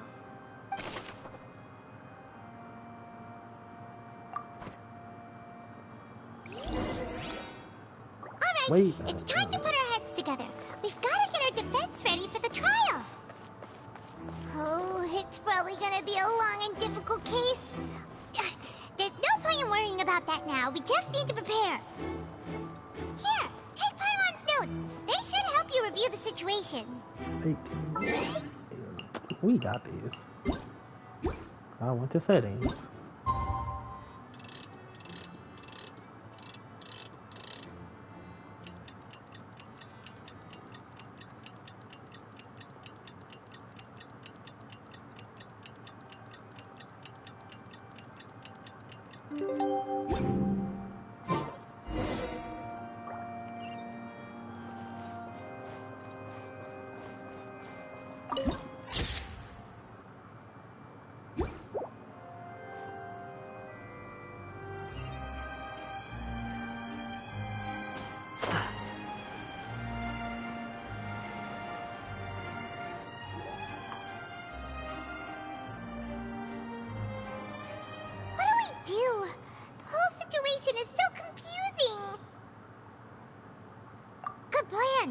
Impossible things don't just happen. We'll get to the truth one way or another. Just relax. Even if everyone else suspects Lenny and Lynette, at least we will be supporting them from the stands. Besides, I doubt Farina understands any more about what happened than we do. Ooh, not her calling her out. Thanks, Navia. Well, we'll be going then. Best of luck to you.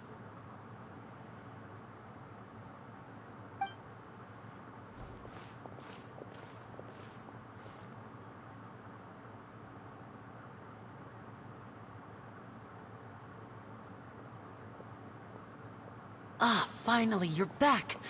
Well, how did your investigation go? To be honest, you might be disappointed. No. We're already very grateful that you were willing to help. Well now, don't you all look disappointed. Don't tell me that your investigation came up empty-handed. That was to be expected, of course.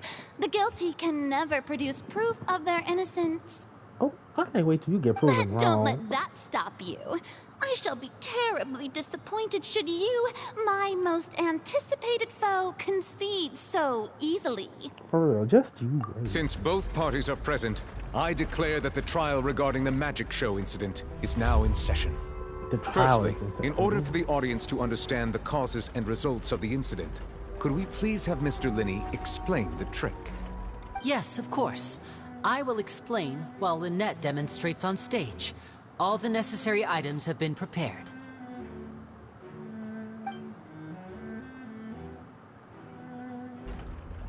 Thank you, Mr. Linney.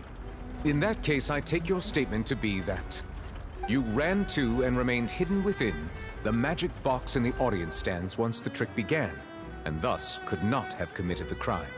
Is this correct? Yes, that's correct, Your Honor. In that case, I call upon the prosecution.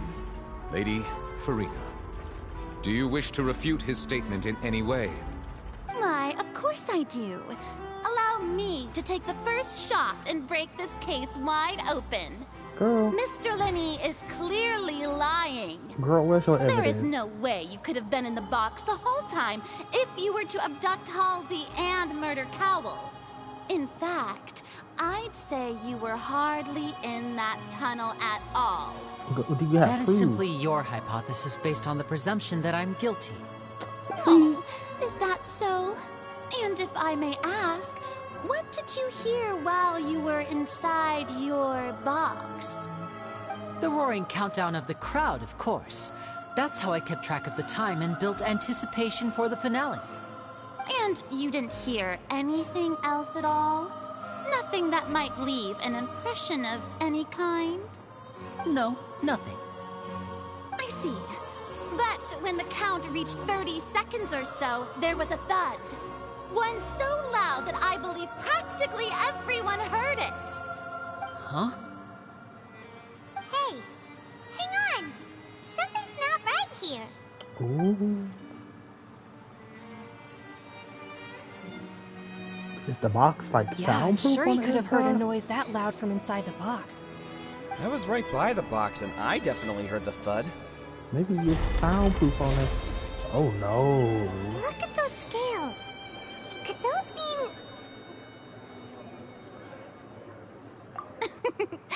Well then, ladies and gentlemen, allow me to use the words of the magician himself. You never know what can happen in the blink of an eye. Indeed, it seems his alibi can also collapse in the blink of an eye.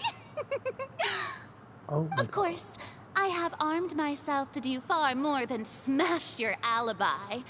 Confidence cannot go unfounded, and my foundations are rock solid. Tell me, aren't you and Lynette actually from the House of the Hearth?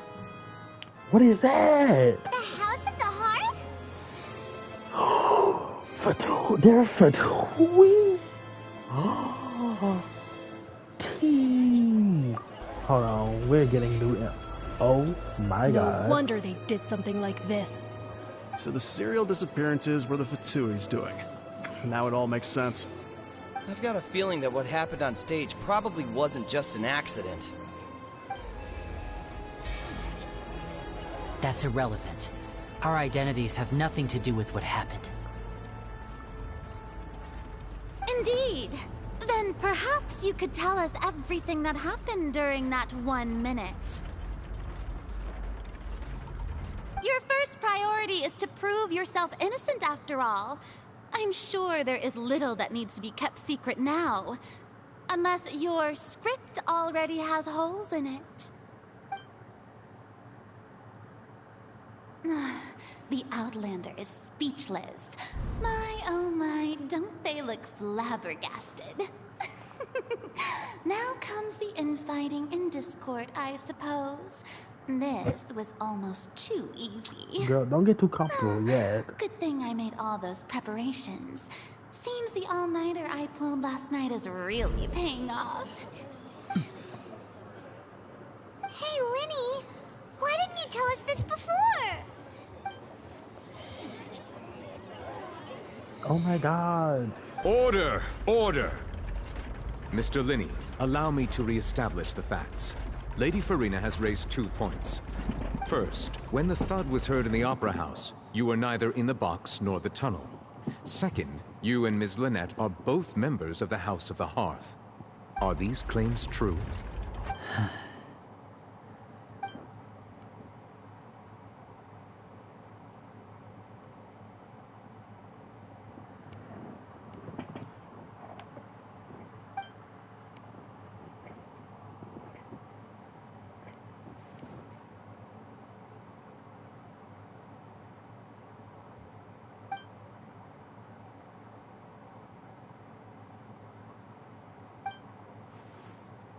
Please answer my question, Mr. Linney.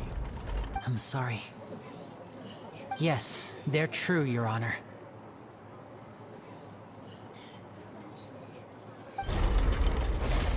Ooh. I knew it! Girl, you didn't know Well, nothing. that's it. We might as well move on to the sentencing already. What should we do now? Granted.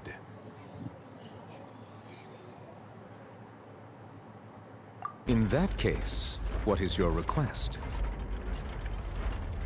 Is that really necessary? They're already as good as guilty. No. The defendant deceived their own attorneys. What is there left to discuss? Order! Order, I say! Oh my god. Your request is reasonable, and This we is shall so adjourn. good. This trial will reconvene in 1 hour. Okay, we're taking a break. So you would stick to Mr. Linney's defense even after knowing what you do now? You certainly have more professionalism than I thought. In that case, my dear audience, let's allow the joy of victory to steep for a little while longer. Girl, you're being too dramatic. Y'all haven't claimed. Oh my god.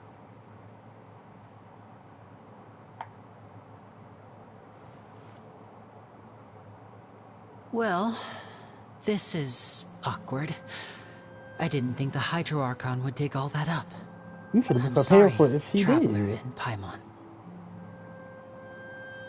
Yeah, sorry. Paimon doesn't know where to start. We trusted you two. We based our entire reasoning on the assumption that you weren't bad guys. Not to set the wrong tone or anything, but Paimon's really mad! I'm very sorry. I know you're angry, and reasonably so, but please, let me explain. I know you've clashed with the Fatui several times before. I wouldn't be surprised if just hearing the word is enough to make you upset. But our organization is very, very large, and the Harbingers have very different personalities and goals. Right now, we want to save people. As many as we can. That's right. I'm sure we're on the same page when it comes to this nation and the disaster that its people might face. I knew if it weren't for our respective identities, we could become good friends. That's why I didn't wish to flat out lie to you, but chose to hide some details instead. The truth is very important, but being completely transparent about everything would see us spending more effort than we need to. Right. So, you be the judge. Heck, if I were you, I fear that I'd even struggle to trust me at this point. You met a Fatus who works as a magician, a trickster by trade. All by coincidence, too. But still, I'm asking you to trust me. I am no criminal. At least, not in this case. Sorry. Please forgive us. Oh my gosh, I can't believe there was a Fatui. Say that, but...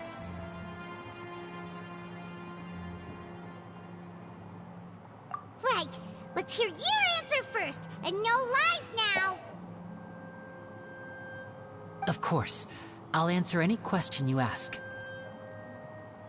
We've been trying to find out how the Oratrice operates. We want to know why it has a consciousness. Why can it deliver sentences accurately? During our investigations, we learned that the machine's core is beneath it.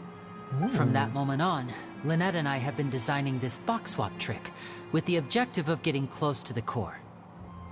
Is that why you needed a whole minute? That's right.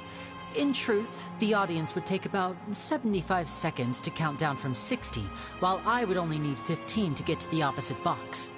So, after jumping into the tunnel, I accessed the Opera House basement via the vent, and went to investigate the room in which the core is stored.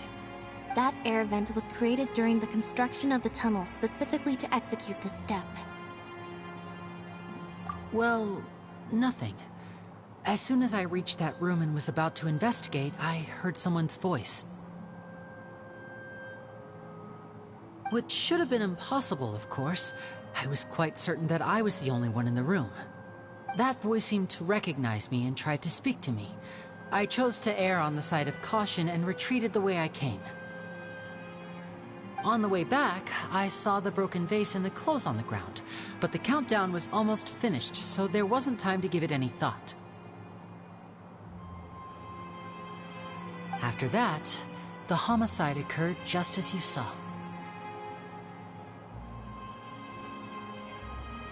Well, that explains why you didn't hear the thud. Because of that prophecy I told you about, of course. We must know all we can about this nation's secrets in order to deal with that prophesized crisis.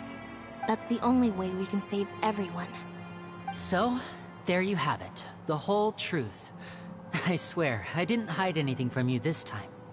It was never my wish to proceed under this cloud of mistrust either. But, like I said earlier, you can be the judge. If you want to leave because you don't trust the Fatui, there's nothing I can do to stop you. Well, Traveler, you decide. Paimon will follow your lead however you choose.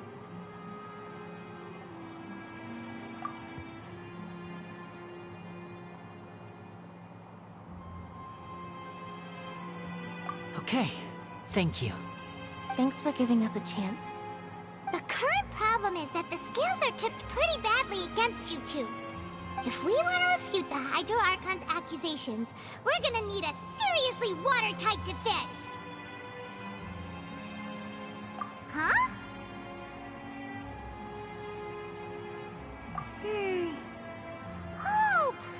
think she gets what you mean?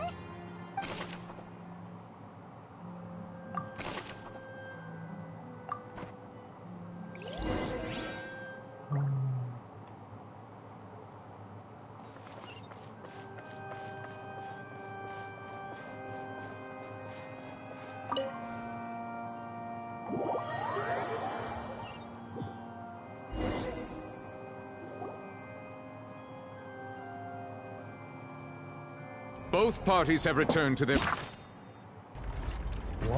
positions. Let us continue the trial. When last we left off, Mr. Linney acknowledged the new evidence presented by Lady Farina as fact. Therefore, Lady Farina may continue stating her reconstruction of the events. That took long enough. Now then, if everyone would lend me their attention. At this stage, let's revisit that scene from Linney's perspective.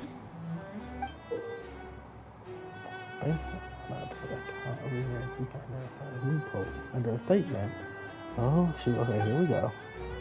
Use evidence includes obtained during the investigations with food. Okay.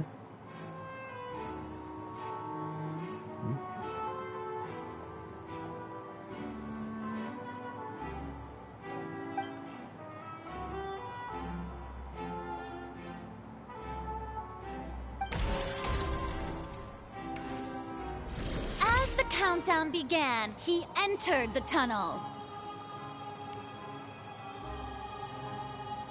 When the flatbed trolley passed, he opened the box and got into an altercation with Halsey, which caused the loud thud. He did not realize that the sound could be heard by everyone in the opera house, which is why he claimed earlier that he could not hear the sound. Finally, he used the vase to knock her out, before making her change clothes to prevent others from recognizing her. Oh my god. At this time, Cowell arrived in the tunnel, having heard that strange noise, and caught Linney red-handed. But Cowell never went down there. So Linney proceeded to knock him out too before stuffing him into that box. Afterward, Linney passed the unconscious Halsey to his accomplice through the magic box in the audience stands, before operating the devices such that Cowell's death would be ruled an accident. And there you have it. That's the truth behind what happened. Does the defendant's side have any objections to Lady Farina's description of the events? The key to refuting Lady Farina is the order of events, what Linney experienced, and what he saw.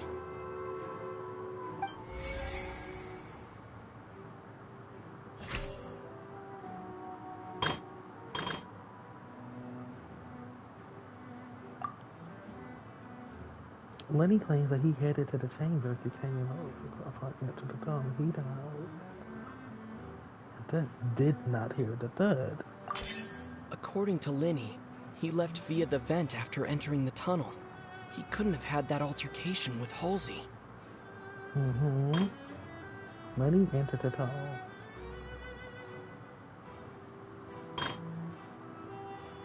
Lenny kidnapped.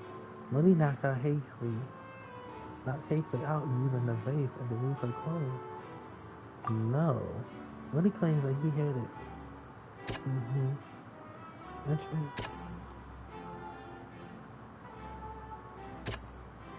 What was the opera house?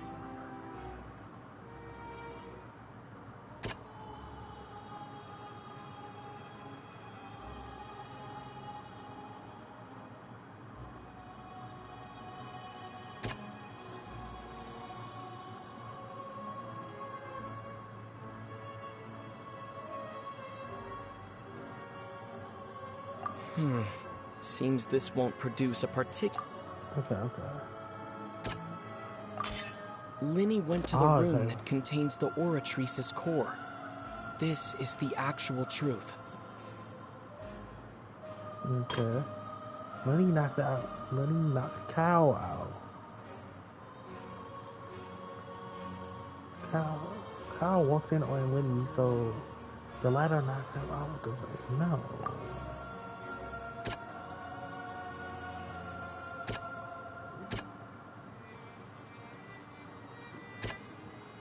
Strange sound during the switching.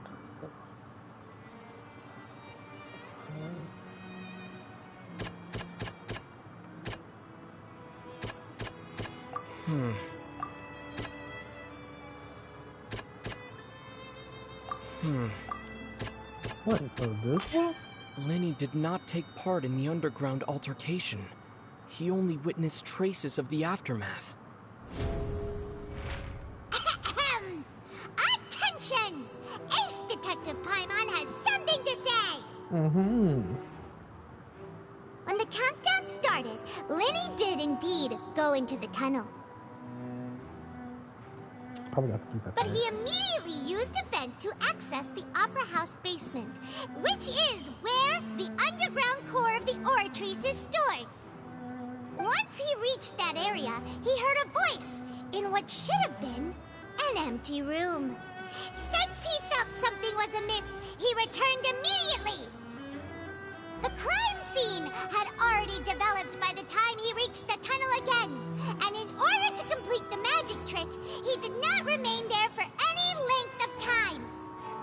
Finally, he reached the surface, and that was when the accident happened from his point of view. Therefore, he's innocent!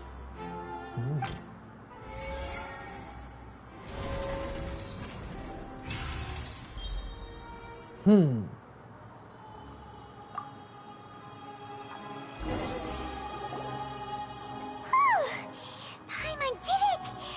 Paimon actually managed to say all that! Wasn't it awesome?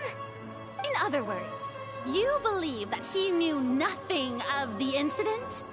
That's right! My reasoning?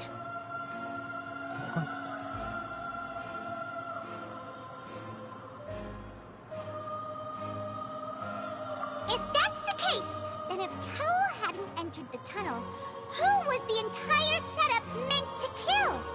Assuming that what you say is true, Lenny only needed to kidnap the young girl to cause a new disappearance case. What would the point of killing someone on stage be? Oh, they have a point.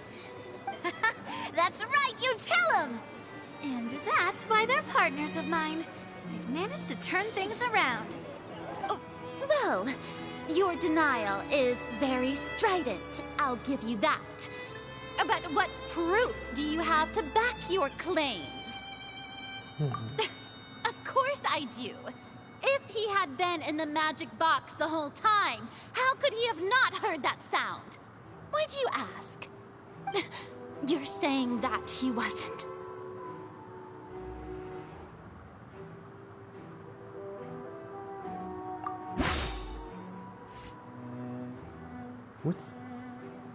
Which is the evidence that Lenny wasn't in the tunnel when the crime took place? Oh wait. No.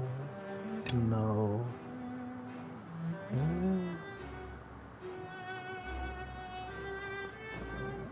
No.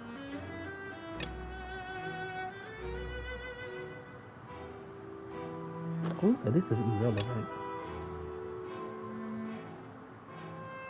Irrelevant.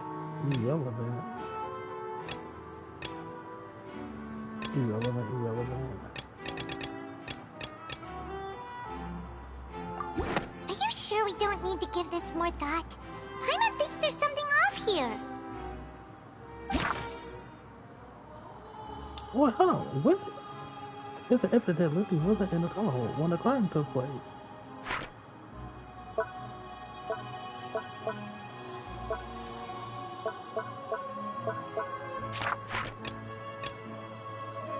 Irrelevant.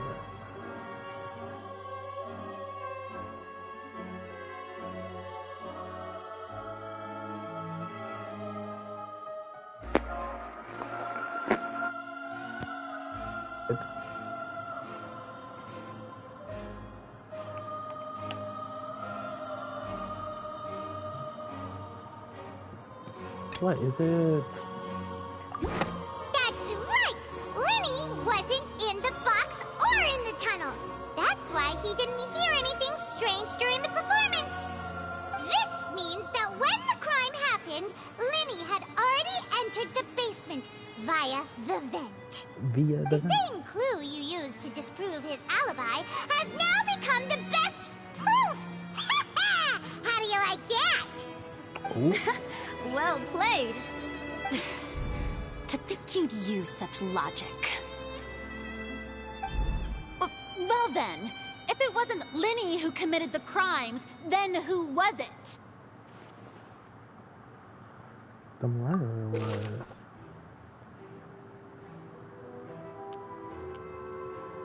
Wait, do we actually know who the murderer was?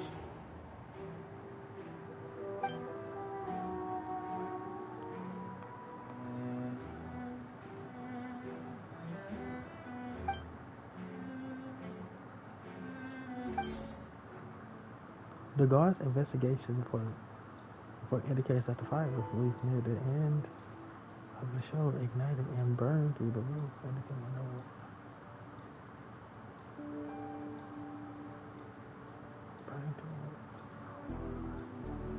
This goes on.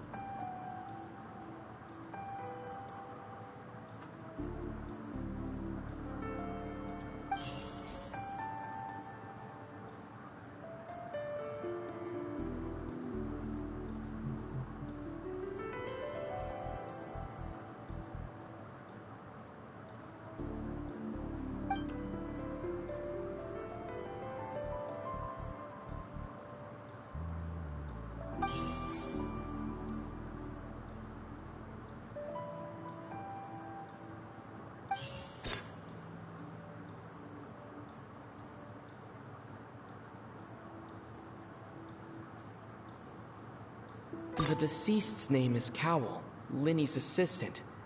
He would have been able to tamper with the equipment.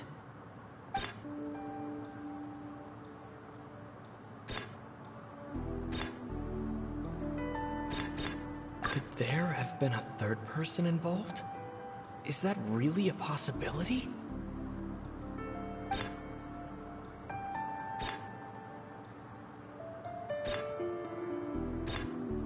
Halsey is the missing person and an ordinary audience member. Or did she have her own scheme all along? The deceased's name is Cowell, Lenny's assistant. Oh, I knew it! Huh? That can't be right. Are you serious? The killer was, in fact, I knew it. the deceased!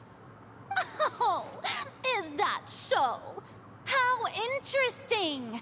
Let's hear your reasoning then. What I must do next is recreate the truth.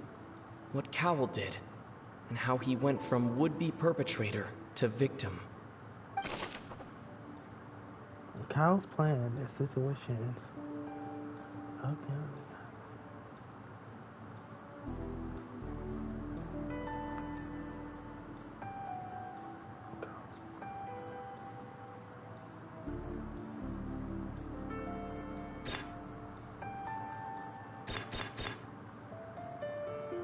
No one entered or left the Opera House through its entrances.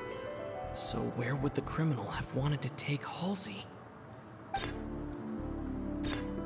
The deceased's name is Cowell, Lenny's assistant. The sound we heard may have come from a clash between the missing Halsey and the criminal. It would have been tough for both people to fit into that vent. They would likely have bumped into Lenny as well.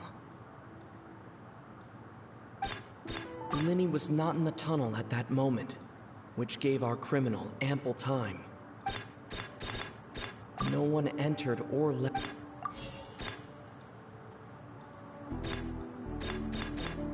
The sound we heard may have come from...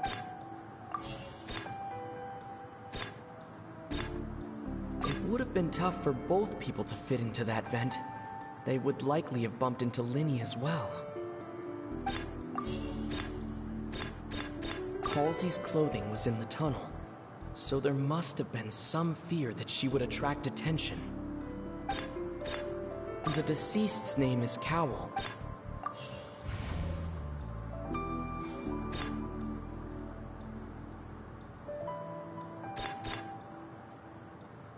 It would have been tough for both people to fit into that vent. The deceased's name is Cowell, Linny's assistant. He would have been able to...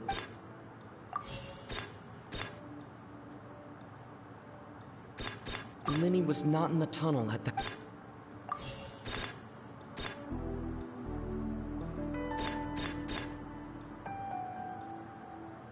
Oh wait, where did the missing... No one entered or left the Opera House through its entrances. So where would the criminal have wanted to take Halsey? It would have been tough for both people to fit into that vent. No one entered or left...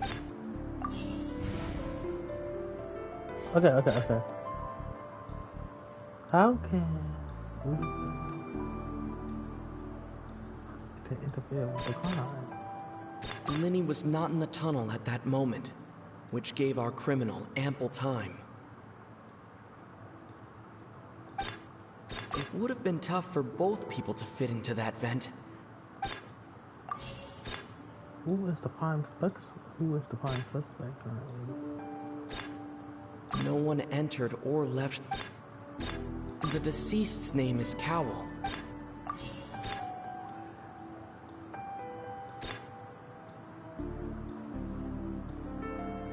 Wait. It would have been tough for both people. Halsey's clothing was in the tunnel, so there must have been some feet. Oh, dang it. I almost got it. Linny was not in the tunnel at that moment.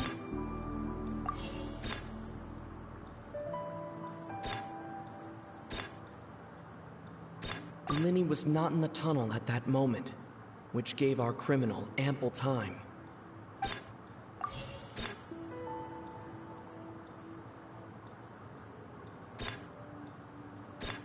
Linny was not in the tunnel at that moment. It would have been tough for both people to...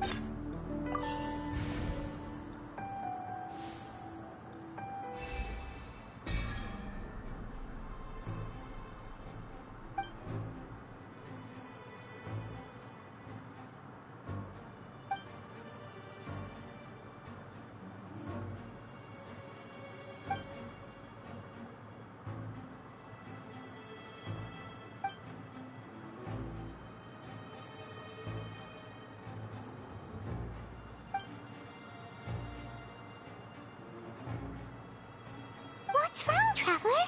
Are you still having trouble figuring things out?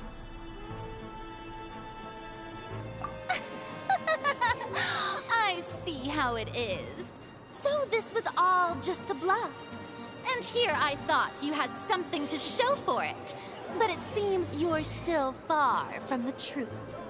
Look, since we're at a dead end, why not consider a different track? Just like the trick as it transpired, the end result must have been utterly different from the magician's initial design. If only we knew how Halsey disappeared. Well, that would be nice, but the tunnel only has 3 exits, and none of them seem very likely. And it's not like this is a magic trick where you can just make a real live person disappear. You know, like you did from that water tank, Lynette.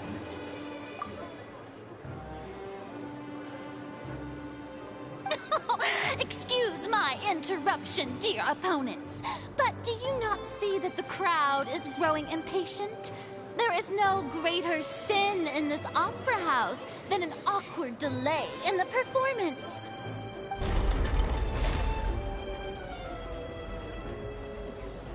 If the defense is unable to make further effective arguments, we will move on to the next stage of the trial. Hold on a second, okay? Linny was not in the tunnel at that moment, which gave our criminal ample time. The sound we heard may have come from a clash between the missing Halsey and the criminal.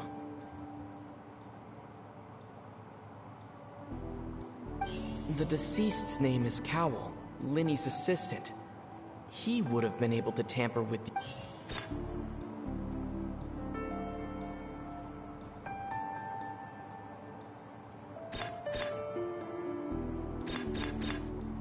The vase was not broken by chance. It was used to cover important evidence. The water.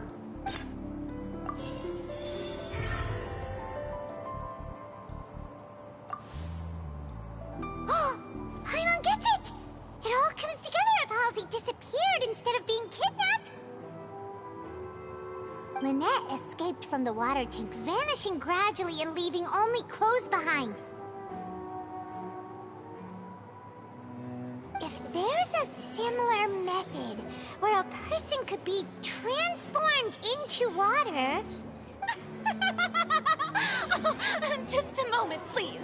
I do hope you know how preposterous you sound at the moment. How could a person ever be transformed into water? This is reality we're talking about here, not some magic trick. Must we really?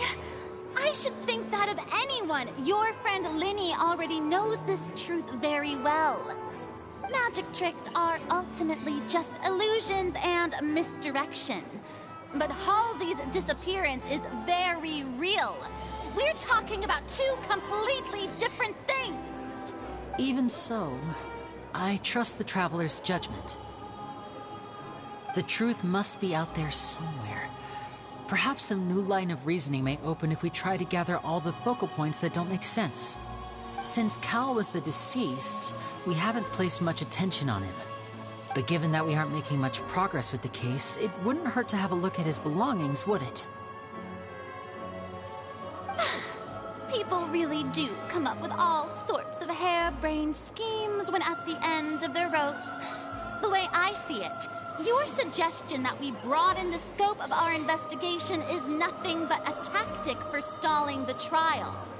Nevertheless, I believe that this is a reasonable request on the part of an attorney.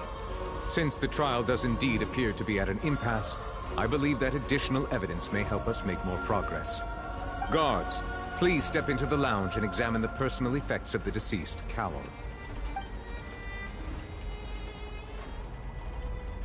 We are still examining the items, but we have already made critical progress that we feel must be shared with everyone post-haste.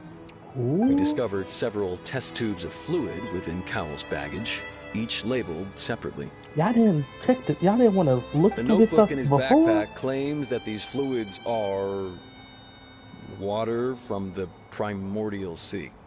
The primordial sea? The note's contents also indicate that Cowell belonged to an organization that sells illegal drugs and that he had an accomplice.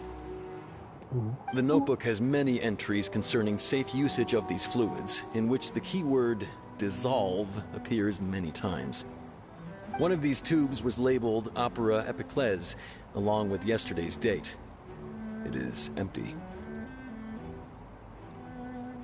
The notes also state that these dissolution properties work exclusively on people from Fontaine. It's likely that Halsey was chosen as some sort of test subject. As such, we believe that the defense's hypothesis is, in fact, supported by sufficient evidence. You've got to be kidding! People dissolving into water? Could something so ridiculous actually be true? Wait a moment. This reminds me of a certain prophecy, but it's just a coincidence, isn't it? Huh. If people can become water, does that mean that the water tank's real use was as a means to hide water stains? And if Cowell was targeting that girl... Wait just a minute. Could that mean... You two, with me, quick! Demoiselle, wait! What about your partners? Let's go. Just trust me. Ooh, Nadia, what's going on? Order! Oh, It is shoot. undeniable that further examination of the deceased's personal effects has yielded He pulled some the surprising cane results. But we cannot yet verify the veracity of these clues. Still, let us assume that these clues are indeed authentic. albeit with the understanding that Ms. Halsey has yet to be found. Guards, please continue examining the items along these lines. Mr. Linney, it appears your hypothesis is supported by the evidence, so please continue speaking. Of course. Thank you, Your Honor. If we uphold this hypothesis, I believe that many of this case's seemingly unrelated clues can be connected together. Right! Like the metal hook! That one didn't make sense at all. Let's think about this. Cowell's methods must have something to do with that water from the primordial sea.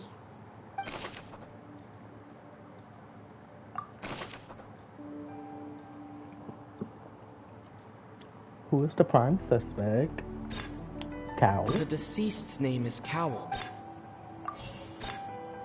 What item did the culprit use to control the timing of the dissolution? The water from the primordial sea should already have been prepped before Halsey entered. Oh shoot, wait. No, go back, go. Oh, dang it.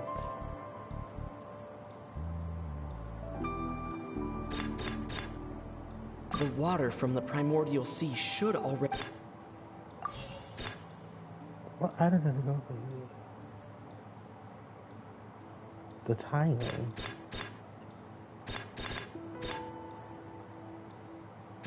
Now it seems like the hook rope was not meant for another magic trick, but was instead some form of triggering mechanism. The rope that held the water tank up was lit by the fireworks and snapped. As such, the focus here is on the water and not the tank. Lynette was in the magic box on stage the entire time. Did she have something to do with this? I remember there was something else within the inner layer of that box.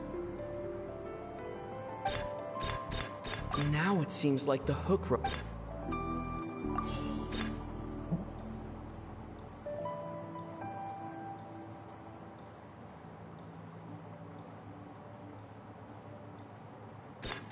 I remember there was something else within the inner... Let's go.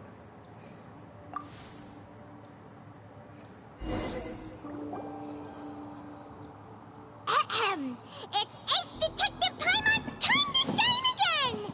In the original plan, Cowell would tamper with the water tank rope and the number selector securing his target.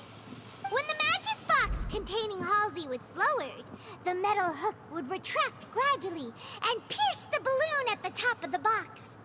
When the balloon attached to the box popped, the water from the primordial seed inside it would pour down and dissolve Halsey. Afterward, Cowell would enter the tunnel and break the flower vase to conceal the water inside the tunnel, with the remaining evidence being covered up by the water tank on stage. But he encountered something unexpected in the tunnel and wound up being fatally hit by the same water tank he meant to use to cover his tracks.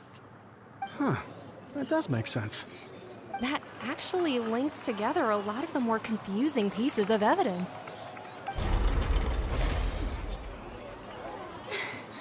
Oh dear, what do I do? Even I think they sound convincing now.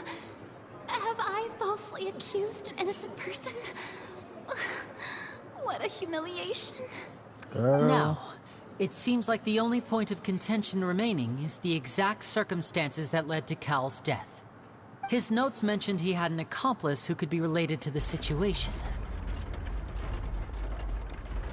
On that note, the guards have just contacted me indicating that they uncovered new evidence. I shall now invite him on stage to share it with us. Oh, who is it? Thank you, Your Honor. We were just inspecting the luggage of the other people involved in this case. And we found an identical sample of the water from the primordial sea among Linny's personal effects. What? That can't be. Girl, what are you laughing about? Well, how wonderfully comedic to have your own counterattack only to come back and wound you. Does this not clear all doubt? My dear citizens, my loyal audience, allow me to present my reasoning and bring this performance to a swift close. Girl. Okay, let's go. Linny did not need to take part in the dissolution of the young woman at all. Indeed, he did leave the scene via the vent. Via the vent. Having made modifications to the props beforehand, his accomplice Cowell then caused Halsey to vanish using the water from the primordial sea. But upon his return, in cruel avarice, Linny desired sole credit and prepared to do away with his partner in crime. Ultimately, he knocked Cowell out, and the tool meant to cover the crime up also became a murder weapon. But he was on stage when he got... As much as I regret having come to such a viciously straightforward conclusion, it does seem that the famed Fatui is quite the cold-blooded and ruthless organization. Okay, girl, we Am I can right, break all this down. Mr. Linny? No, you're not. We've Hold used on. up all the evidence we collected. There's no way for us to make a rebuttal here. There's not? Is this the end of the road? We gotta have more evidence. Ooh, ooh. Paimon can't think of anything either. It doesn't look like there's any way around this. Seems using the water as new evidence was too good a move. Why did this have to happen now? Where's Navia at? Is she gonna come on with some I think evidence? we've all seen enough now, and we have ample witnesses to my flawless reasoning. I believe this is indeed the finale. Now then, my good, noble Chief Justice, should we not, in your view, excuse me, everyone, but I must interject. Miss, Yes. I must ask you not to shout and to respect the ongoing legal proceedings. Oh, come on. Don't be hasty. I have a good reason for interrupting, you know. Now, would anyone here like to take a little break from all this debate and see a little magic? I'll show you an amazing trick. One that can bring a young woman who has disappeared back in the flesh, right before your very eyes. Please, do the honors, Mr. Linny, if you would be so kind. What in the world is she saying? No offense, miss, but miracles like that are beyond my scope as a magician. Ooh, Navia is eating. Come on now, don't be silly. Magic is all about misdirection, isn't it? It often conceals the truth while presenting a fascinating illusion. But once everyone believes the illusion, can't magic reveal the truth to them once again? And wouldn't such a trick be the most marvelous finale to today's performance? Come on, Linny and Lynette. Give it another go. Don't worry. Spina di Rasula has made the necessary arrangements on your behalf. But, as the magic makers and stars of the show, I think I should leave the final performance to you. I understand.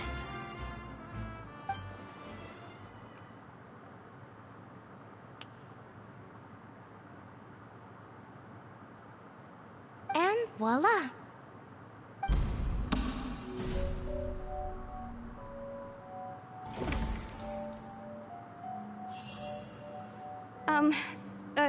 Sorry for the interruption. Wait, isn't that Halsey?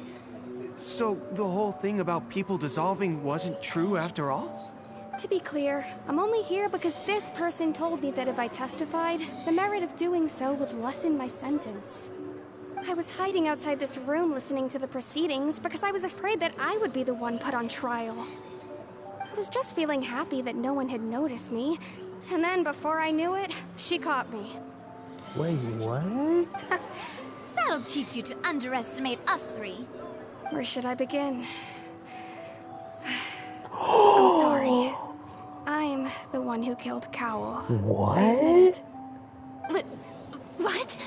Why? What happened? Firstly, my name isn't Halsey. It's Lillian, and I'm originally from Mondstadt. I heard that Linny's show was gonna be a real thriller, but I missed the chance to buy a ticket, so I stole one. That's how I make a living. I steal stuff here and there, and I'd never been caught before. But I was noticed at the harbor a few days ago, and I barely got away. Linny was the one who caught me in the act. Hey, no wonder you look familiar. So you were the thief. Liddy even mentioned that you were pretty skilled. Well, and I thought that would have been the end of it, but then the number selector chose me.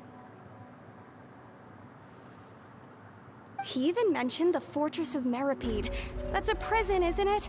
So you can imagine how shocked I was. I thought he was on to me for sure. So I played along with the show while looking for an opening to flee, but then I got water poured on me for no reason, and then someone jumped into the tunnel to nab me. I wasn't going to take that lying down, so I knocked him out and stuffed him into the box. There was nowhere to run from there, though, so I had to change my clothes and hide in a box containing performance costumes. I slipped out after the first guard arrived at the scene and continued hiding inside the opera house. Can a person even hide in there? But I swear, I didn't know that the water tank would fall down. Really, I swear it. Had I known that, I wouldn't have put him in the magic box. I may be a thief, but I'm no killer. Well, that makes everything pretty clear now, doesn't it? This time, we need to tell the entire story from Lily-Ann's perspective. Okay, here we go.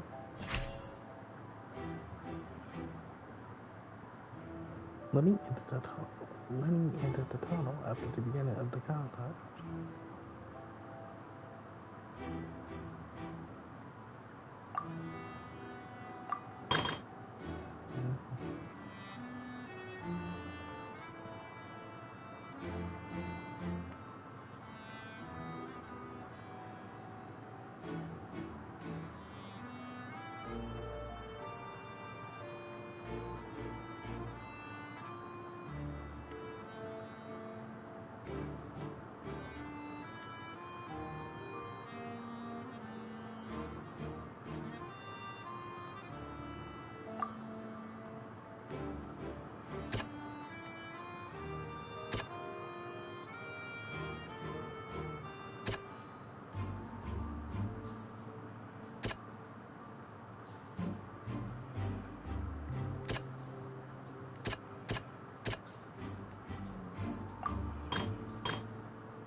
Seems this won't produce a...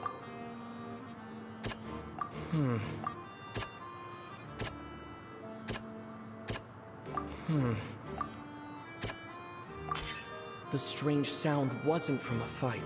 It was Lily-Ann's attempt to break out when she was frightened.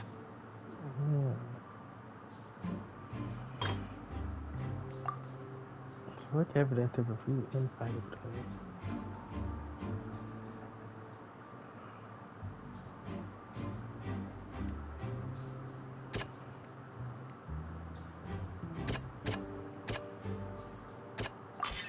The flower vase was not broken to cover anything up, but was smashed during the struggle between Lily-Ann and Cowell. What evidence to be when he knocked the cow out? Oh shit, no, I did not want to burst. Lily-Ann was afraid that she would be recognized if she left, so she changed clothes and hid, biding her time. Just what one might expect of an experienced thief. And it's Ace Detect! Having been selected out of the blue, Lily-Ann panicked. Her panic only intensified after she entered the tunnel and had water poured on her head. So she kicked the door open, producing the thud we all heard. Hearing the commotion, Cowell leapt into the tunnel, only to discover that Lily-Ann had not dissolved. He did not know that Lily-Ann was not from Fontaine, but was a thief who made her way in by stealing a ticket. Mistakenly believing that the water from the primordial sea needed time to take effect, he tried to force Lily-Ann back into the box. The two broke the flower vase during the struggle, but Lily-Ann came out on top, knocking Cowell out and putting him in the box. With no way of escaping, she changed her clothes and hid in the costume trunk until the performance ended.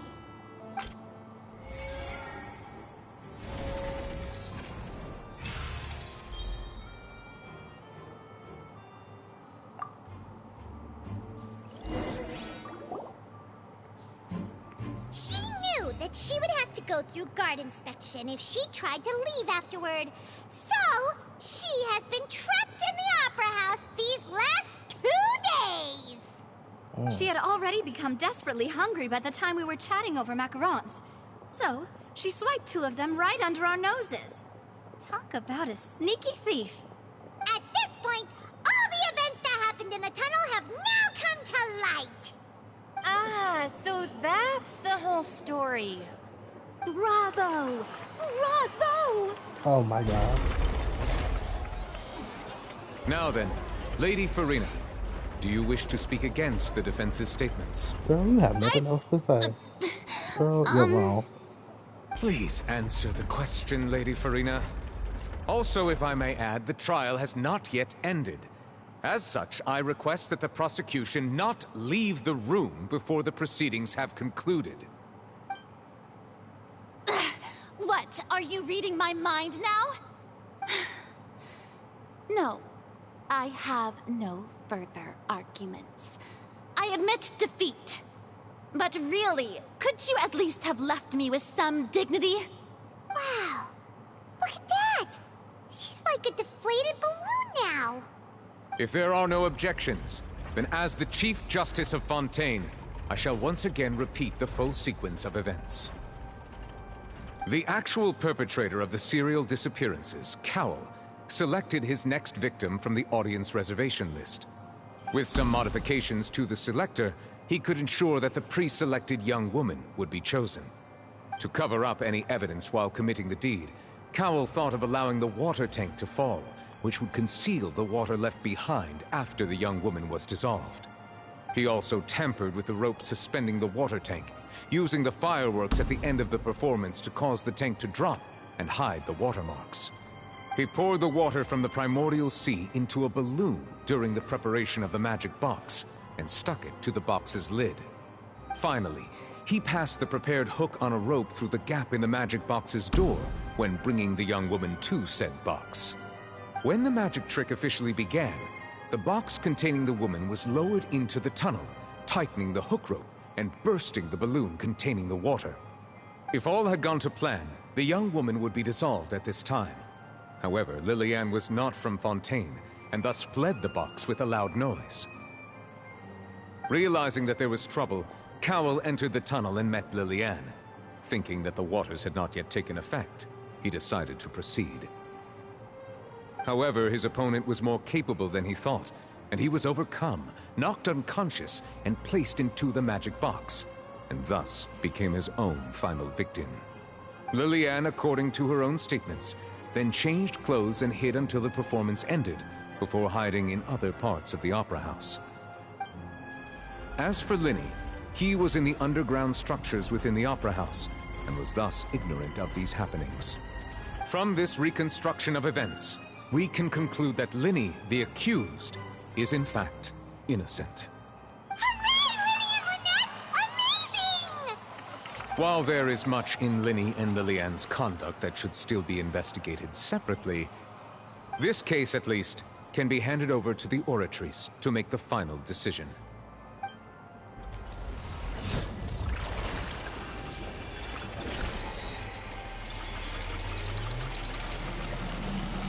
Whoa.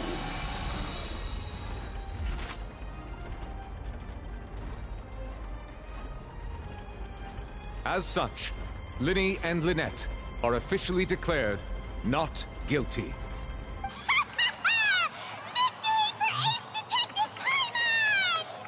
Great work, partners. Thank you all. Thank you so much. Next, I think we deserve an explanation, Guard Vaughn. How did you find the water from the primordial sea in Linny's baggage? Right! Your discovery caused me to make a serious mistake, you know. Or was that not a discovery, but false evidence that you dared to bring before this court? I suspect that the accomplice mentioned in Cowell's notes was not Linny, but you, yes?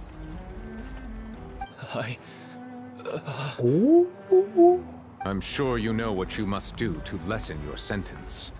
Speak quickly! Unless you want to earn yourself a one-way ticket to Coupon Town. I was just following orders. We were supposed to place blame for the serial disappearances onto Linny, and thus cause suspicion to fall on the Fatui. The higher-ups said this was the best opportunity to do so. And now that your plan has fallen through, and the secrets of the water have been revealed, you have become a liability to said higher-ups, yes? Therefore, you would be wise to tell everything you know, and seek the protection of the guards. Yes, I'll tell you everything I know. Our boss discovered that the water can cause people to dissolve. It can also be made into a potion, which when extremely diluted, can cause people to experience unforgettable exhilaration. We've been in this business for a while now, and have made decent mora off it. The disappearances were also the boss's idea. I mean, this is the boss we're talking about.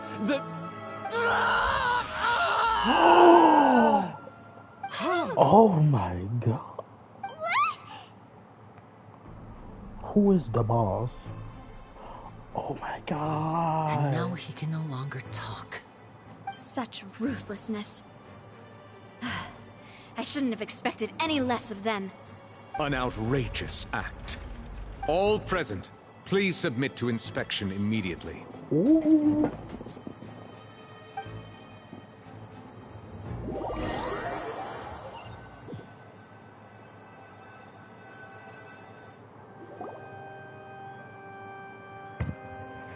So, we're just going back now? That's true, but... Traveler, Paimon, please wait. Linny... I know you may not want to speak to me right now. Maybe you don't even want to look at me. But still, let me thank you again for defending me to the end. Even after you learned that I'm a member of the Fatui.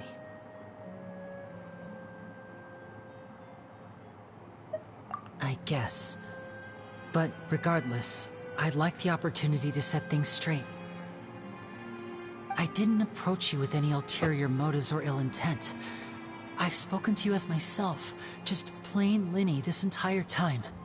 As for why I'm a Fatus, it's because the goals of the House of the Hearth align with those of an orphan like me.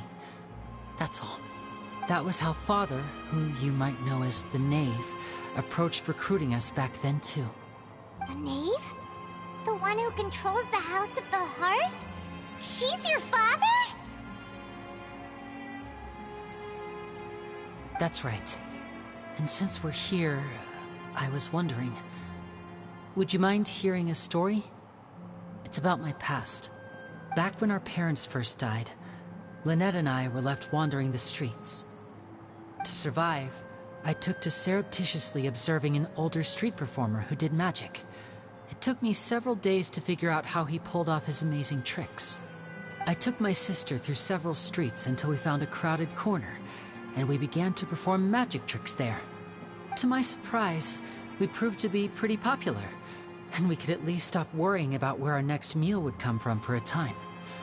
But I didn't want my sister to remain a street rat together with me forever.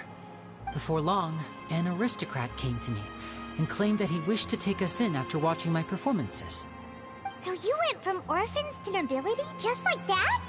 Wow. That was how we felt at first too. As if fate was on our side and we could say goodbye to those painful days. But I gradually discovered that while we were called foster children, he was really after my talent for magic tricks. He would constantly take me to all sorts of banquets to garner attention, which he would then use to expand his social circles. That doesn't seem too bad either. Better than roaming the streets at any rate. It took a while for me to realize just how dark his heart really was. After one particular performance at a banquet, I discovered that Lynette was not on the same return vehicle as me. I waited a long time after we returned home, but she did not come back. I went to that noble's bedroom and asked him about her whereabouts. The answer he gave me was, she caught the eye of the most eminent person at the banquet, so I sent her over as a gift. I mean, you'll be able to perform your magic regardless of who your assistant is, yes? Oh no. So he was gonna... But wouldn't Fontaine's laws deal with such people? As far as outsiders are concerned, this is a relationship akin to adoption or foster care, and they have their ways of escaping the eye of the law. Oh my gosh, Fontaine is kind of dark. I managed to ferret out the location of the mansion of that so-called eminent person and hurried through the night. But by the time I leaped over the walls, avoided the guards, and made my way in, all I saw was the moonlit ground covered in blood. Oh. And the knave standing there in the darkness. So, she'd already taken care of that guy. That's right. She had rescued my sister before she could come to any harm, and had even discovered several girls hidden in a basement, all of them orphans. Father, I mean, the knave, might have seen something in me, and so she made me an offer. The House of the Hearth welcomes you, for your interests align with ours. Here, none will ever betray you. Indeed, betrayal shall never be permitted here. I was hesitant to trust her. I mean, I had just been betrayed by nobles. But she was also quick to destroy the noble who had taken us in at first, giving us back our freedom. Oh, so that's how the two of you joined the House of the Hearth. She has her own plans. She has gained permission from the Sarita to first use the Gnosis' power once she obtains it. She plans to use it to find a way to break the prophecy and save Fontaine. What? So, she believes in that prophecy too? That's right. The whole House of the Hearth is currently working to combat that crisis. Today's case has also proven that people from Fontaine can indeed dissolve into some sort of water, thus further supporting the prophecy. All of us house members here, Lady Arlecchino herself included, are from Fontaine. We won't give up on defending our homeland. To us orphans, The only connection we have left to this world, apart from our family, is our homeland. So, from small deeds like distributing magic pockets to huge schemes like stealing a Gnosis, everything is aimed at dealing with that prophecy. It's all right. I understand. The only thing I can do is relate all this to you. I just hope you can understand that even as a member of the House, I have never stopped making my own decisions, and that I believe what I'm doing is right. If you should need anything at all in the future, feel free to find me. I will do my best to help you, as plain Linny.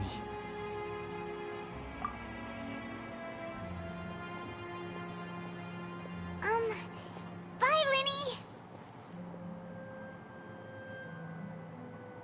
Oh my gosh, Fontaine is so good.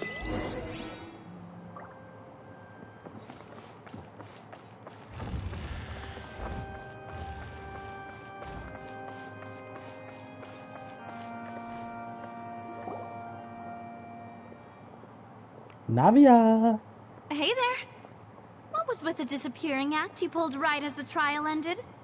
Were you looking for us, Navia?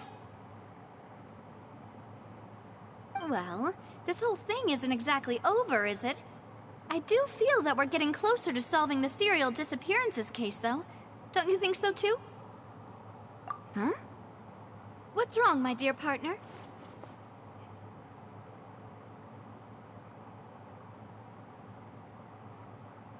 Besides, are you sure we're the ones who can crack a case that's been cold for decades now? And given that there's new evidence from the trial, there should be a trail of breadcrumbs for the Hydro Archon's people to follow now, right? Ah. Oh, she thinks I see. disappointment. Well, I won't lie. I'm a little shocked to hear that from you. But I suppose you are just travelers who have only arrived in Fontaine after all. Sorry. I might have been too presumptuous. Don't say that, Navia. Ah, and we were having so much fun investigating with you, too. It was like having new waters flowing into a stagnant mire, causing new hope to spring forth, and the reflection in the murk to become clearer. Well, sorry about that. I'm a bit prone to nostalgia. Don't mind me. Wait, shall we have a farewell meal? You know, to commemorate our time as partners? Huh? Do we really need to get that formal? Well, guess you really did treat us as partners, huh? Well, I'd just like to have a proper ending to every important memory. That way there are no regrets later. Anyway, it would just be a meal, so it shouldn't take up too much of your time. You don't have to twist Paimon's arm. If Boss Navi is treating, count Paimon in! Oh, wonderful. In that case, why don't we return to the court of Fontaine and head to the Hotel de Boer? I believe we'll make it just in time for dinner. All right then, let's have our farewell meal.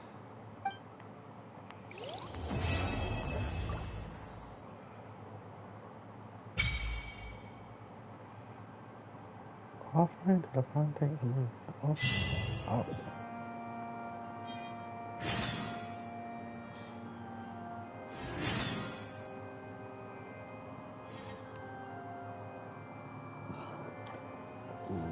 Onwards. Quit following me.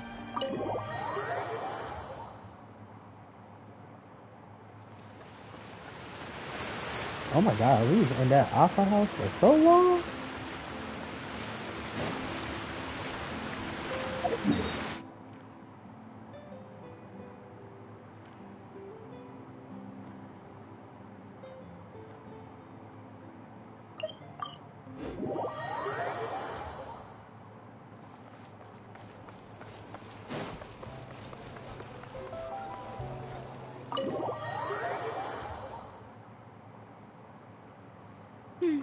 I came here several times with my father when I was little, but stopped eating here as often after growing up. I hope the food here will be to your taste. Oh, don't worry. We haven't eaten at a hotel like this in a while. Paimon's getting excited already. In that case, I'll go order for us first. Please wait here a moment.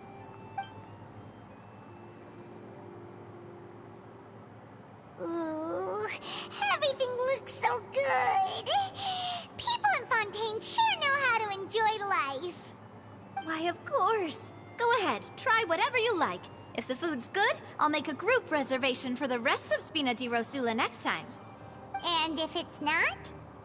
Well, then I'll still bring everyone.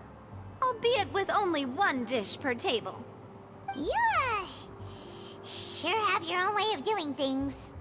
Oh, we called this a farewell meal, but we could also treat it like a victory feast, right? We did just win that case after all. Oh, true. Very true. In that case, boss, we'll have another 2 dishes. Huh? Paimon didn't mean that you had to order even more food. Hi, money is Speaking just of cases, flowing. do you think that the mastermind behind the serial disappearances will get caught soon now that this has all happened? Well, we've certainly taken a big step forward, but I feel that's about it. We know that there's an organization that means to dissolve these young women, but we still don't know what they are really after.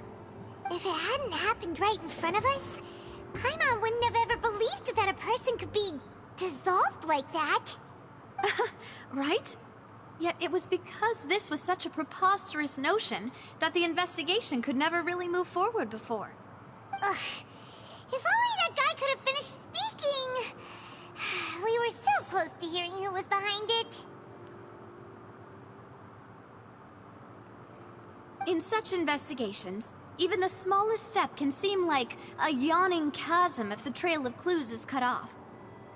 To be honest, I don't have high hopes for any follow-up that the authorities might conduct. It's not that I don't have faith in their ability, it's just that a different perspective is required in some matters. It's easy to guard against and deceive a single narrow perspective. A shift in thinking is required at such times in order to produce a breakthrough, which is exactly why the Spina di Rosula exists. Those highfalutin folk are not all-knowing. That's why we exist. To seep into the cracks where filth falls through, where their watch fails them. That's the kind of problems we solve. Seems Paimon thought things were simpler than they actually are. It's all right. Well, this was supposed to be a farewell meal, so I doubt you have further interest in this business, right? Let's talk about something else. Like, what are your future plans? That's true. We didn't have a chance to speak to her after the trial ended. It didn't really seem like the right time or place to do it anyway. I see. So, your primary objective, which has been foiled so far, was to have a chat with the Hydro Archon. I've heard that there's a long line of people waiting to meet Lady Farina. I suspect you'll be waiting for quite a while, considering that you missed your chance today. Yeah, we've heard that she's super popular here in Fontaine, and that it'll be tough getting any of her time. Well, would you consider some more, unique ways? Perhaps even methods of, let's say, questionable legality? Guess that's Spina di Rosula's boss for you. Chock full of sketchy ideas. Well, what did you have in mind? Well, one way would be to infiltrate a performance troupe at the Opera House, only to abandon your act at the play's climax and ask to speak to her after the performance. I'm sure Lady Farina would be eager to see the ending, and would agree in order to finish watching the play, don't you think? Could you suggest something a little more practical? This plan seems pretty hard to pull off. We'd have to go learn how to act, and acting's really hard. All right, here's another. Find a way to conceal yourselves under her bed. Then wake her up in the dead of night and demand answers. Don't let her go back to sleep until she answers all your questions. I can personally testify that this one works. When I'm sleepy, I'll do anything as long as I can finally get some sleep. That might work, but that's not really the problem. The problem is get ourselves arrested. For real? Ah, valid point. I overlooked that part. I was just thinking about leveraging a person's desire for sleep. All right, no more joking around. Huh. Perhaps you could... Oh, I don't know. Cut the line when she's on a break. You did defeat her in court, clearing citizens of hers from false accusations. False accusations she had nearly upheld personally. I imagine that she feels quite ashamed about the whole thing. You mean that if we catch her while she's on a break, she might be too embarrassed to refuse? Oh, that does make some sense. Why don't we give it a try after this meal? You know, strike while the iron is hot and all. Huh? Paimon, did you drink my Fanta? Was this your drink? Ooh, Fanta. Sorry about that. Paimon wasn't really paying attention and the cup was right next to Paimon. Would you like to order another?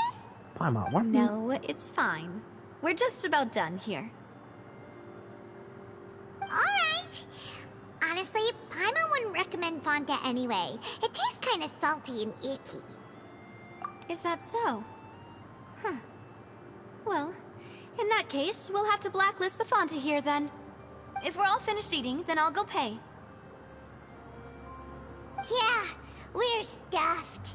Thanks for the treat, Navia.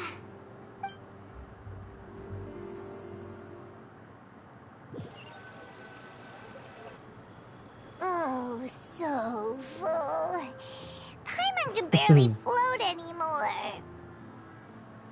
Nah, that would be so... normal. You know, like you. Oh, damn. Okay. As for expenses this month, we're left with... Huh. Hey, Navia! What are you doing over there? Oh, nothing. It was just a meal, you know? Nothing the Spina di Rosula can't cover.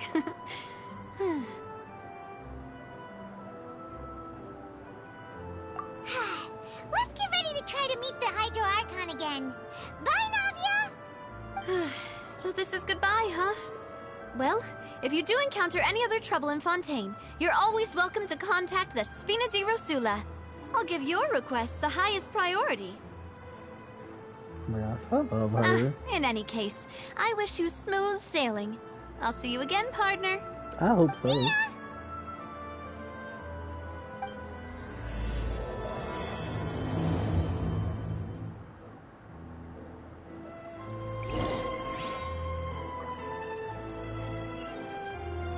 Oh my gosh. Okay, I've been playing this for a long time, so I'm gonna get off, go to sleep, and we gonna continue the story tomorrow.